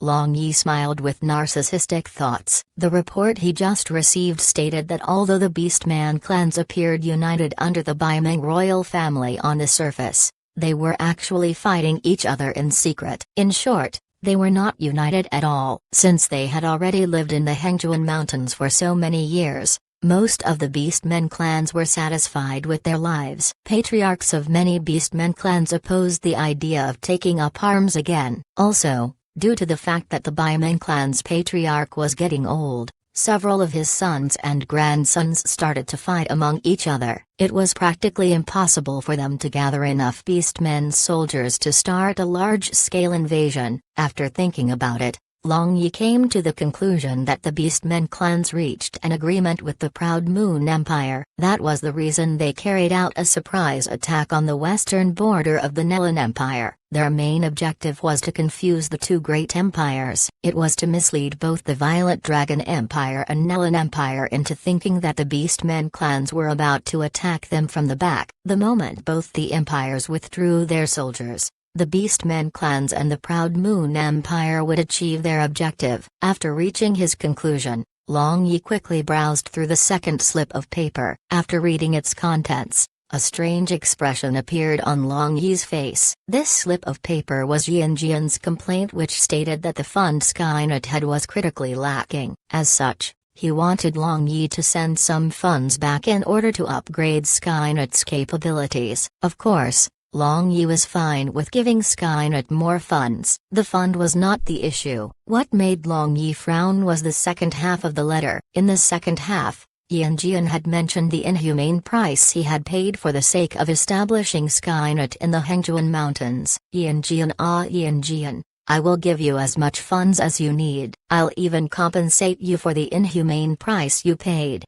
Long Yi muttered while shaking his head. He couldn't help but laugh. Today was the day he was the happiest he had been in a long time. Long Yi opened that slip of paper and read the contents again. In order to obtain the news, this subordinate didn't hesitate to feed myself to a tiger. I had to use many strategies to seduce the granddaughter of the Beimeng clan's elder. Every night, I have to endure her inhuman ravage. After nearly giving up my life due to excessive ejaculation, I managed to capture her maiden heart. After obtaining her trust, I was able to get the insider information about the Beimeng clan. What a great self-sacrifice. I, Long Yi, will not forget your contribution.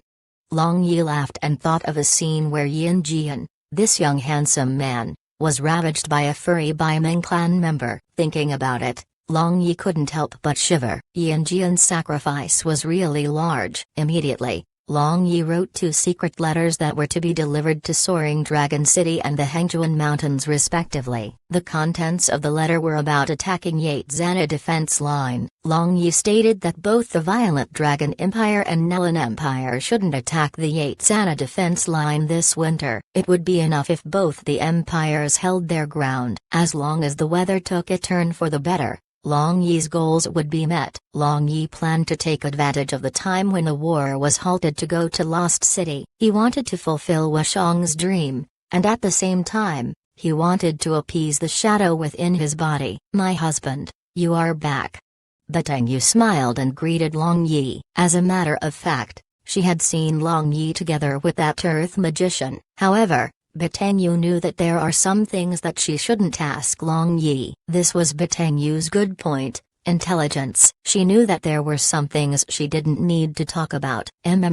This is the intelligence report I received from the Hengjuan Mountains. Take a look. Long Yi handed over that slip of paper to Betengu. Betengu read the report and she instantly became happy. If this is the truth, Then we don't need to worry anymore. Long Yi nodded his head. After hesitating for a bit, Long Yi said, I think the situation would not change much this winter. Also, I have some matters to deal with. Hearing Long Yi's words, Batang Yu's complexion dulled. These past few days, she had been extremely happy as she was finally reunited with Long Yi after such a long time. Her former ice-cold beautiful face had also become incomparably lively, often stunning the officers and soldiers that were used to seeing her ice-cold face. However, she had only enjoyed this kind of happiness for a short period of time. Yet Long Yi was about to leave her again. How could any woman be happy in such a situation? My husband, I understand. You can rest assured and go. I will protect the Unparalleled Battalion for you. Batang Yu showed a strong smile, but her eyes were already moist. Silly girl.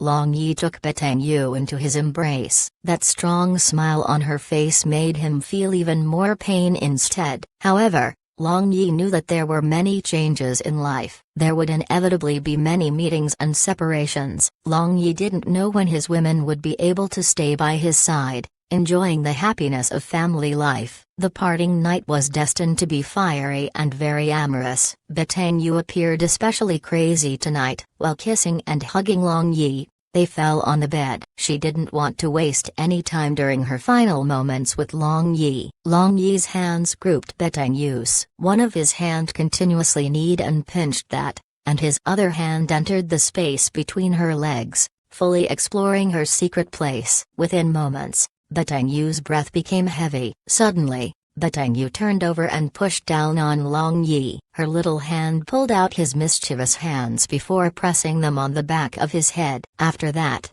she sat on Long Yi's body, licking her brilliant red lips with her fragrant tongue. She looked at him with her beautiful charming eyes as if she was a seductress. I am in charge tonight, you are not allowed to move.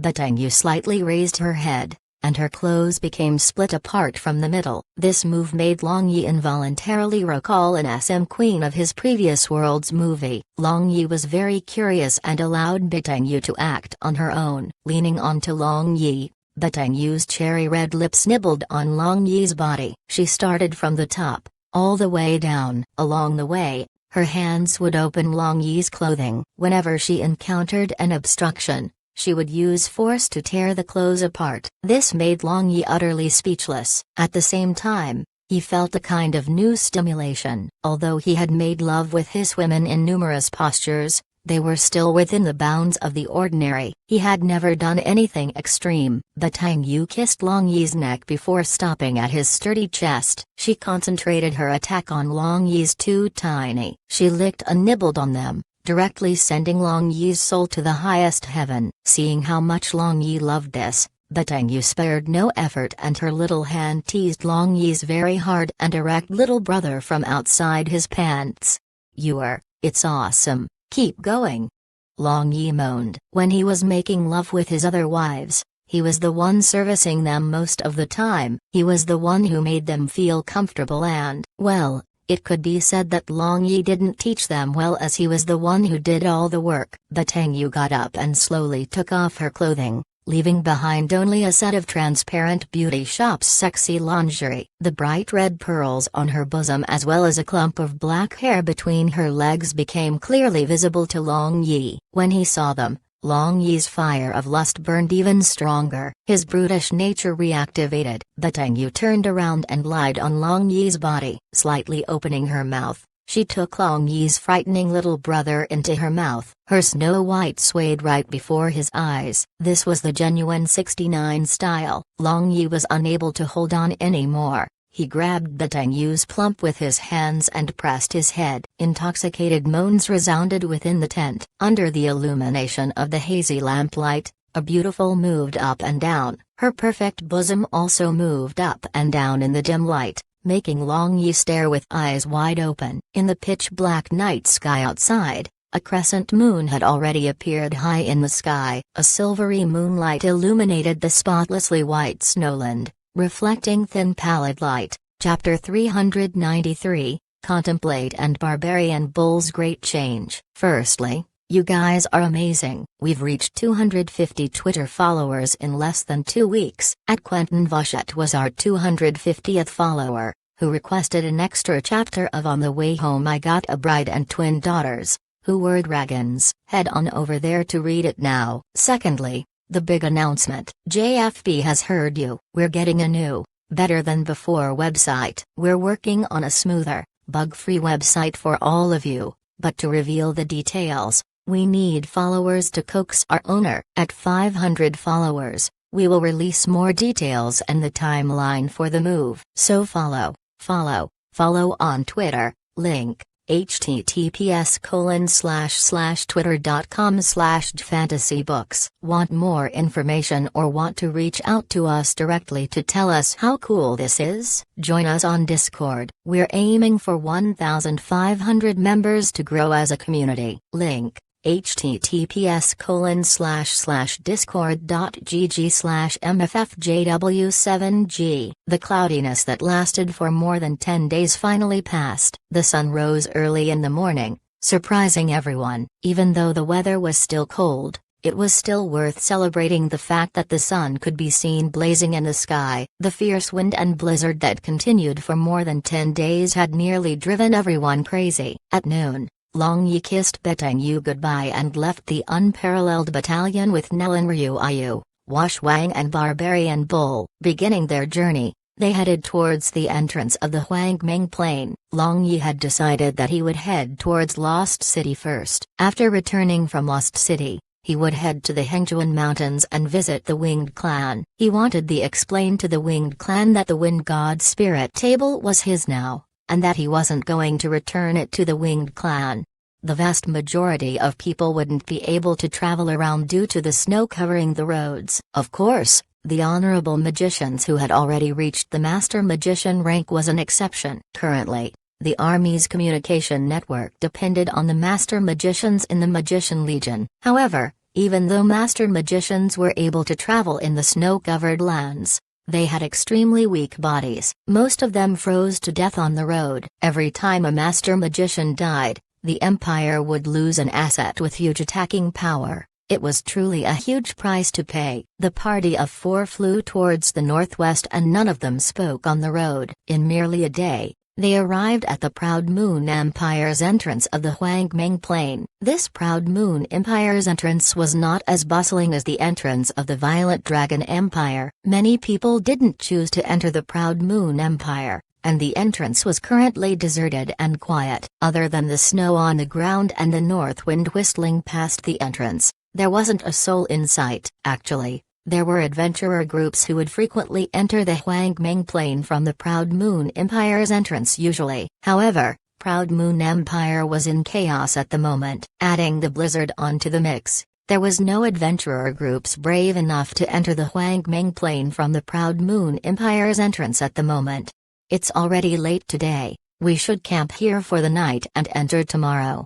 Long Yi looked at the dark sky and said. There was naturally no objection from the other 3 people in the group. Barbarian Bull swung his greenstone rule to blow some snow away, instantly creating an empty spot for the group to pitch their tents. There had been continuous snowfall for the past few days. As a result, the accumulated snow was already 1 meter deep. Long Yi was afraid that by the time all the snow melted, spring would have already arrived. The group of 4 returned to their own tent after filling their stomachs. In these past several days, Nelan Ryu had stayed in Long Yi's tent. As for Wash Wang, Long Yi wasn't able to do anything to her. He was only able to look, but not touch her. He had no choice but to eat his fill with Nelan Ryu every day instead. After all, Long Yi had to comfort his empty and lonely spirit. Without Wash Wang, Nelan Ryu had to satisfy Long Yi all by herself. Anger, how about you stay in my tent as well?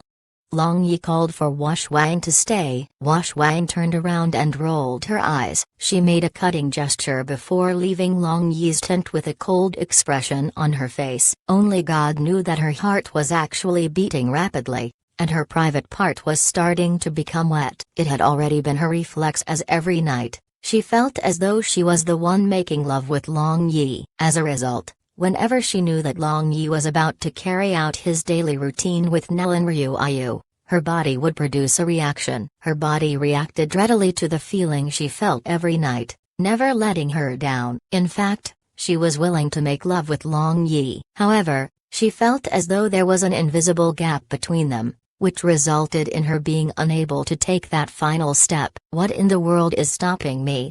After leaving the tent, Wang thought to herself and began to recall her time together with Long Yi. She recalled the time she just met him in Soaring Dragon City. From that time up till now, she recalled every little detail about the time she spent with Long Yi. Yes, Wang clearly remembered everything. It didn't matter if it was something important or not. Wang recalled everything she did with Long Yi. However, there was one section of her memory she felt was lost. It was like a hazy moon being reflected in a pool of water. No matter how hard she tried, she wasn't able to see it clearly. Wang softly sighed. She knew what was lacking between Long Yi and herself. It was those memories she had lost. Since Wang was a person who always demanded perfection in everything, she felt as though she needed to remember those memories she had lost. Wang felt as though those memories were extremely important, even though she couldn't recall it at the moment. Deep in her thoughts,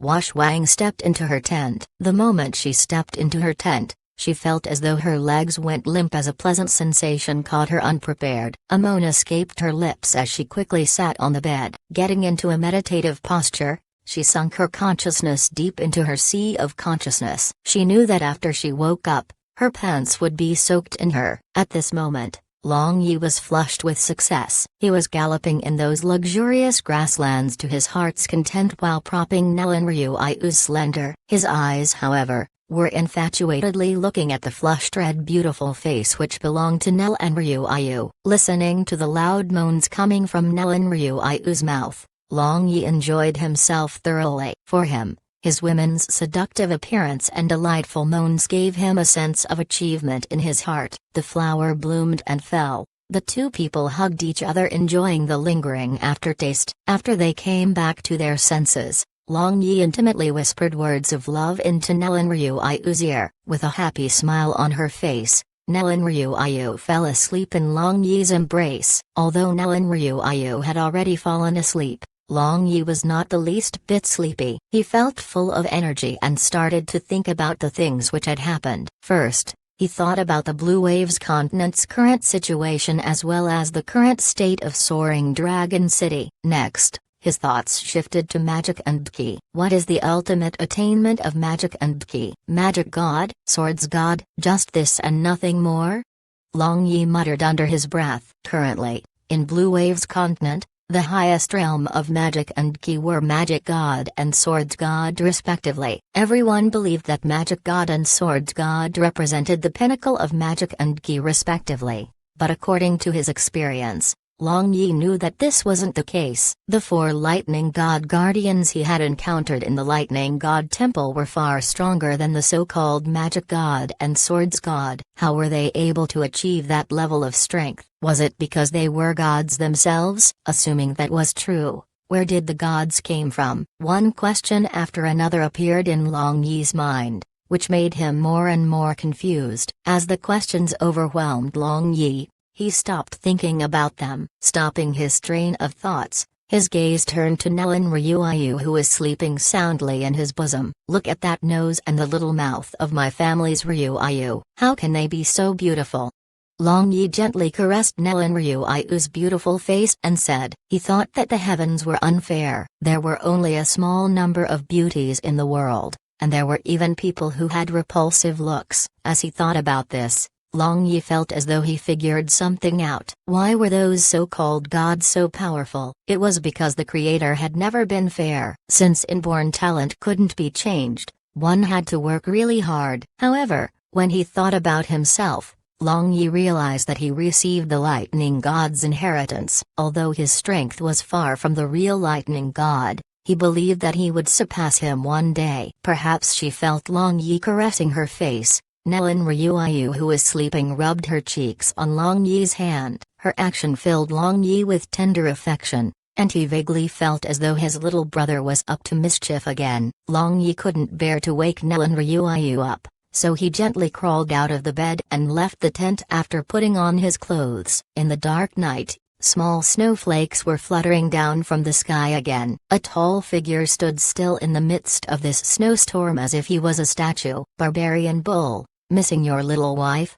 Long Yi walked over and stood beside Barbarian Bull. In a gentle voice, Long Yi asked Barbarian Bull. Looking at Barbarian Bull, Long Yi could see that he was facing the west, which was where the Hengjuan Mountains were. The location they were currently at wasn't too far from the Hengjuan Mountains. Barbarian Bull scratched his bullhorn, feeling embarrassed, before replying with a silly smile on his face, "Yes, boss. Since it's been a long time since I last saw her, I have to admit, I really miss her." Long Yi paused for a bit and said, "Barbarian Bull, your Barbarian Bull tribe isn't far from here. You don't have to follow me everywhere. You should go home and meet your darling." Barbarian Bull was dumbfounded and immediately shook his head. "Boss, I want to follow you to the Huangming Plain. Those magical beasts are definitely longing to see me again." Long Yi laughed. When did this stupid bull learn how to crack jokes? He remembered the time when they had killed their way from Lost City. Barbarian Bull had gone berserk and became a bloodthirsty animal. He rushed up to kill any magical beast in his way, regardless of their rank. At that moment, Barbarian Bull's bloody aura was so strong that an ordinary person would tremble in fear if they were to lay their eyes on him. Only after coming out from Huangming Plain, Barbarian Bull's bloody aura slowly weakened. However, it was only his aura that disappeared. Barbarian Bull still had bloodthirst in his bones. "Then don't you want to quickly meet your darling? You left after you were married with her for only 1 month. It has already been more than a year since you left." Long Yi patted Barbarian Bull's shoulders and said, "Of course I want to see her. However, it wouldn't be too late to see her after coming out from the Huangming Plain." Barbarian Bull firmly said and placed Greenstone Rule on his shoulder. Seeing as Barbarian Bull was determined to follow him into the Huangming Plain, Long Yi no longer tried to persuade him. The two of them quietly stood in the midst of the tiny snowflakes, each thinking about their own matters. Suddenly, Barbarian Bull trembled and the snowflakes on his body fell to the ground. Long Yi instantly turned to look at Barbarian Bull, and he saw that Barbarian Bull had an expression of pain on his face. "Barbarian Bull, what happened to you?" Long Yi was startled and he immediately extended his arms to help support Barbarian Bull. However, the only thing Long Yi felt was a repulsive force from Barbarian Bull's body which shook off his hand. Barbarian Bull didn't say a word. However, his face was twisted in pain and his huge eyes reddened as they glimmered with a strong violent aura. Barbarian Bull swelled in an instant, and his chest, arms, and thighs thickened. The sudden expansion forcibly broke his armor. Long Yi's gaze shifted from Barbarian Bull's face to Greenstone Rule which was on Barbarian Bull's shoulders. He could see that Greenstone Rule was shining with a strange dark green radiance. Barbarian Bull's current state was definitely related to Greenstone Rule. This legendary weapon which belonged to the violent god was really strange. "Ah, ah, ah." Low loud shouts came out from Barbarian Bull's throat and the pain seemed to have reached his limits. He brandished Greenstone Rule and roared madly, and Greenstone Rule which was in his grasp emitted a bright green light as it shot towards the sky. In an instant, Greenstone Rule grew to a size hundreds of times larger than before. With a swing, a boom was heard and the ground below their feet shook. The accumulated snow flew everywhere, and a crack in the ground formed in front of Barbarian Bull. The crack was 100 meters long and several meters deep. The might of this rod was seriously shocking. The pressure Barbarian Bull emitted just now made even Long Yi palpitate in fear. Standing in the same position, Barbarian Bull clung onto Greenstone Rule and maintained his downward swing posture. Currently, Barbarian Bull didn't move a muscle, and he was drenched in sweat even though the weather was extremely cold. Chapter 394, Bertha appears. The sleeping Nelan Ryu was startled awake by the loud boom. When she turned her body and saw that her sweetheart wasn't by her side, She quickly put on her clothes and rushed out of the tent. Wang snapped out of her deep meditation with a start. She wasn't able to continue her meditation with the ground rumbling and decided to leave her tent to take a look at what was going on. When the two women came out of their tents, they saw Barbarian Bull standing still while holding Greenstone Rule. He was stuck in a downward smashing posture, and there was a huge split in the ground in front of him. As for Long Yi, he was standing near Barbarian Bull. Long Yi was deep in contemplation as he stared blankly at Barbarian Bull. Long Yi, what happened to Barbarian Bull? Wang walked over and asked. However, there wasn't anyone here who knew what exactly happened to Barbarian Bull. Long Yi shook his head and answered, I have no idea. He suddenly appeared as if he was possessed by a demon. My guess is that Greenstone Rule is the source of the problem. Do not touch him for the time being. Let us watch for a little longer before doing anything. My husband, was this crack created by Barbarian Bull? Nellen Ryuayu asked while pointing at the crack in the ground. Yes, that's pretty terrifying. Even I felt pressured from the aura he emitted just a moment ago. However, I could feel that the aura didn't belong to Barbarian Bull, but someone else instead. Long Yi nodded his head and said, with a sudden change in his expression, Long Yi turned to face Wang and asked, Xiuanger, didn't you say that an incomplete soul of the violent god is sealed within Barbarian Bull's Greenstone Rule? Is it possible that that wisp of soul wants to seize Barbarian Bull's body to rebirth? I have heard of such a legend. Wait. If that was the case, wouldn't Barbarian Bull? Wang instantly became worried. The more she thought about it, the more she realized that Long Yi could be right. Just when the three of them were worried for Barbarian Bull, his body suddenly shuddered. In an instant, all color drained from his face and his complexion became deathly pale. He slowly spat out a mouthful of chaotic chi, and his eyes began to move again. Barbarian Bull, are you alright? Long Yi took 2 steps forward towards Barbarian Bull. Seeing that there was a familiar look in Barbarian Bull's eyes, Long Yi eventually calmed down. Barbarian Bull stretched his body and his joints made a series of cracking sound. Looking in front of him, Barbarian Bull saw the long crack in the ground. Taking a deep breath, Barbarian Bull asked Long Yi, Boss, I am fine, but, was I the one who did this? Yes, you did this. Think carefully. What happened just a moment ago? Long Yi asked. Just a moment ago? Just a moment ago, I felt a huge amount of power flowing into my body from Greenstone Rule. I felt as if I was about to explode, and then my consciousness become rather blurry. Barbarian Bull scratched his bullhorn and said, clearly, Barbarian Bull didn't understand what happened to him a moment ago. Do you feel anything different about your body now?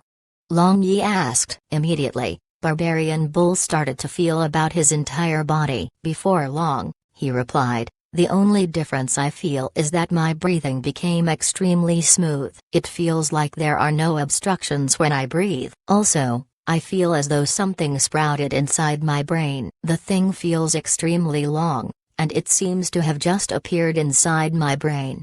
Barbarian Bull said as he pointed towards the space between his eyes. How long is that thing?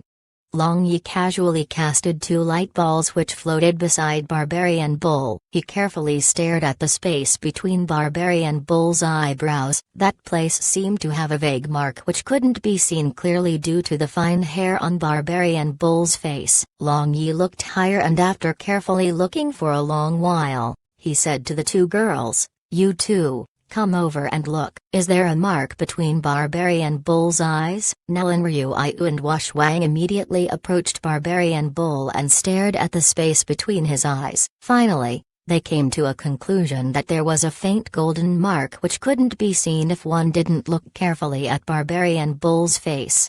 The appearance of this seal looks somewhat familiar. Long Yi muttered under his breath as he rubbed the beard stubble under his chin. Long Yi walked left and right, deep in thoughts. After thinking for a little while, Long Yi took out a magic mirror and threw it at Barbarian Bull and asked, Barbarian Bull, look at this yourself, what is this mark?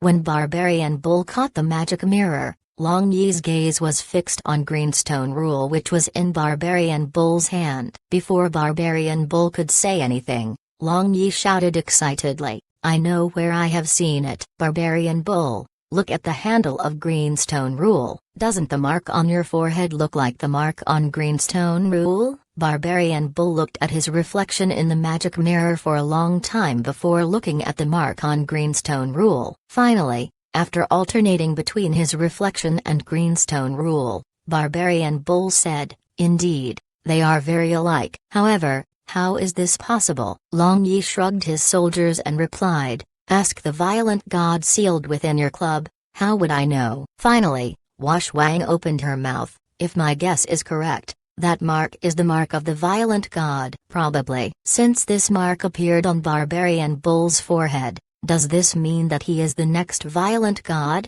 Long Yi smiled and guessed. After all, Long Yi obtained the lightning god's inheritance. It would not be unimaginable that there was a violent god's inheritance. "That, I don't know. Now, we can't do anything about it but throw wild guesses. We can only wait and see what happens in the future."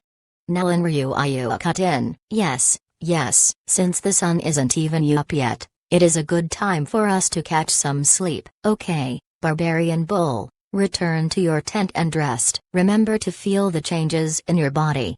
Long Yi smiled and said to Barbarian Bull. After he was done talking to Barbarian Bull, he stretched out his hands casually and grabbed both Nellen Ryuayu and Wang with them. Long Yi quickly walked towards his tent, pulling both of his wives with him. After entering the tent, Wang felt that something was wrong. Struggling in Long Yi's grasp, she wanted to free herself and escape into her own tent. "You two can sleep together. I will sleep on my own. Let's not disturb each other," Wang said with a tremor in her voice. "What do you mean by not disturbing each other?" "Whether we disturb each other or not, you have the answer in your heart," Long Yi said with a bat smile plastered on his face. "Isn't everything all your fault, you pervert?"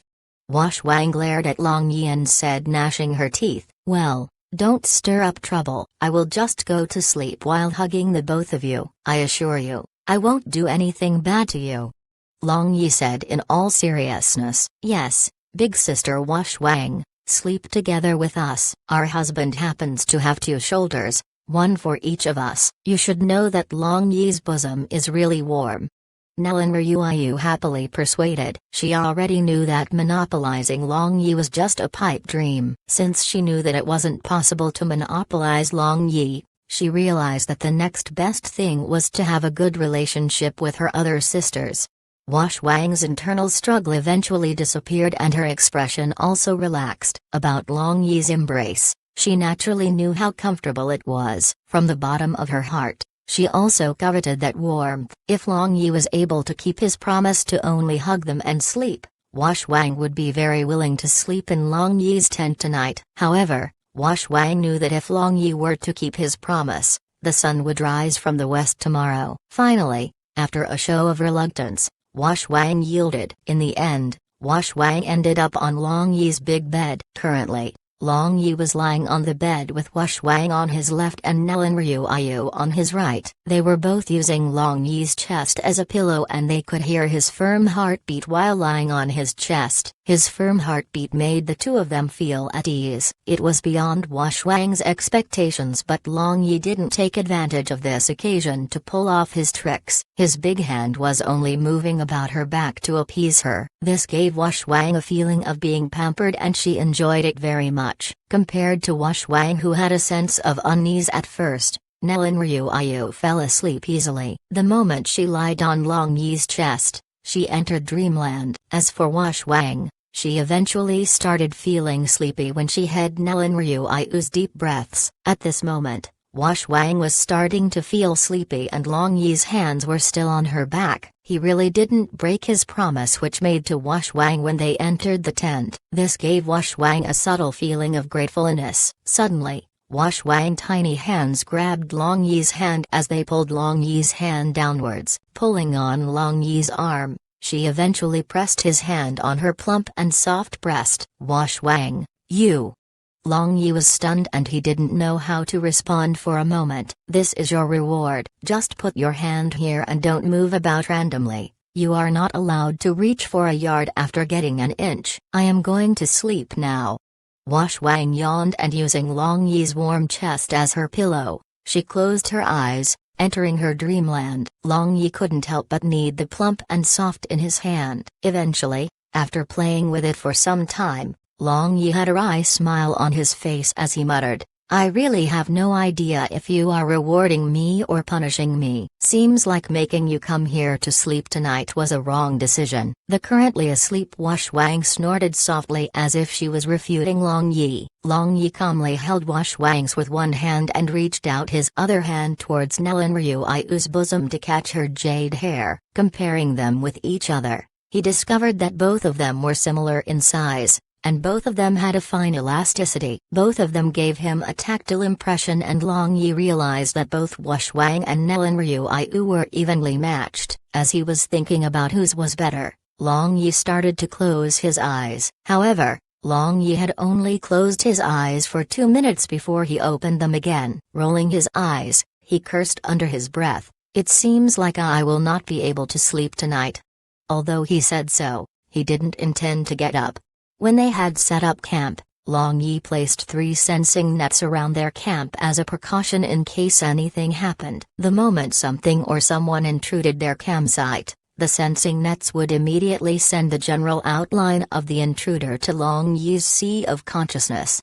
Looking at the intruder's outline, it was clear that the intruder was human. The intruder wasn't very tall, but when Long Yi used his divine sense to scan the area, he was unable to detect anyone. Could it be that the intruder had a higher cultivation realm than him? Finally, after some time, the intruder managed to break through the sensing nets. The moment the intruder broke through, Long Yi used his spirit power to locate the intruder. The only thing Long Yi managed to see was a bright light when he tried to locate the intruder. However, a smile appeared on Long Yi's face and he instantly guessed the identity of the intruder. The moment he made his guess, Long Yi immediately turned the space inside his space ring upside down and took out a treasured blue necklace that was emitting lustrous light. This was the necklace he had forgotten to return me Empress in the past. As such, she was able to locate Long Yi just by sensing the whereabouts of this necklace. Long Yi dared to confirm that the intruder was definitely Fox Girl Bertha. He came to this conclusion after seeing the intruder's body shape. Me Empress was taller and even more well-developed compared to Bertha. Why in the world is this little fox coming here to find me? Could it be that the big fox can't wait anymore?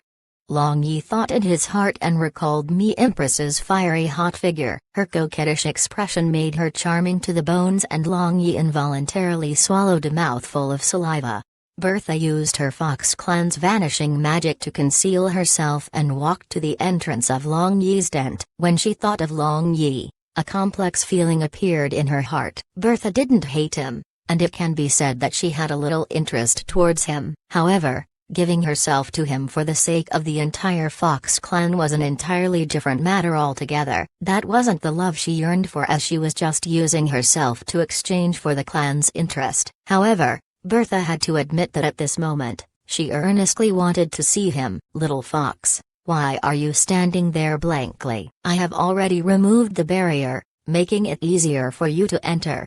Long Yi's voice resounded in Bertha's ears as if he was right beside her. She shouted in fright and jumped in shock as she didn't expect Long Yi to detect her. Chapter 395, 100 Transformation Clones and Identifying Women by Their Fragrance. Bertha came back to her senses and sighed as she dispelled her vanishing magic, revealing her tiny figure outside Long Yi's tent. A few years ago, the Fox clan's vanishing magic that Bertha was immensely proud of had been completely useless against Long Yi. Even after she trained hard and made huge progress in her vanishing magic, it was still useless against Long Yi. A deep sense of powerlessness appeared in her heart. Could it be that it was impossible to hide from this man? Before long, a breeze blew against Bertha's face. The curtains of Long Yi's tent flapped in the wind and in an instant, a handsome man with an evil smile on his face appeared in front of her. He seemed to appear out of thin air, and Bertha wasn't even able to catch a glimpse of his shadow. Obviously, who else could the handsome man be other than Long Yi? Long Yi looked at Bertha with a smile, before sizing her up from head to toe. She was as beautiful as before, and her pretty and innocent face didn't remind him of the world-famous Fox clan, which were well known for their bewitching appearances. Compared to before, when Bertha still had an unripe figure, she was currently well developed with curves in all the right places. Her figure under her snow-white fur robe was still exquisite and sexy. Moreover, she had a bushy white tail which was slowly swaying with her every motion. Long Yi's mouth and tongue went dry whenever he looked at that cute little tail. Bertha felt uneasy when she saw Long Yi's unbridled gaze, and she couldn't help but to angrily say, "What are you looking at? You still haven't changed even a bit after so long." Long Yi smirked and asked, "Who said I haven't changed? Can't you see that I have grown more handsome after so many years?" "You have indeed changed," Bertha muttered to herself. As the saying goes, rivers and mountains change, but it is hard to change one's nature. It is my nature to love beautiful things, and appearances have nothing to do with it. Long Yi retracted his smile and said with a serious face. Bertha couldn't help but smile. This fellow was still glib-tongued as usual. Even though he was praising her in a disguised form, she felt delighted in her heart. Looking at Bertha, Long Yi felt like her smile was able to flip the world around. In his heart, Long Yi thought that although this little fox looked incomparable, pretty and innocent, her destructive power might not lose to other beauties in the least. Sometimes, Bertha's innocence and prettiness possessed more seductive power than those women who were flirtatious to the bones. "By the way, did your aunt tell you to come look for me about that matter?"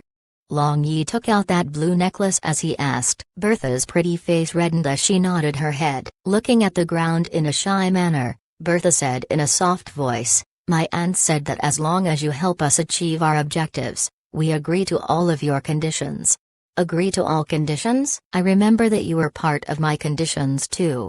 Long Yi casted his glance at Bertha, who was bashfully standing in front of him. He felt as though a cat was scratching at his heart. This little fox was extraordinarily tempting, and Long Yi's breathing quickened whenever he looked at her. Having heard Long Yi's words, Bertha became hesitant. Her eyes flashed with a little bit of dejection, as she felt as though she was being sacrificed for the sake of the clan. As the sole Fox clan member with the Silver Fox's bloodline, perhaps this was her fate. How could Long Yi not see the complicated and difficult expression flashing in Bertha's eyes? After thinking about it for a moment, Long Yi understood what was going through Bertha's mind. As a matter of fact, Long Yi added Bertha into his list of demands as he wanted to make things difficult for me, Empress. He didn't actually want to use Bertha as a condition for his help, as he never wanted to obtain her by force. If Long Yi was honest, his impression of the Fox clan changed because of Bertha. During the Barbarian Bull clan's martial arts convention,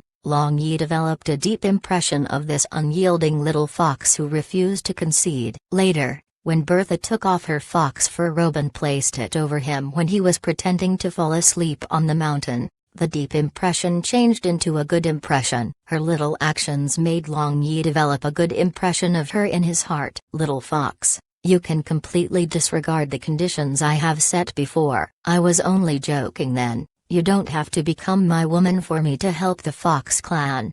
Long Yi broke into a smile as he said. Bertha was startled and her beautiful face instantly became pale. Suddenly, Bertha raised her head and grabbed Long Yi's hands with her own. In an anxious voice, she pleaded, "No, I am willing to become your woman. Please help the Fox clan." Long Yi calmly patted Bertha's little hand and said with a smile, "You misunderstood what I meant. I will help your Fox clan, but you don't need to be my woman in order for me to help your clan. In other words, you are free. You don't need to sacrifice your happiness for your clan." Bertha looked at Long Yi blankly for a moment. She was startled and all kinds of emotions welled up in her. In an instant, Bertha was at a loss. She didn't know what to do when Long Yi said that he didn't want her. Instead of feeling happiness, Bertha felt a sense of loss. "What's up? Aren't you happy?" Long Yi patted the little head of Bertha as he asked her. Coming back to her senses, Bertha stared at Long Yi for a long time before nodding her head with a happy smile on her face. Long Yi, aren't you going to the Huangming Plain? Take me with you.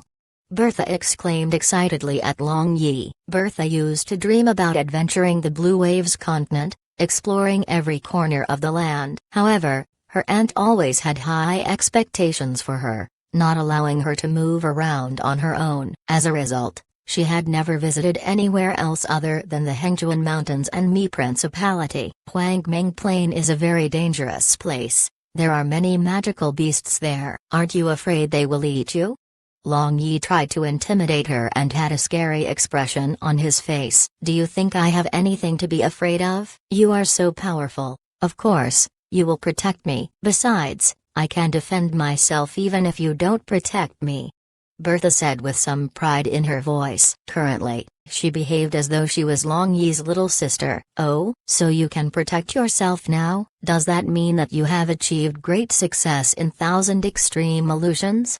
Long Yi asked with a smirk on his face. Bertha blushed and said softly, 1,000 extreme illusions is so difficult to cultivate. How can I achieve great success in such a short period of time? Although I haven't achieved great success in 1,000 extreme illusion, I have already successfully cultivated 100 transformation clones. So awesome. Care to show me your skills so I can widen my knowledge? Long Yi rubbed his chin and encouraged Bertha with a smile on his face. Bertha let out a charming shout and disappeared into the thin air without any demur. In an instant, the air in front of Long Yi started to spin, causing Long Yi to face a dizzy spell. Suddenly, Bertha, who had disappeared just a moment ago, reappeared. However, when she reappeared, there wasn't just one Bertha, there were dozens of Bertha. These dozens of Bertha interlocked with each other, multiplying their numbers again. In an instant, there were more than 100 Bertha figures in the air and they seemed to fuse with the spinning air around them. These figures seemed to induce a sleepy feeling whenever someone looked at them directly. Long Yi looked to his left and right. He even tried looking upwards, but all he saw was Bertha's spinning figure. The most important thing was every figure had the same amount of spirit power as Bertha. Even if one knew that this was an illusion, it was extremely difficult to break out of it as they won't be able to distinguish the real Bertha. This illusion could also confuse people, and they would be driven to the point of insanity if Bertha didn't break the illusion after a long time.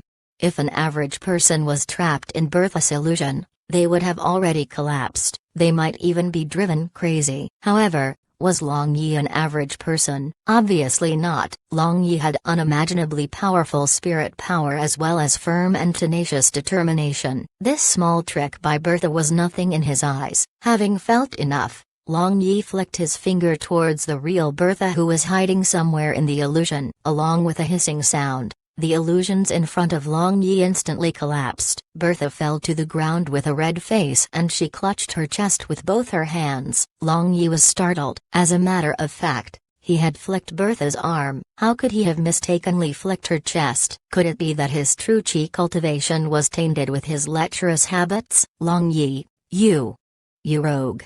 Bertha gnashed her teeth and cursed. My bad. This is purely an accident. It is your fault that your chest was such a clear target.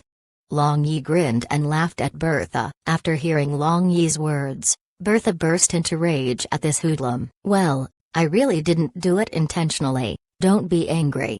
When Long Yi looked at Bertha who was about to explode with anger, he couldn't help but admit defeat. Eventually, Long Yi conceded and apologized to Bertha, calming her down a little. Bertha rolled her eyes and took a deep breath to calm her emotions. Even though Long Yi was standing some distance away from her, she didn't dare to put her hands down. She kept her hands on her chest, as she felt Long Yi's gaze glued onto them. What are you doing? If other people see you like this, they would think that I was the one who molested you. Long Yi didn't know whether to laugh or to cry as he rebuked Bertha. Even though Bertha was embarrassed, she managed to snort out a reply. Do you think I am willing to put my hands down? You keep looking at me in a weird way, I have to defend myself. Shrugging his shoulders, Long Yi said with a smile, since when did I stare at your chest? Even if I did steal some glances at them, Don't exaggerate your reaction. Haven't you noticed people staring at your chest when walking down the street? I don't see you getting embarrassed when other people stare at you. Why are you getting embarrassed now? Eventually, Bertha stopped clutching her chest reluctantly. However, she still had a sense of unease and she quickly shifted the topic. With a slight blush on her face, Bertha asked Long Yi, "Just a moment ago, how did you recognize the real me? If I say that I managed to locate you due to your smell, would you believe me?" Long Yi shrugged his shoulders and said, "Why would I believe you when you are sprouting nonsense?" Bertha grumbled. She apparently thought that Long Yi was still teasing her. "Since you don't believe me, then forget it." Nowadays, people believe lies instead of truths. When I tell the truth, people see it as nonsense anyway. Long Yi put on airs and sighed while shaking his head. In any case, Bertha was really curious about how Long Yi located her. The spirit fluctuation of her real body was exactly the same as the spirit fluctuation of those illusions. It was almost impossible to tell the difference between the real Bertha and the illusion. If it was easy to tell the location of the caster, 1,000 extreme illusions wouldn't deserve to be called one of the 2 great magic spells of the Fox clan. Only after staring at Long Yi's face for a long time, Bertha finally couldn't control herself. She hesitantly asked, "Did you really notice me by smell? How did you sniff me out?" "Obviously I used my nose to sniff you out. What else am I supposed to use? My foot?" Long Yi smiled and teased Bertha. You are infuriating me." Bertha had always known Long Yi's for his revolting behavior. Even though she was prepared to be teased by Long Yi, she was still unable to control her anger. In order to vent her frustration, she picked up a handful of snow from the ground and flung it at Long Yi. With his lips curling upwards, Long Yi dodged the snowball thrown by Bertha. After dodging the snowball, Long Yi continued, "Well, don't be noisy, listen to what I have to say." After seeing the serious look on Long Yi's face, Bertha stood still and paid attention to whatever he said. "As a matter of fact, it's not worth mentioning. In fact, it is really simple to tell your location by smell. You should know that everybody has their own unique smell, especially women. Generally, a small number of highest grade women would emit a kind of body fragrance. It can either be strong or weak, but that is not the point. This kind of fragrance is completely different from the fragrance of perfumes. However, most people would be unable to smell the difference between the two. However, my nose is more sensitive than other people's. Although the wind blew your fragrance everywhere, I managed to locate you by locating the source of the fragrance. The source of the fragrance would obviously have a stronger smell than the illusions, and it wasn't difficult for me to pinpoint your location. The so-called identifying women by their fragrance refer to this ability. Now, do you understand?" Long Yi looked at Bertha with a smile and explained. However, when Long Yi was talking, he had an expression that resembled a boorish uncle trying to prey on unsuspecting girls. "Identifying women by smelling their fragrance? Then, is my body fragrance strong or weak? Is it pleasant to smell?" Bertha unexpectedly asked Long Yi questions about her own fragrance instead of the battle. Looking into her shining eyes, Long Yi could see that Bertha was more interested in her own smell than the battle earlier. Since Long Yi had stated that only a small number of highest grade women have their own fragrance, Bertha wanted to know if she was considered the highest grade woman in Long Yi's eyes. "It's neither strong nor weak, but you have a wildflower's fragrance that is just right."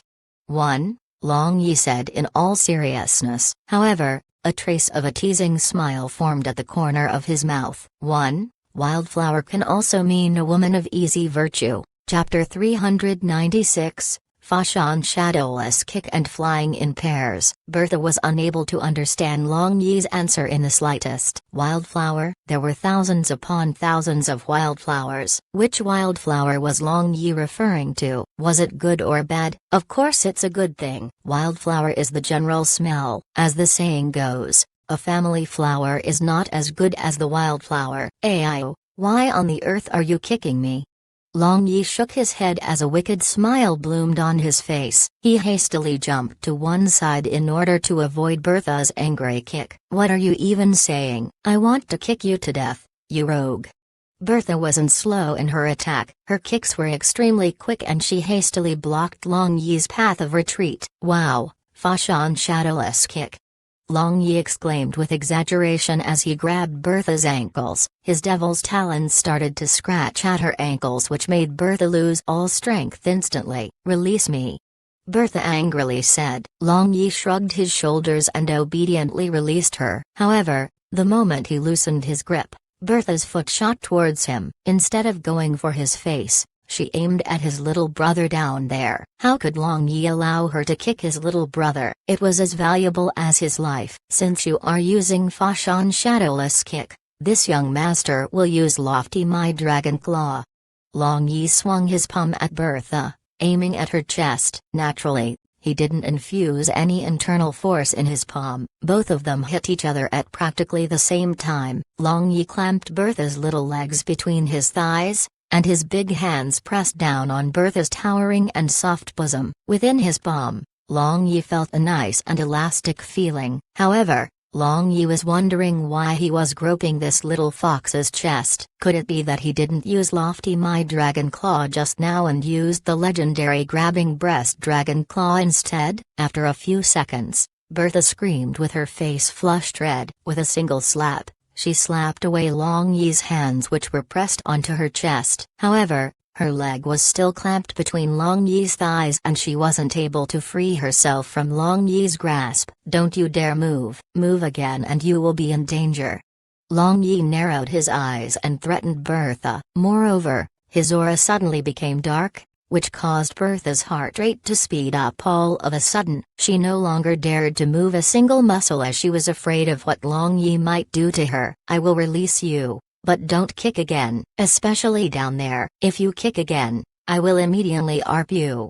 Long Yi stared dangerously at Bertha and said. Bertha vigorously nodded her head, expressing her agreement to never kick Long Yi's little brother again. The moment Long Yi released her leg, Bertha retracted her leg and immediately retreated. After putting some distance between herself and Long Yi, she said, "I am very tired now. I will pitch a tent beside your tent and go to sleep. You should also return to your tent and take a rest. It will be daybreak very soon."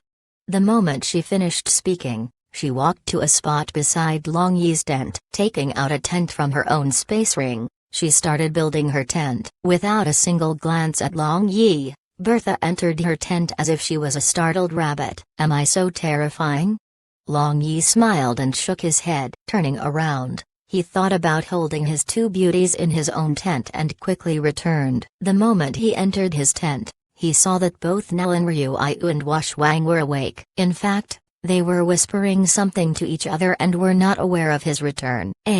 Why are the both of you awake? Did I wake you two up?" Long Yi took off his outer robe and jumped onto the big bed. Squeezing himself between the two women, he held both the beauties in his hands, enjoying the happy fate of the man from Chi. 1. Someone was making noise while taking liberties with a woman right outside his own tent. How can we not wake up? Nellen Ryu spoke with jealousy in her voice as she rolled her eyes at Long Yi. "Hee, our group has just increased in population. The both of you don't mind, right?" Long Yi smiled as he stroked Nellen Ryu's buttocks. He knew that she was not truly angry. "Since you have already agreed, could it be that we have the ability to chase her away?" Nellen Ryu said in annoyance. Long Yi smiled and his devil's talons restlessly moved about the buttocks of his two women. "Ah, my husband, don't move randomly, Long Yi. I will chop off your hand if it moves down even an inch." Time passed unknowingly as the three of them chatted and laughed. When the three of them hugged each other and was enjoying this tranquil moment, the first glimmer of dawn appeared in the sky. "We should get out of the bed, my two darlings." Long Yi extended his hand and pinched two women's as he yelled, "MMM." Both Nellen Ryu and Wang had half-closed eyes when they made a sound of agreement. However, contrary to what Long Yi said, they squeezed into Long Yi's bosom at the same time with no intentions to get up. As it turned out, the two girls were intending to laze around in bed. A light bulb flashed in Long Yi's mind as his hands started to skillfully knead there. With a dirty smile plastered on his face, Long Yi said, "If you guys don't want to get up, fine. However, did you know that the early morning is when a man's vigor is the strongest? I won't be polite with the two of you." The sensitive places of these two women were attacked by Long Yi, causing them to breathe heavily again and again. In order to stop Long Yi's hand from venturing any further, Wang simply grabbed his hand with her own. As for Nellen Ryuayu, since he and she had already done the most intimate deed with Long Yi, his touch was nothing to her. She quietly looked at Wang, who was on the other side. In any case, they were both sisters now. As such, Nellen Ryuayu gritted her teeth and lifted her head. She took the initiative to kiss Long Yi's lips, savoring every moment of it. Nellen Ryuayu kissed him enthusiastically and her entire body became boiling hot and soft. While her mouth was busy, her small hands didn't stay idle. Reaching downwards, Nellen Ryuayu boldly grabbed Long Yi's mighty little brother with her small hands as she started to play with it. Long Yi was surprised by Nellen Ryuayu's initiative, and when he thought about Wang, who was also beside him, a sudden sense of simulation washed over him. He began to kiss Nellen Ryuayu passionately, and with his hands, he got rid of Nellen Ryuayu's underwear. A pair of glittering and translucent towering appeared before his eyes, which changed into all kinds of shapes in Long Yi's hands. For a moment, Wang became absent-minded as she blankly stared at the intense affection between those two beside her. This kind of visual impact was something that was hard to bear for her, who was still a virgin. However, the feeling when she returned back to her senses was as a pleasant tide which washed over her soul. It came as a surprise and Wang wasn't prepared for it. Wang suddenly got the urge to run away, but her body was completely powerless. She couldn't lift a finger even if she tried. Long Yi raised his hand and lifted Nellen Ryuayu onto his chest. As she straddled him, he sucked on the bright red pearl on Nellen Ryuayu's chest. Within seconds, Long Yi could feel the delicate pearl stiffening and it stood erect inside his mouth. Nellen Ryuayu felt the from her chest rushing straight towards her brain, and she couldn't help but shake her head, which caused her long black hair to cascade down her head as if a smooth waterfall. After enduring the pleasant sensation for a while, Nellen Ryuayu started to retreat as she felt as though the sensation was getting too much. She moved backwards, moving her chest away from Long Yi's direct assault. Holding Long Yi in her small hands, she passionately kissed his lips. After the passionate kiss, Nellen Ryuayu slid down his chest and threw the beautiful brocade quilt to the side at the same time. As she slid down, Nellen Ryuayu meticulously kissed Long Yi's chest all the way down as if her kisses were raindrops raining down on his skin. Before long, she arrived at the place between Long Yi's legs. Long Yi's breath became burning hot. Could it be that spring was about to arrive again? In the past, Battang had served him in the Unparalleled Battalion's campsite. He had often missed the taste of how Battang used to serve him. Could it be that Nellen Ryuayu also learned how to please him with her mouth? The more he thought about it, the happier Long Yi became. Nellen Ryuayu didn't disappoint Long Yi. She pulled down his underpants, and Long Yi's ferocious lethal weapon jumped out. "My husband. Do you want Ryuayu to serve you?" Nellen Ryuayu looked up past Long Yi as she stared at him with her huge charming eyes. As a matter of fact, Nellen Ryuayu didn't learn this move on her own. She had only learned it after having a heart-to-heart talk with Battang back in the Unparalleled Battalion. As for Wang, she was already breathing heavily while watching the action from the sidelines. Instead of feeling awkward, Long Yi and Nellen Ryuayu became more stimulated and they felt as though this session was more intense than what they usually did. "Is that something you need to ask?" Long Yi said in a hoarse voice, and his big hand slightly pressed down on Nellen Ryuayu's head. Nellen Ryuayu rolled her eyes, grabbed Long Yi's pulsating little brother. Although she was pretending to be an expert, she was still embarrassed when she actually did it. Hesitating slightly, Nellen Ryuayu opened her mouth and moved her head down. Whether one was an expert or not, a single move would show it. Nellen Ryuayu was obviously a rookie as she had never done this before. Her movements were clumsy and she wasn't proficient when she sucked, which prompted Long Yi to guide her along. Heavens! Heavens! What are they doing?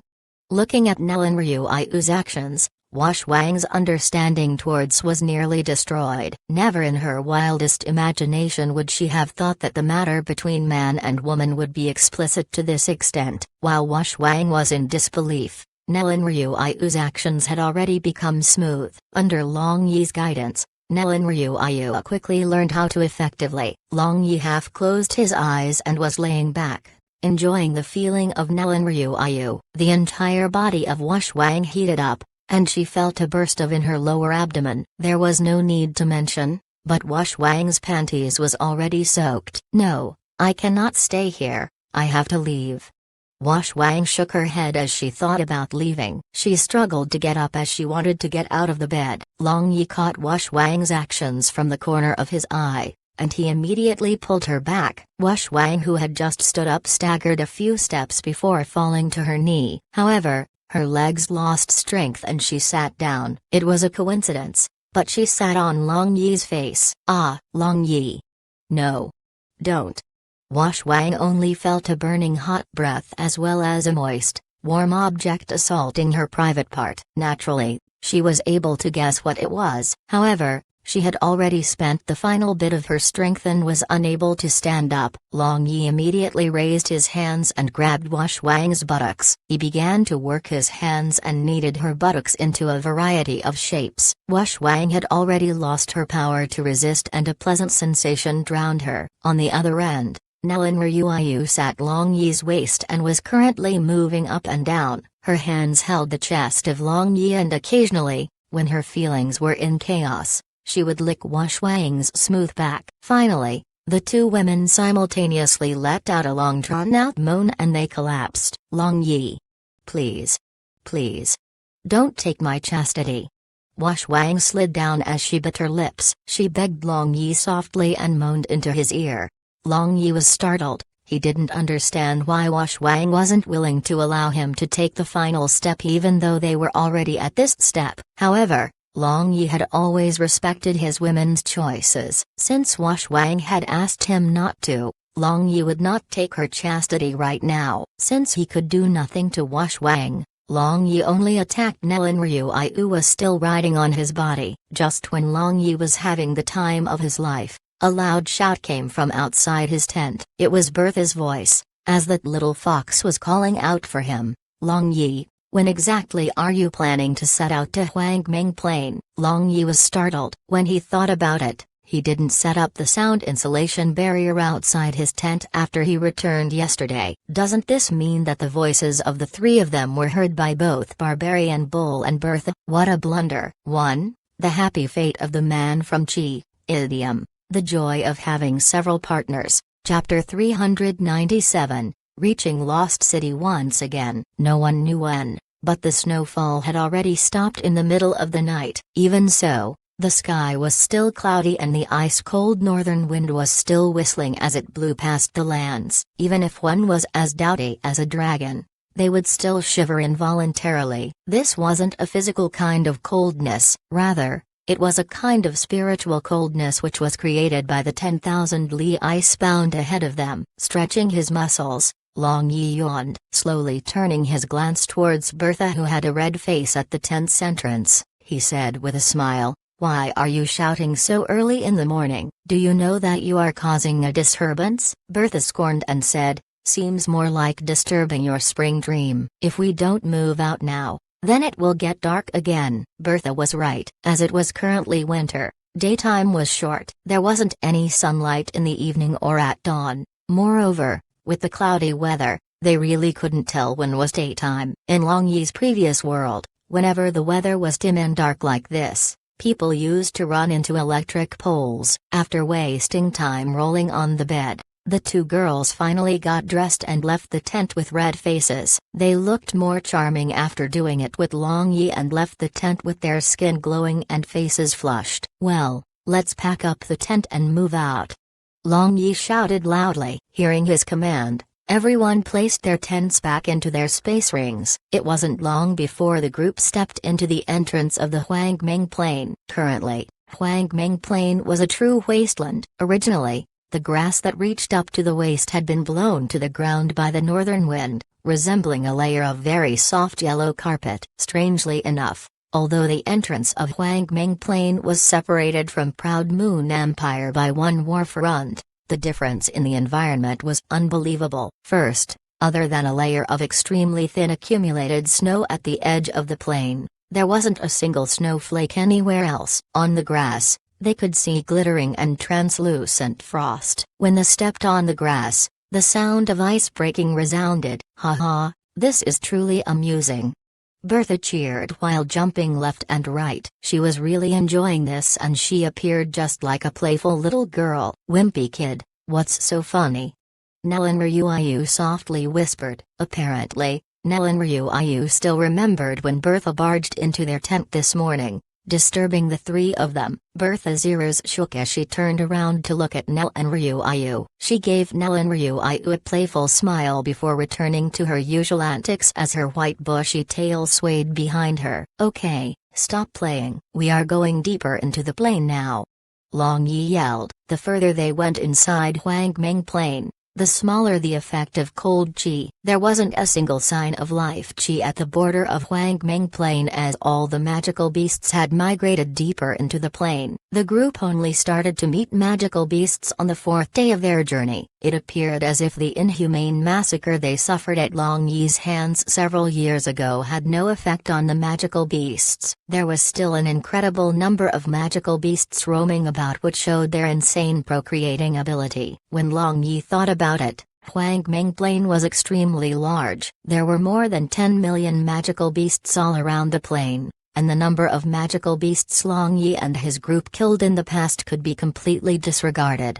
Long Yi summoned all three of his god beasts after keeping them in his dark dimension space for so long. The moment Little Three, the Fire Kylan and the Violent Lightning Beast appeared, crowds of magical beasts fled in all directions. After Little Three became a white tiger cub, its strength had grown very rapidly. However, when Long Yi compared it to the Fire Kylan and the Violent Lightning Beast, Little Three lacked fighting strength. However, Little Three looked extremely impressive compared to the other two god beasts. When he saw Little Three, Long Yi was reminded of Long Two. He didn't know if the shadow within his body was able to restore Long Two, but he hoped for the best. In the past, Long Yi and his group were careful when they wandered around in the Huangming Plain. However, their strength greatly soared since then and now, they were hundreds, if not thousands of times stronger compared to before. Long Yi's current strength was as different as heaven and earth compared to his strength in the past. Now,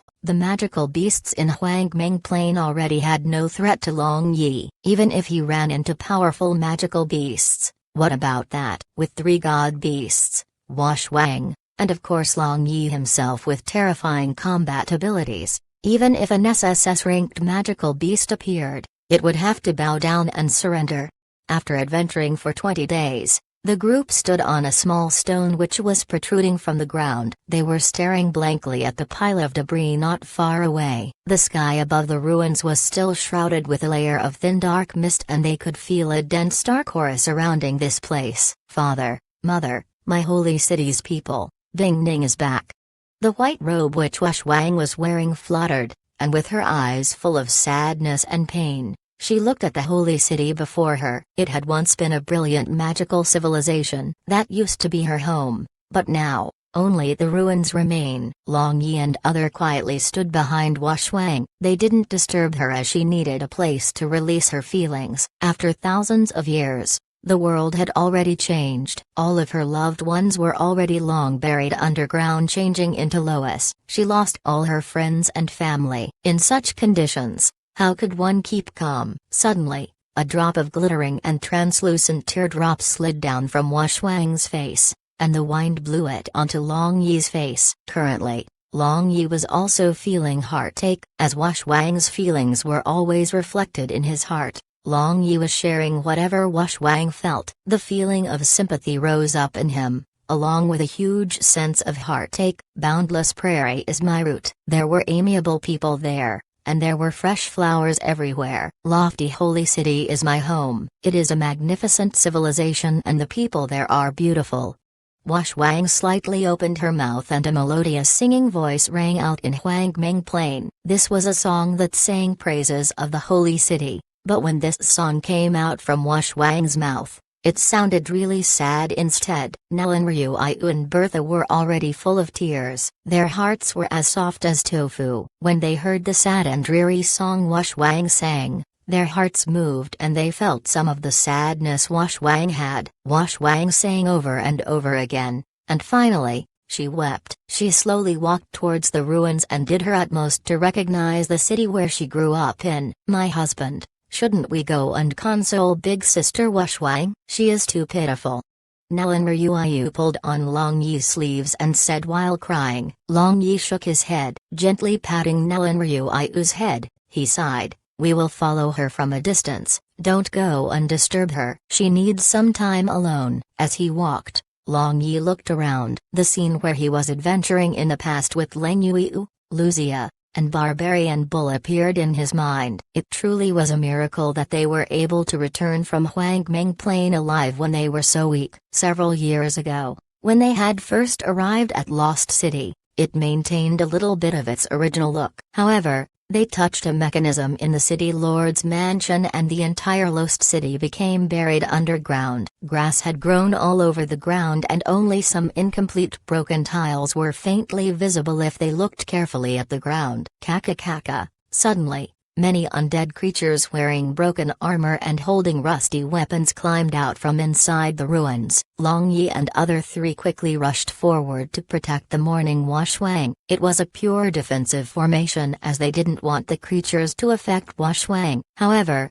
a strange scene played out. Instead of attacking, the undead creatures formed two lines beside Wang. Whenever Wang took a step forward, they followed faithfully. The moment she stopped moving, they would stop as well, maintaining their rows beside her, as though they were her bodyguards. After thousands of years, could it be that these undead creatures can still recognize their master? Long Yi was surprised. The civilization of Lost City had already reached a point which Long Yi couldn't comprehend. He wouldn't be surprised if there were living creatures here. Gradually, the number of bodyguards increased as they followed Wang deep into Lost City. Now there was already 2,000–3,000 creatures which could be counted as an undead army. However, Wang appeared as though she didn't realize that there were so many undead bodyguards following her as she continued to walk forward. At this point, the tears on her face had already dried up and her expression was colder than before. Before long, Wang reached a wasteland. Upon reaching the wasteland, Wang finally stopped walking. The dark aura of this place was the strongest. Wang began to quickly chant an obscure incantation and water magic elements began to condense. The water magic elements managed to shroud the dark aura of the place, making it seem less ominous than before. Even though Wang was in the magic god realm, it was difficult for her to cast divine water magic spells in this place. Water lotus break. Wang shouted loudly and the ice magic staff in her dainty hand released a round of light blue halo directly into the ground. Very quickly, the ground began to tremble violently. Water columns began to spring out from the earth's surface. "Boss, what is this magic? Did she make a spring to drink water?" Barbarian Bull asked in confusion. Long Yi shrugged his shoulders in annoyance as he felt tremors coming from the depths of the earth. Opening his mouth, Long Yi snapped at Barbarian Bull, "Keep looking and you will know. Why are you talking nonsense?" The moment Long Yi finished his words, the tremor which was coming from the earth intensified. This intense shaking nearly made people vomit blood. Barbarian Bull lost his footing and fell to the ground. As for Nell and Ryu and Bertha, they cried out in alarm and grabbed onto Long Yi's arms. Suddenly, a loud explosion sound resounded. A huge water column mixed with mud soared towards the sky. The momentum of the water column was so powerful, people would think that the end of the world was coming. Fortunately, this water column was short-lived. Long Yi used a barrier to block all those water droplets and mud falling down from the sky. It had such a huge impact force that even a swords master ranked fighter would vomit 3 liters of blood if he met this impact head-on. "Ah! Look, is that a house that came out of the ground?" Bertha was stupefied as she stared at a large building in front of her. Long Yi was also startled. The house Wang had pulled up from the earth was the exact same house Long Yi had explored in the past. It was the city lord mansion. It was Wash Wang's previous home. It was out of his expectations, but the city lord mansion was only buried deeper into the ground as it did not disintegrate into dust. When Wash Wang walked into the entrance of the house, the magic lamps Long Yi had expected to light up didn't. When he thought about it, Long Yi was sure that those lamps lit up when he was here with the others. The only possible explanation was that the lamps were damaged. After passing the hall, they arrived at that long corridor. Maybe it was because the place wasn't ventilated for a long time. The place had a very unpleasant smell. A strong dark aura coupled with the smell of rotting objects would make people feel nauseous. However, Long Yi and the others weren't pampered young masters or young mistresses. They could bear this.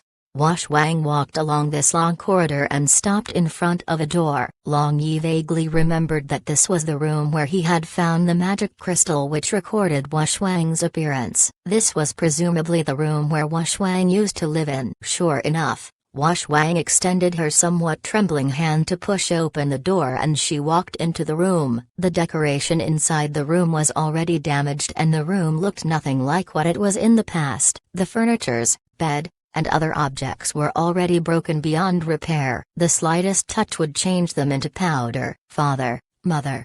Suddenly, Wash Wang seemed to have fallen into a hallucination, and along with the flashing of white light, she disappeared from the room. Chapter 398, Corpse Resurrection and False Alarm. Long Yi and others looked at each other in blank dismay and rushed out of the room at practically the same time. No matter how they tried, they couldn't find Wash Wang anywhere. Wash Wang had just used space magic to disappear from the room. When using this kind of instantaneous movement magic, there wouldn't be magic fluctuation anywhere else other than the place she just disappeared from. As such, Long Yi and the rest had no way to track her down. They were utterly helpless as they had no idea where Wash Wang went. My husband, will big sister Wash Wang really leave? Nellen Ryuayu asked. Of course she won't leave. Didn't you hear big sister Wash Wang shout for her father and mother just a moment ago? She must have gone to her parents' room.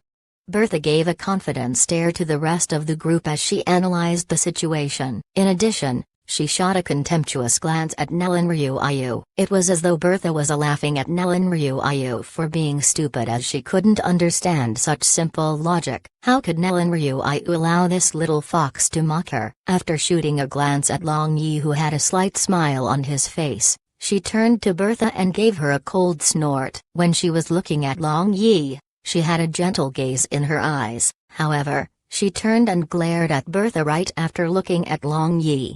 Long Yi, what do you think? Is my analysis correct? Bertha smiled and returned Nellen Ryuayu's glare with a playful look of her own. With a cute but cunning smile on her face, she asked Long Yi a question. Well, that really makes sense. Long Yi answered with a smile on his face. He was also 99% sure that Wash Wang had gone to her parents' room. Since we know where she went, shouldn't we go and look for her? This place is so big. Which direction should we head towards? Bertha asked. Idiot, you don't even know which way to go. In the Blue Waves continent, the residents in the east, west, north, and south courtyards are carefully selected. The master of the house normally resides in the eastern courtyard. The young lady of the household would stay in the southern courtyard. As for the household's young master, they would stay in the northern courtyard. As for the western courtyard, it is usually reserved for the guests. If you look at where Big Sister Wash Wang's room is, you can see that it is facing the south. This shows that the way this house is built is similar to how houses are built in the Blue Waves continent. As such, Big Sister Wash Wang parents' room should be in the eastern courtyard. My husband, am I right? Nellen Ryuayu instantly took this opportunity to show off her knowledge, as she tried to counter Bertha's previous attacks. That is right, I also think that her parents' room is in the eastern courtyard. Long Yi replied with a smile. When she heard that Long Yi agreed with her, Nellen Ryuayu shot a complacent glance at Bertha and wrinkled her nose at the little fox. It was obvious that these two girls were bickering with each other. You two bad girls, stop playing the glaring game. Hurry up, we have to go and look for your big sister Wash Wang. Long Yi smiled and knocked on the heads of these two girls. After that, Long Yi started walking towards the eastern courtyard. Long Yi didn't have to do anything. The only thing he actually did was to give commands to Barbarian Bull. Barbarian Bull would break everything and anything which was in their path, and they felt unstoppable. No one was able to stop their advance. If gods blocked their way, they would kill gods. If demons blocked their path, they would slay demons. On the way to the eastern courtyard, Barbarian Bull destroyed more than 10 rooms. Barbarian Bull with greenstone rule in his hand droned. It's not satisfying. I thought that Wang Meng Plain will force me to make an all-out effort. Instead, this old bull is bored to death now. Long Yi kicked Barbarian Bulls and scolded in jest. You want a satisfying battle? Then wait until we are out of this place. I will let you fight till you become satisfied. Remember that time in the past when we were looking for an exit? I saw an SSS-ranked Carnage Golden Falcon in the southwest direction. You can go fight with it after we get out of this place. Barbarian Bull scratched his bullhorn and said, Boss, this old bull cannot fly. How can I fight against it? If you want to fight, you naturally have to choose the most difficult opponent. It's all set. Don't discuss about it now. Let's go inside and look for Wash Wang.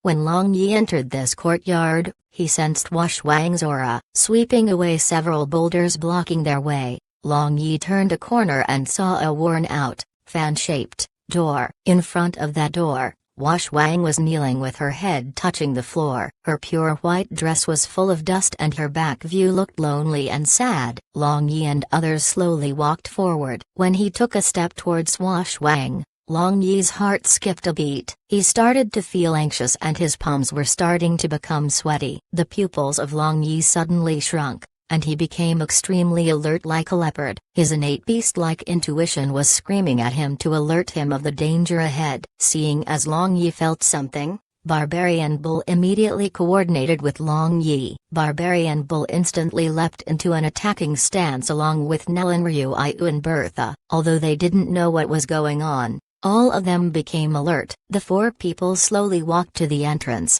and in front of Wash Wang, they saw 2 dried-up corpses. It was clear that they were a couple when they looked at their clothes. The clothes they wore was magnificent. The outline of their body was clear, but their muscles and blood vessels were already withered and shrunk. Long Yi and the group assumed that they were Wash Wang's parents. Seeing only 2 dried corpses which were Wash Wang's parents, Nellen, Ryu, Iu and Bertha instantly had a change in their complexion. At this moment, they forgot about fighting with each other and they started to sympathize with the suffering Wash Wang went through. Waking up after thousands of years to look at the corpses of their relatives who had died long ago, one could imagine the pain and suffering Wash Wang was going through now.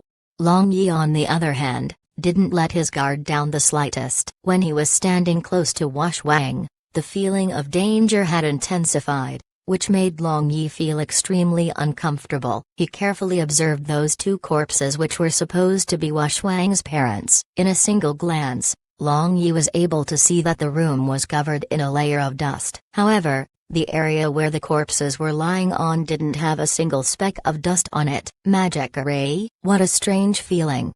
Long Yi looked at those 2 corpses which were laying side by side. Their magnificent clothes had crystals which were emitting dark aura inlaid in them. Between the crystals, there were extremely complicated runes and lines. The lines greatly resembled a magic array, but Long Yi felt as though something was off. All this while, Wash Wang was staring blankly at the 2 corpses which used to be her closest relative. Her brain was blank and she wasn't able to think about anything other than the fact that her parents were already dead. A drop of clear tears slid down Wash Wang's cheeks and dripped onto the ground. Along with the dripping of Wash Wang's tear, the black crystals inlaid on the magnificent clothes of these 2 dried corpses suddenly shone with a dim black light. In an instant, those 2 dried-up corpses simultaneously opened their tightly closed eyes. There was a strange black light wandering around their eyes, which gave them a sinister look. Long Yi's pupil shrank to the size of a needle as he grabbed Wash Wang. In a flash, he retreated to a place far away from the 2 corpses. At the same time, Those two dried corpses without any life leaped up from the ground and left behind afterimages as they jumped. The instant Long Yi pulled Wash Wang away, they claws grabbed towards the location where Wash Wang's head and heart once was. Take care of Wash Wang.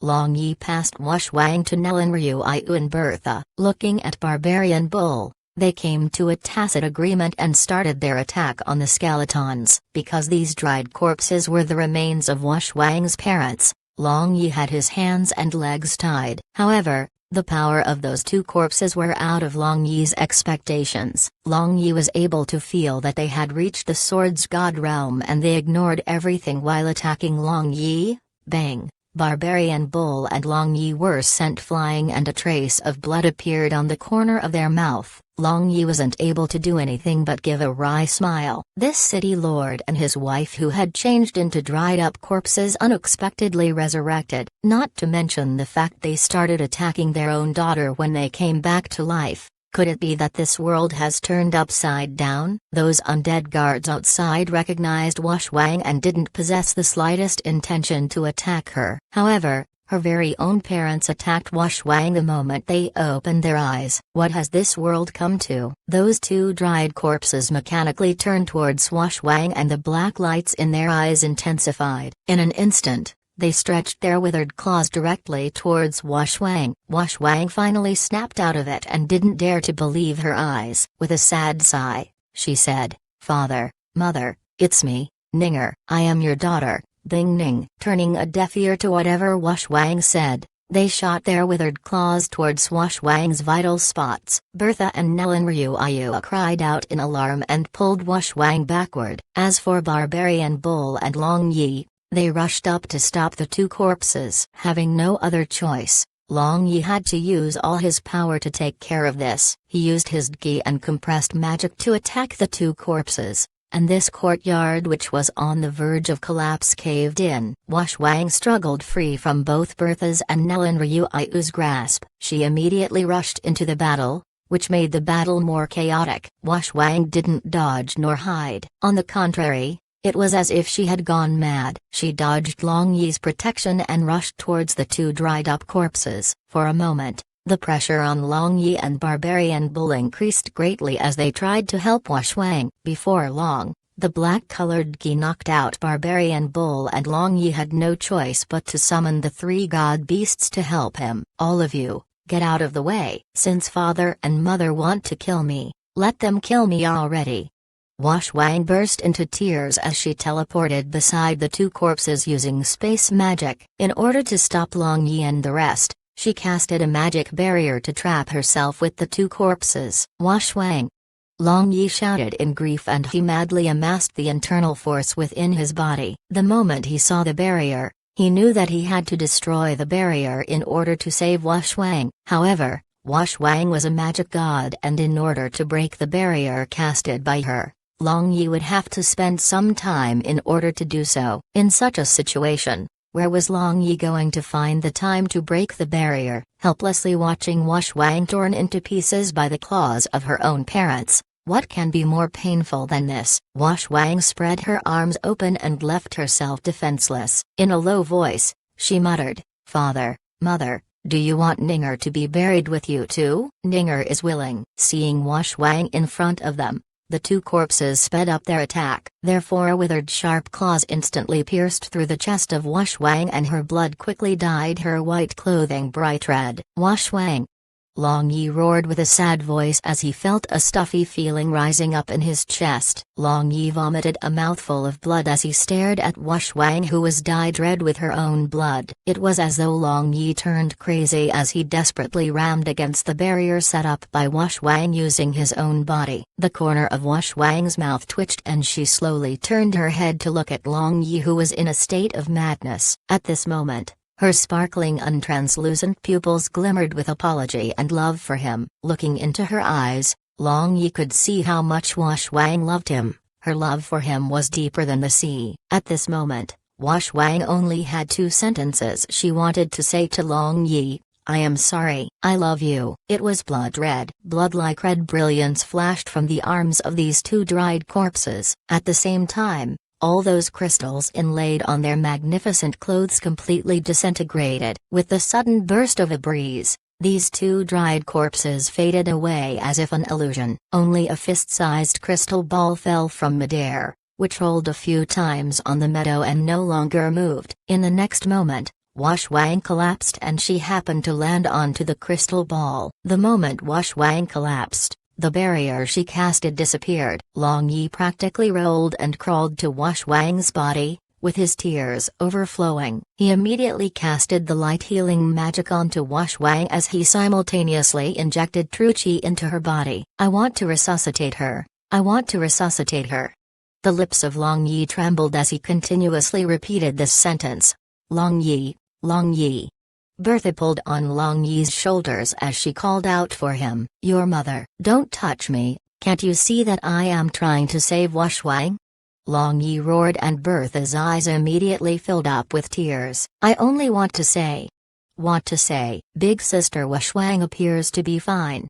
Bertha took a deep breath and muttered. It was as though Bertha's words gave Long Yi a hard slap which woke him up. He quickly turned Wang over and used his hands to feel her breath. Well, her breathing was very smooth and steady. When he looked at Wang's chest, Long Yi's breathing suddenly became hurried. He only saw a pair of towering standing out from her torn clothes. The pink pearls on top of those towering shivered whenever a cold wind blew against them. He didn't see a single wound on her body. Chapter 399, Dark God? How was it possible? Could it be that he was seeing things? Long Yi clearly saw the claws of those two corpses sink into Wang's body. However, there was no wound on her body. Long Yi's hands reached out to touch Wang's chest. He gently touched the dried blood with his finger and after smelling it, he was sure that he wasn't mistaken. This was indeed a human's blood, and it absolutely wasn't something like tomato sauce that dyed Wang's pure white robe red. Long Yi took off his robe Wang's body which was barely covered by her own ripped clothes. After covering Wang with his own clothes, he turned his gaze to the crystal ball which was on the ground. Long Yi clearly saw that this crystal ball fell from the two corpses just a moment ago. Long Yi started to inject his own magic power into this crystal ball. However, no matter how much magic power he injected into this crystal ball, there was no reaction from it. It appeared as though it was just an ordinary crystal ball. How could this be? Was that just an illusion?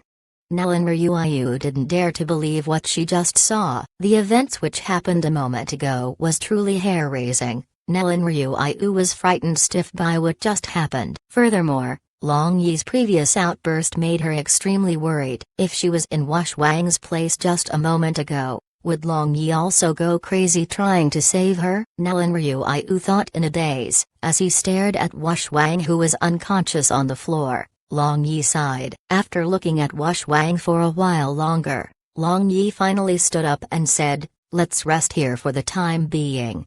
Seeing as there were no objections, Long Yi walked over to the unconscious barbarian bull who was lying not too far away. After pressing a few spots on his body, Barbarian Bull woke up. Since he trained in Golden Bell Canopy, Barbarian Bull didn't sustain any serious injuries other than some superficial flesh wounds.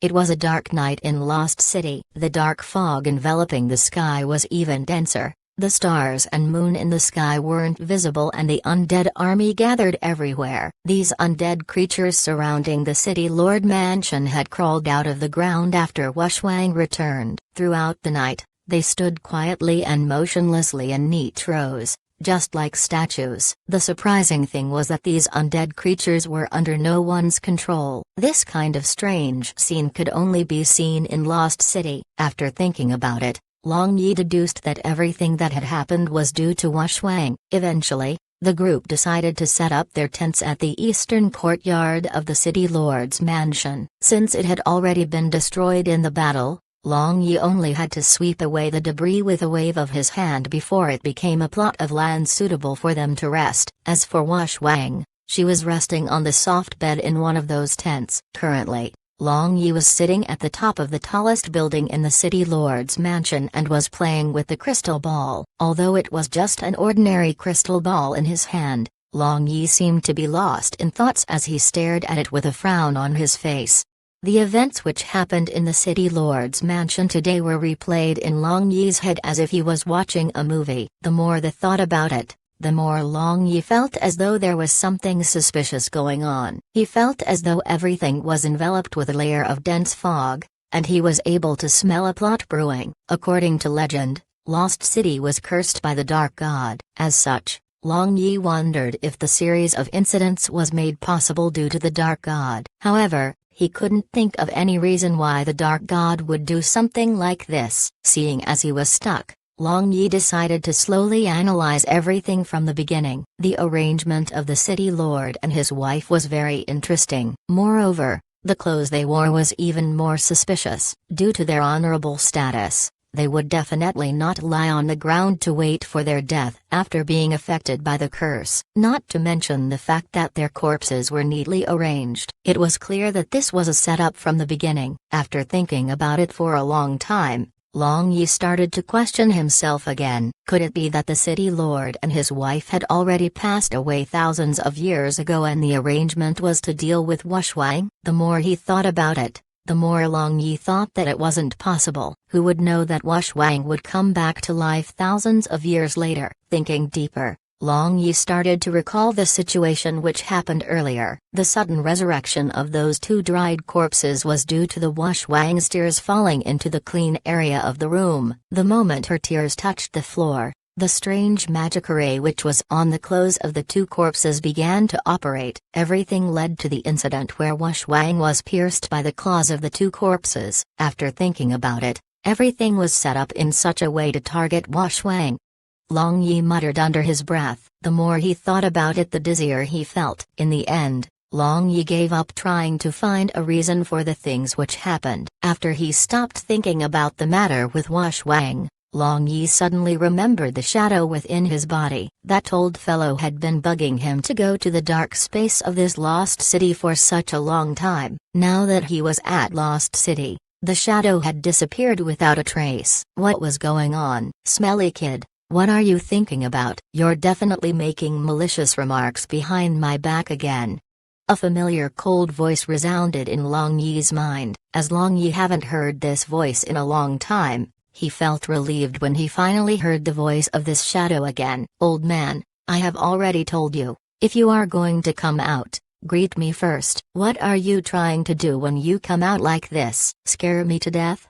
Long Yi cursed in his heart as he felt irritated with the way this shadow appeared. GGG, smelly kid, shouldn't you be thanking me? To repair your broken skeleton, I had to spend 1/3 of my origin dark power.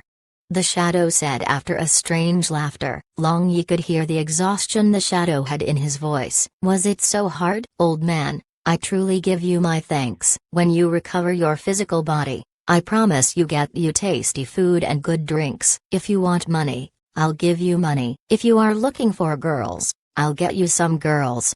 Long Yi went wild with joy when he heard that Long too was repaired. In his excitement, he started to make empty promises to the shadow. Less of your crap. Since it is still early, we should go to the dark space. The shadow scolded in jest and said, now, but Long Yi was somewhat hesitant to leave Wang here as she was still unconscious. Well, you won't be there for long. Since you were there before, you should know that a month in the dark space is only half a day outside. When you come back from the dark space, I guarantee that the sun wouldn't even be up. The shadow said. Long Yi had actually thought about it before. In the past, he had stayed inside the dark space with Leng Yue for a very long time. Yet when they got out, not even a day had passed in the real world. Luzia and Barbarian Bull were still outside for them when they got out, which proved that the time flow between the real world and the dark space was different. Long Yi made up his mind. He decided to go to the dark space in order to fulfill the Shadow's desire. Under the Shadow's guidance, Long Yi eventually reached the outskirts of Lost City. Suddenly, a wisp of black chi emerged from Long Yi's left hand and a deep and serene hole started to split open in front of him. It had the appearance of a black hole and it was extremely conspicuous in this wasteland. Why are you still in a daze? Jump down already. The shadow urged. Since he had already jumped down once, Long Yi plunged into this black hole without hesitation. The moment Long Yi's body entered the black hole, the opening slowly started to close. Eventually, the wasteland returned to its original state. After falling for a long time, Long Yi finally landed on the ground. Instead of landing in the midst of dark magical beasts like the first time he came, Long Yi landed beside the cold pond. "Old man, don't tell me that you want to enter the secret cave at the bottom of this pond?"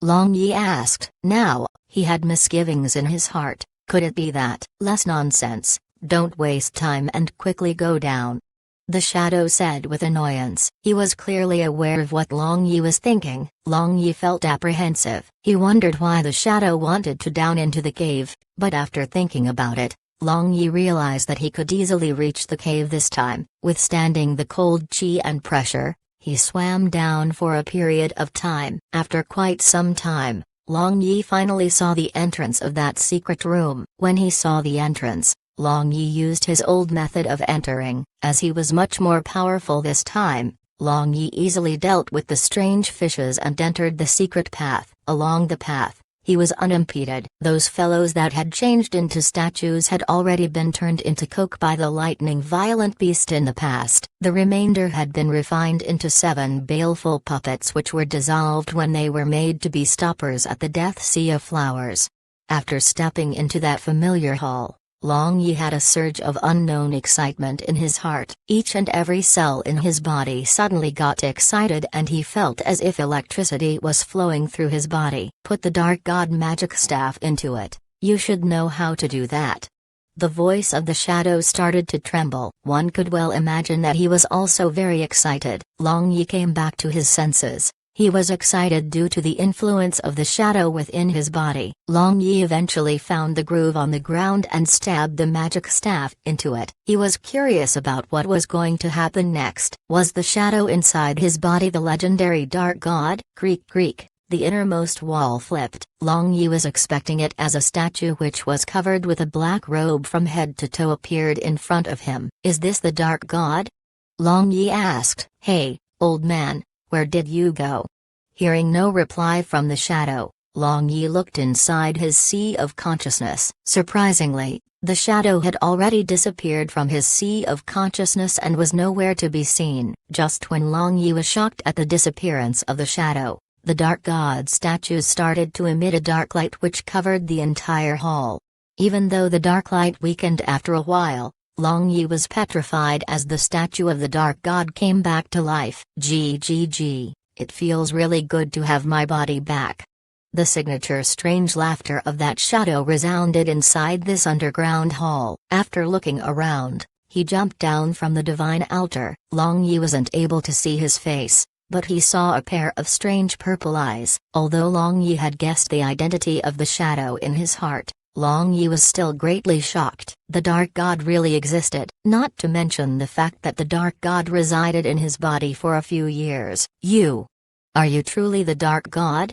Long Yi came back to his senses and sized up the legendary Dark God standing in front of him. He was not able to see his figure, but Long Yi could see that the Dark God was shorter than himself. Long Yi was unable to sense his aura, but he was dazzled by the pair of purple eyes on the statue's face. "Gg. What are you talking about?"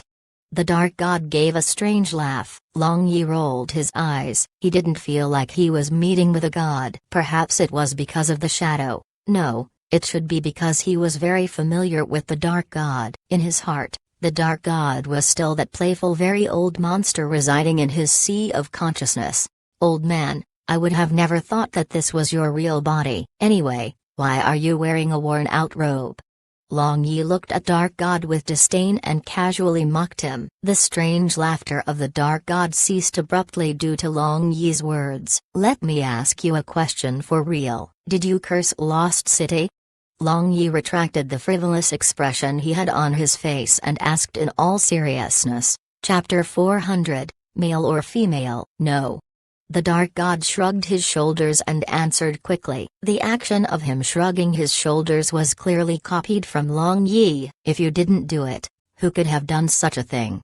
Long Yi frowned and asked, who else had the ability to curse such a majestic city like the Holy City, which was a great magic civilization? One should know that this wasn't a curse on a single person, rather, it was a curse on the entire city. I don't know. The Dark God gave Long Yi a straightforward answer. You don't know? You are the Dark God, how can you not know? Long Yi squinted his eyes as he asked, was there something a god doesn't know in this world? The Dark God glared at Long Yi with his purple eyes and asked, do you know how long I stayed inside the demonic stone? Long Yi was startled as he replied, it is said to be more than 10,000 years. The Dark God laughed and he continued to ask, haha, how long has it been since this lost city was cursed? Long Yi suddenly saw the light and he secretly cursed himself for having a pig's brain. Lost city was cursed and perished roughly 2,000 years ago. However, the soul of the Dark God had already been trapped inside the demonic stone for more than 10,000 years already. Although the Dark God was resolute and hadn't admitted that he was trapped inside the demonic stone, Long Yi had long considered him as a being who was trapped inside the demonic stone. Since the Dark God had been trapped inside the demonic stone when Lost City was cursed, it couldn't have been the Dark God who did it. Now, a new question formed in Long Yi's mind. Who else had the ability to curse an entire city? Old man, isn't it about time to tell me the matters which happened in the divine realm? What exactly happened? Long Yi asked the Dark God curiously. What exactly was the divine realm? Based on what Long Yi had seen, the Dark God and Lightning God didn't have much difference other than the type of magic element they used. The Dark God laughed and answered, I have already said long ago, you still don't possess the qualifications to know. You are not strong enough yet. My current strength is still not enough. Then, when will it be enough? Magic God? Swords God? Long Yi raised his eyebrows and asked, what can your Blue Wave Continent's Magic God or Swords God count as? You'll only be qualified to know when you can wear at least a piece of the Lightning God armor. When you reach that level of power, whether or not I tell you about the divine realm wouldn't matter. Currently, there is only one thing which is important. You are already engulfed in this vortex. You can slowly figure out the truth of the matter yourself. GGG, the shadow said and gave Long Yi a sinister laugh. Long Yi pursed his lips after hearing what the Dark God said. Deep down in his heart, he already reached some conclusions. After obtaining the inheritance of the Lightning God, he was no longer an outsider. Perhaps Long Yi was destined to become involved in this matter from the moment he arrived at the Blue Waves continent. To be precise, everyone on the Blue Waves continent couldn't escape from this chessboard. Only Long Yi was close to the truth. Not only was Long Yi close to the truth, he was closer to the so-called gods. This world was like a chessboard and the people were the chess pieces. Everyone believed that the gods were the ones playing this game of chess. However, if one day the gods themselves became the chess pieces, who would be the ones controlling the game? Don't think about it. There will come a day when you will understand everything. Now, it's time for you to leave this place. The Dark God interrupted Long Yi's thoughts and brought him back to reality. I will leave this place. However, where will you go?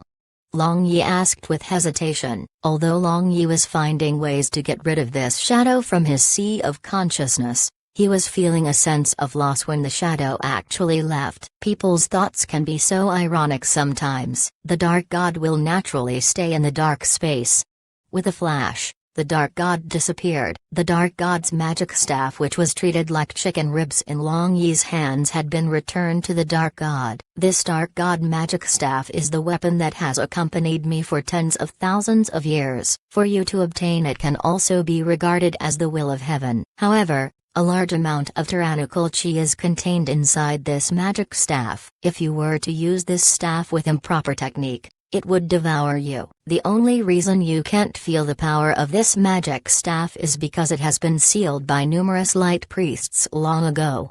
The Dark God said softly. With black light flashing in his hands, the Dark God magic staff underwent an earth-shaking transformation. In the Dark God's hands, this withered tree root staff swelled and changed back into a glistening black magic staff. Surprisingly, The tip of this magic staff was formed by 3 heads. It was the 3-headed demonic dragon's heads. The 6 eyes on the tip of the staff glimmered with faint red light which gave the staff an indescribable beauty. It was as though the staff was an exquisite work of art. "Are you giving it to me?" The eyes of Long Yi shone as he said, "Yes, but, with your current strength, you cannot completely control it. As such, I have only unsealed half of the seal. Here, give it a try." The Dark God said as he handed over the Dark God magic staff to Long Yi. After interacting with the shadow in his sea of consciousness for so long, Long Yi would naturally not be polite with him. He immediately stretched out his hands to catch the magic staff. However, when he was about to touch the staff, Long Yi stopped. Instead of looking at the majestic staff which was falling towards him, Long Yi was staring at the Dark God's hand without blinking. "Old man, how come your hand is so girly?" These words suddenly came out of Long Yi's mouth. When Long Yi saw the Dark God's extended hand, he noticed that the hand was extremely white. Moreover, it was extremely slender and the hand was glittering. It was indeed the hand of a very beautiful girl. Shouldn't the hand of the Dark God which has been trapped for tens of thousands of years be withered, just like a dried-up corpse? The Dark God was visibly startled by Long Yi's words. However, the Dark God magic staff continued flying towards Long Yi and the Dark God began to mutter an incantation. The holes in the conical roof started shining with blue light which illuminated the ground. In an instant, a magic array was formed. Long Yi wasn't able to see the Dark God move, but he felt as though there was something pushing him towards the magic array. "Hey, hey, old man." Long Yi's shout resounded inside the underground hall. But he had already disappeared along with the blue light. Standing still inside the hall by himself, the Dark God let out a faint sigh. With a wave of his hand, darkness covered the entire hall. At the edge of Lost City, a spot with space distortion appeared. Long Yi emerged face first and started falling towards the ground. Flipping over, Long Yi stopped himself from falling in midair. With a firm grasp, he held on to the Dark God magic staff. He immediately felt a blood connection with this Dark God magic staff. When Long Yi held the staff, he felt as though the ice-cold aura coming from the staff conformed with the black vortex in his sea of consciousness.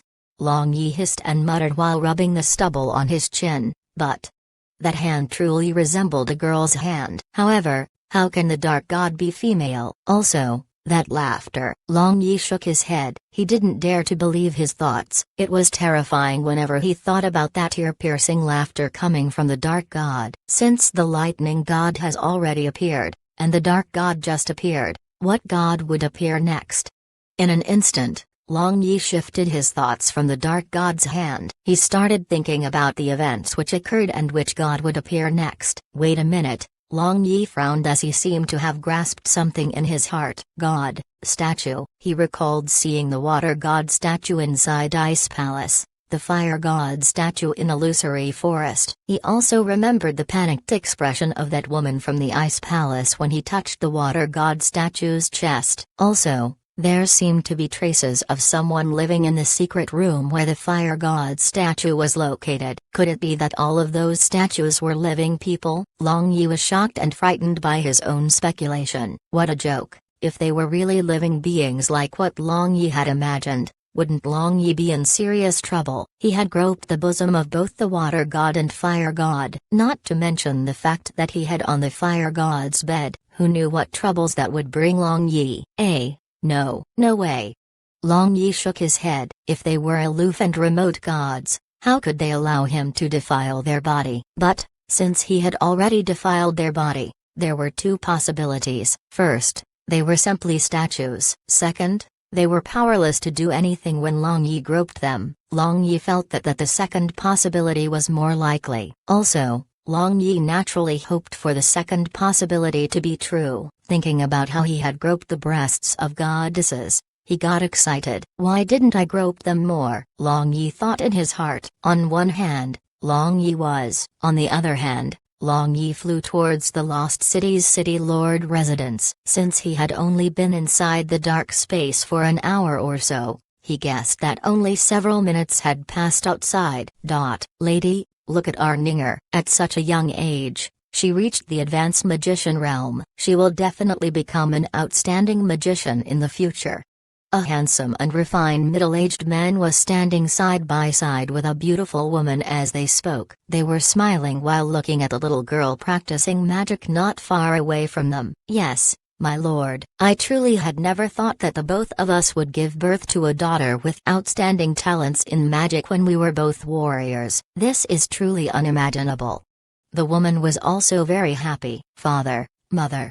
A porcelain doll-like cute little girl of the merely years old managed to cast a water dragon magic spell. Turning around, she waved her hands as she rushed towards her parents. This truly was a beautiful picture which depicted family happiness. The scene of the little girl throwing herself into her mother's embrace faded and disappeared gradually. "Ninger, be obedient. You are the only hope of our holy city. You must keep on living." In another scene, that little girl had already grown into an 18-years-old young girl with a graceful demeanor. The appearance of her father, who was the holy city's city lord, appeared much older. "Father, don't. Ninger doesn't want to leave you all." The young girl cried mournfully. The middle-aged man hardened his heart and knocked the young lady out. Carrying her, he placed her inside a crystal coffin which was located under the pool in the secret room. After giving one last look to his daughter, which was filled with affection, he closed the lid of the crystal coffin. Behind the middle-aged man, a group of magicians began to chant incantations in order to seal the crystal coffin. "Father, don't abandon Ninger." "Mother." On the large bed inside the tent, Wang started talking in her sleep. It was obvious that she was in great pain as her tears never stopped. She reached out her hands in the air and did her utmost to grab onto something as if she was drowning. Long Yi lifted the curtain and entered the tent. He saw both Ryu and Bertha trying their best to appease Wang, who was having a nightmare. He quickly rushed over and held onto Wang's little hands, which were flailing about in the air. With an extremely tender voice, he consoled her. "Wang, I am right beside you. You don't have to be afraid anymore. You don't need to fear anything." Looking at Long Yi's tender expression and hearing his caring voice, Ryu and Bertha directed a gaze of admiration at Wang. They looked at each other, and for the first time, they had a tacit agreement to leave the tent. They agreed to give Long Yi some space and allow him to spend time alone with Wang. Under the comfort of Long Yi, Wang gradually calmed down. In her deep slumber, she unconsciously moved towards Long Yi. Perhaps it was because Long Yi emitted an aura which made her feel at ease. Wang eventually showed a calm expression on her face as she continued to sleep. The aura Long Yi exuded was very familiar, as it resembled her father's aura. However, at the same time, she knew that it wasn't her father's aura, as there was something different about it. In her dreams, Wang's charming body quivered. Yet another scene appeared inside her head. When she opened her eyes for the first time in the crystal coffin, she saw a handsome youth pressing onto her body, with his lips connected to hers.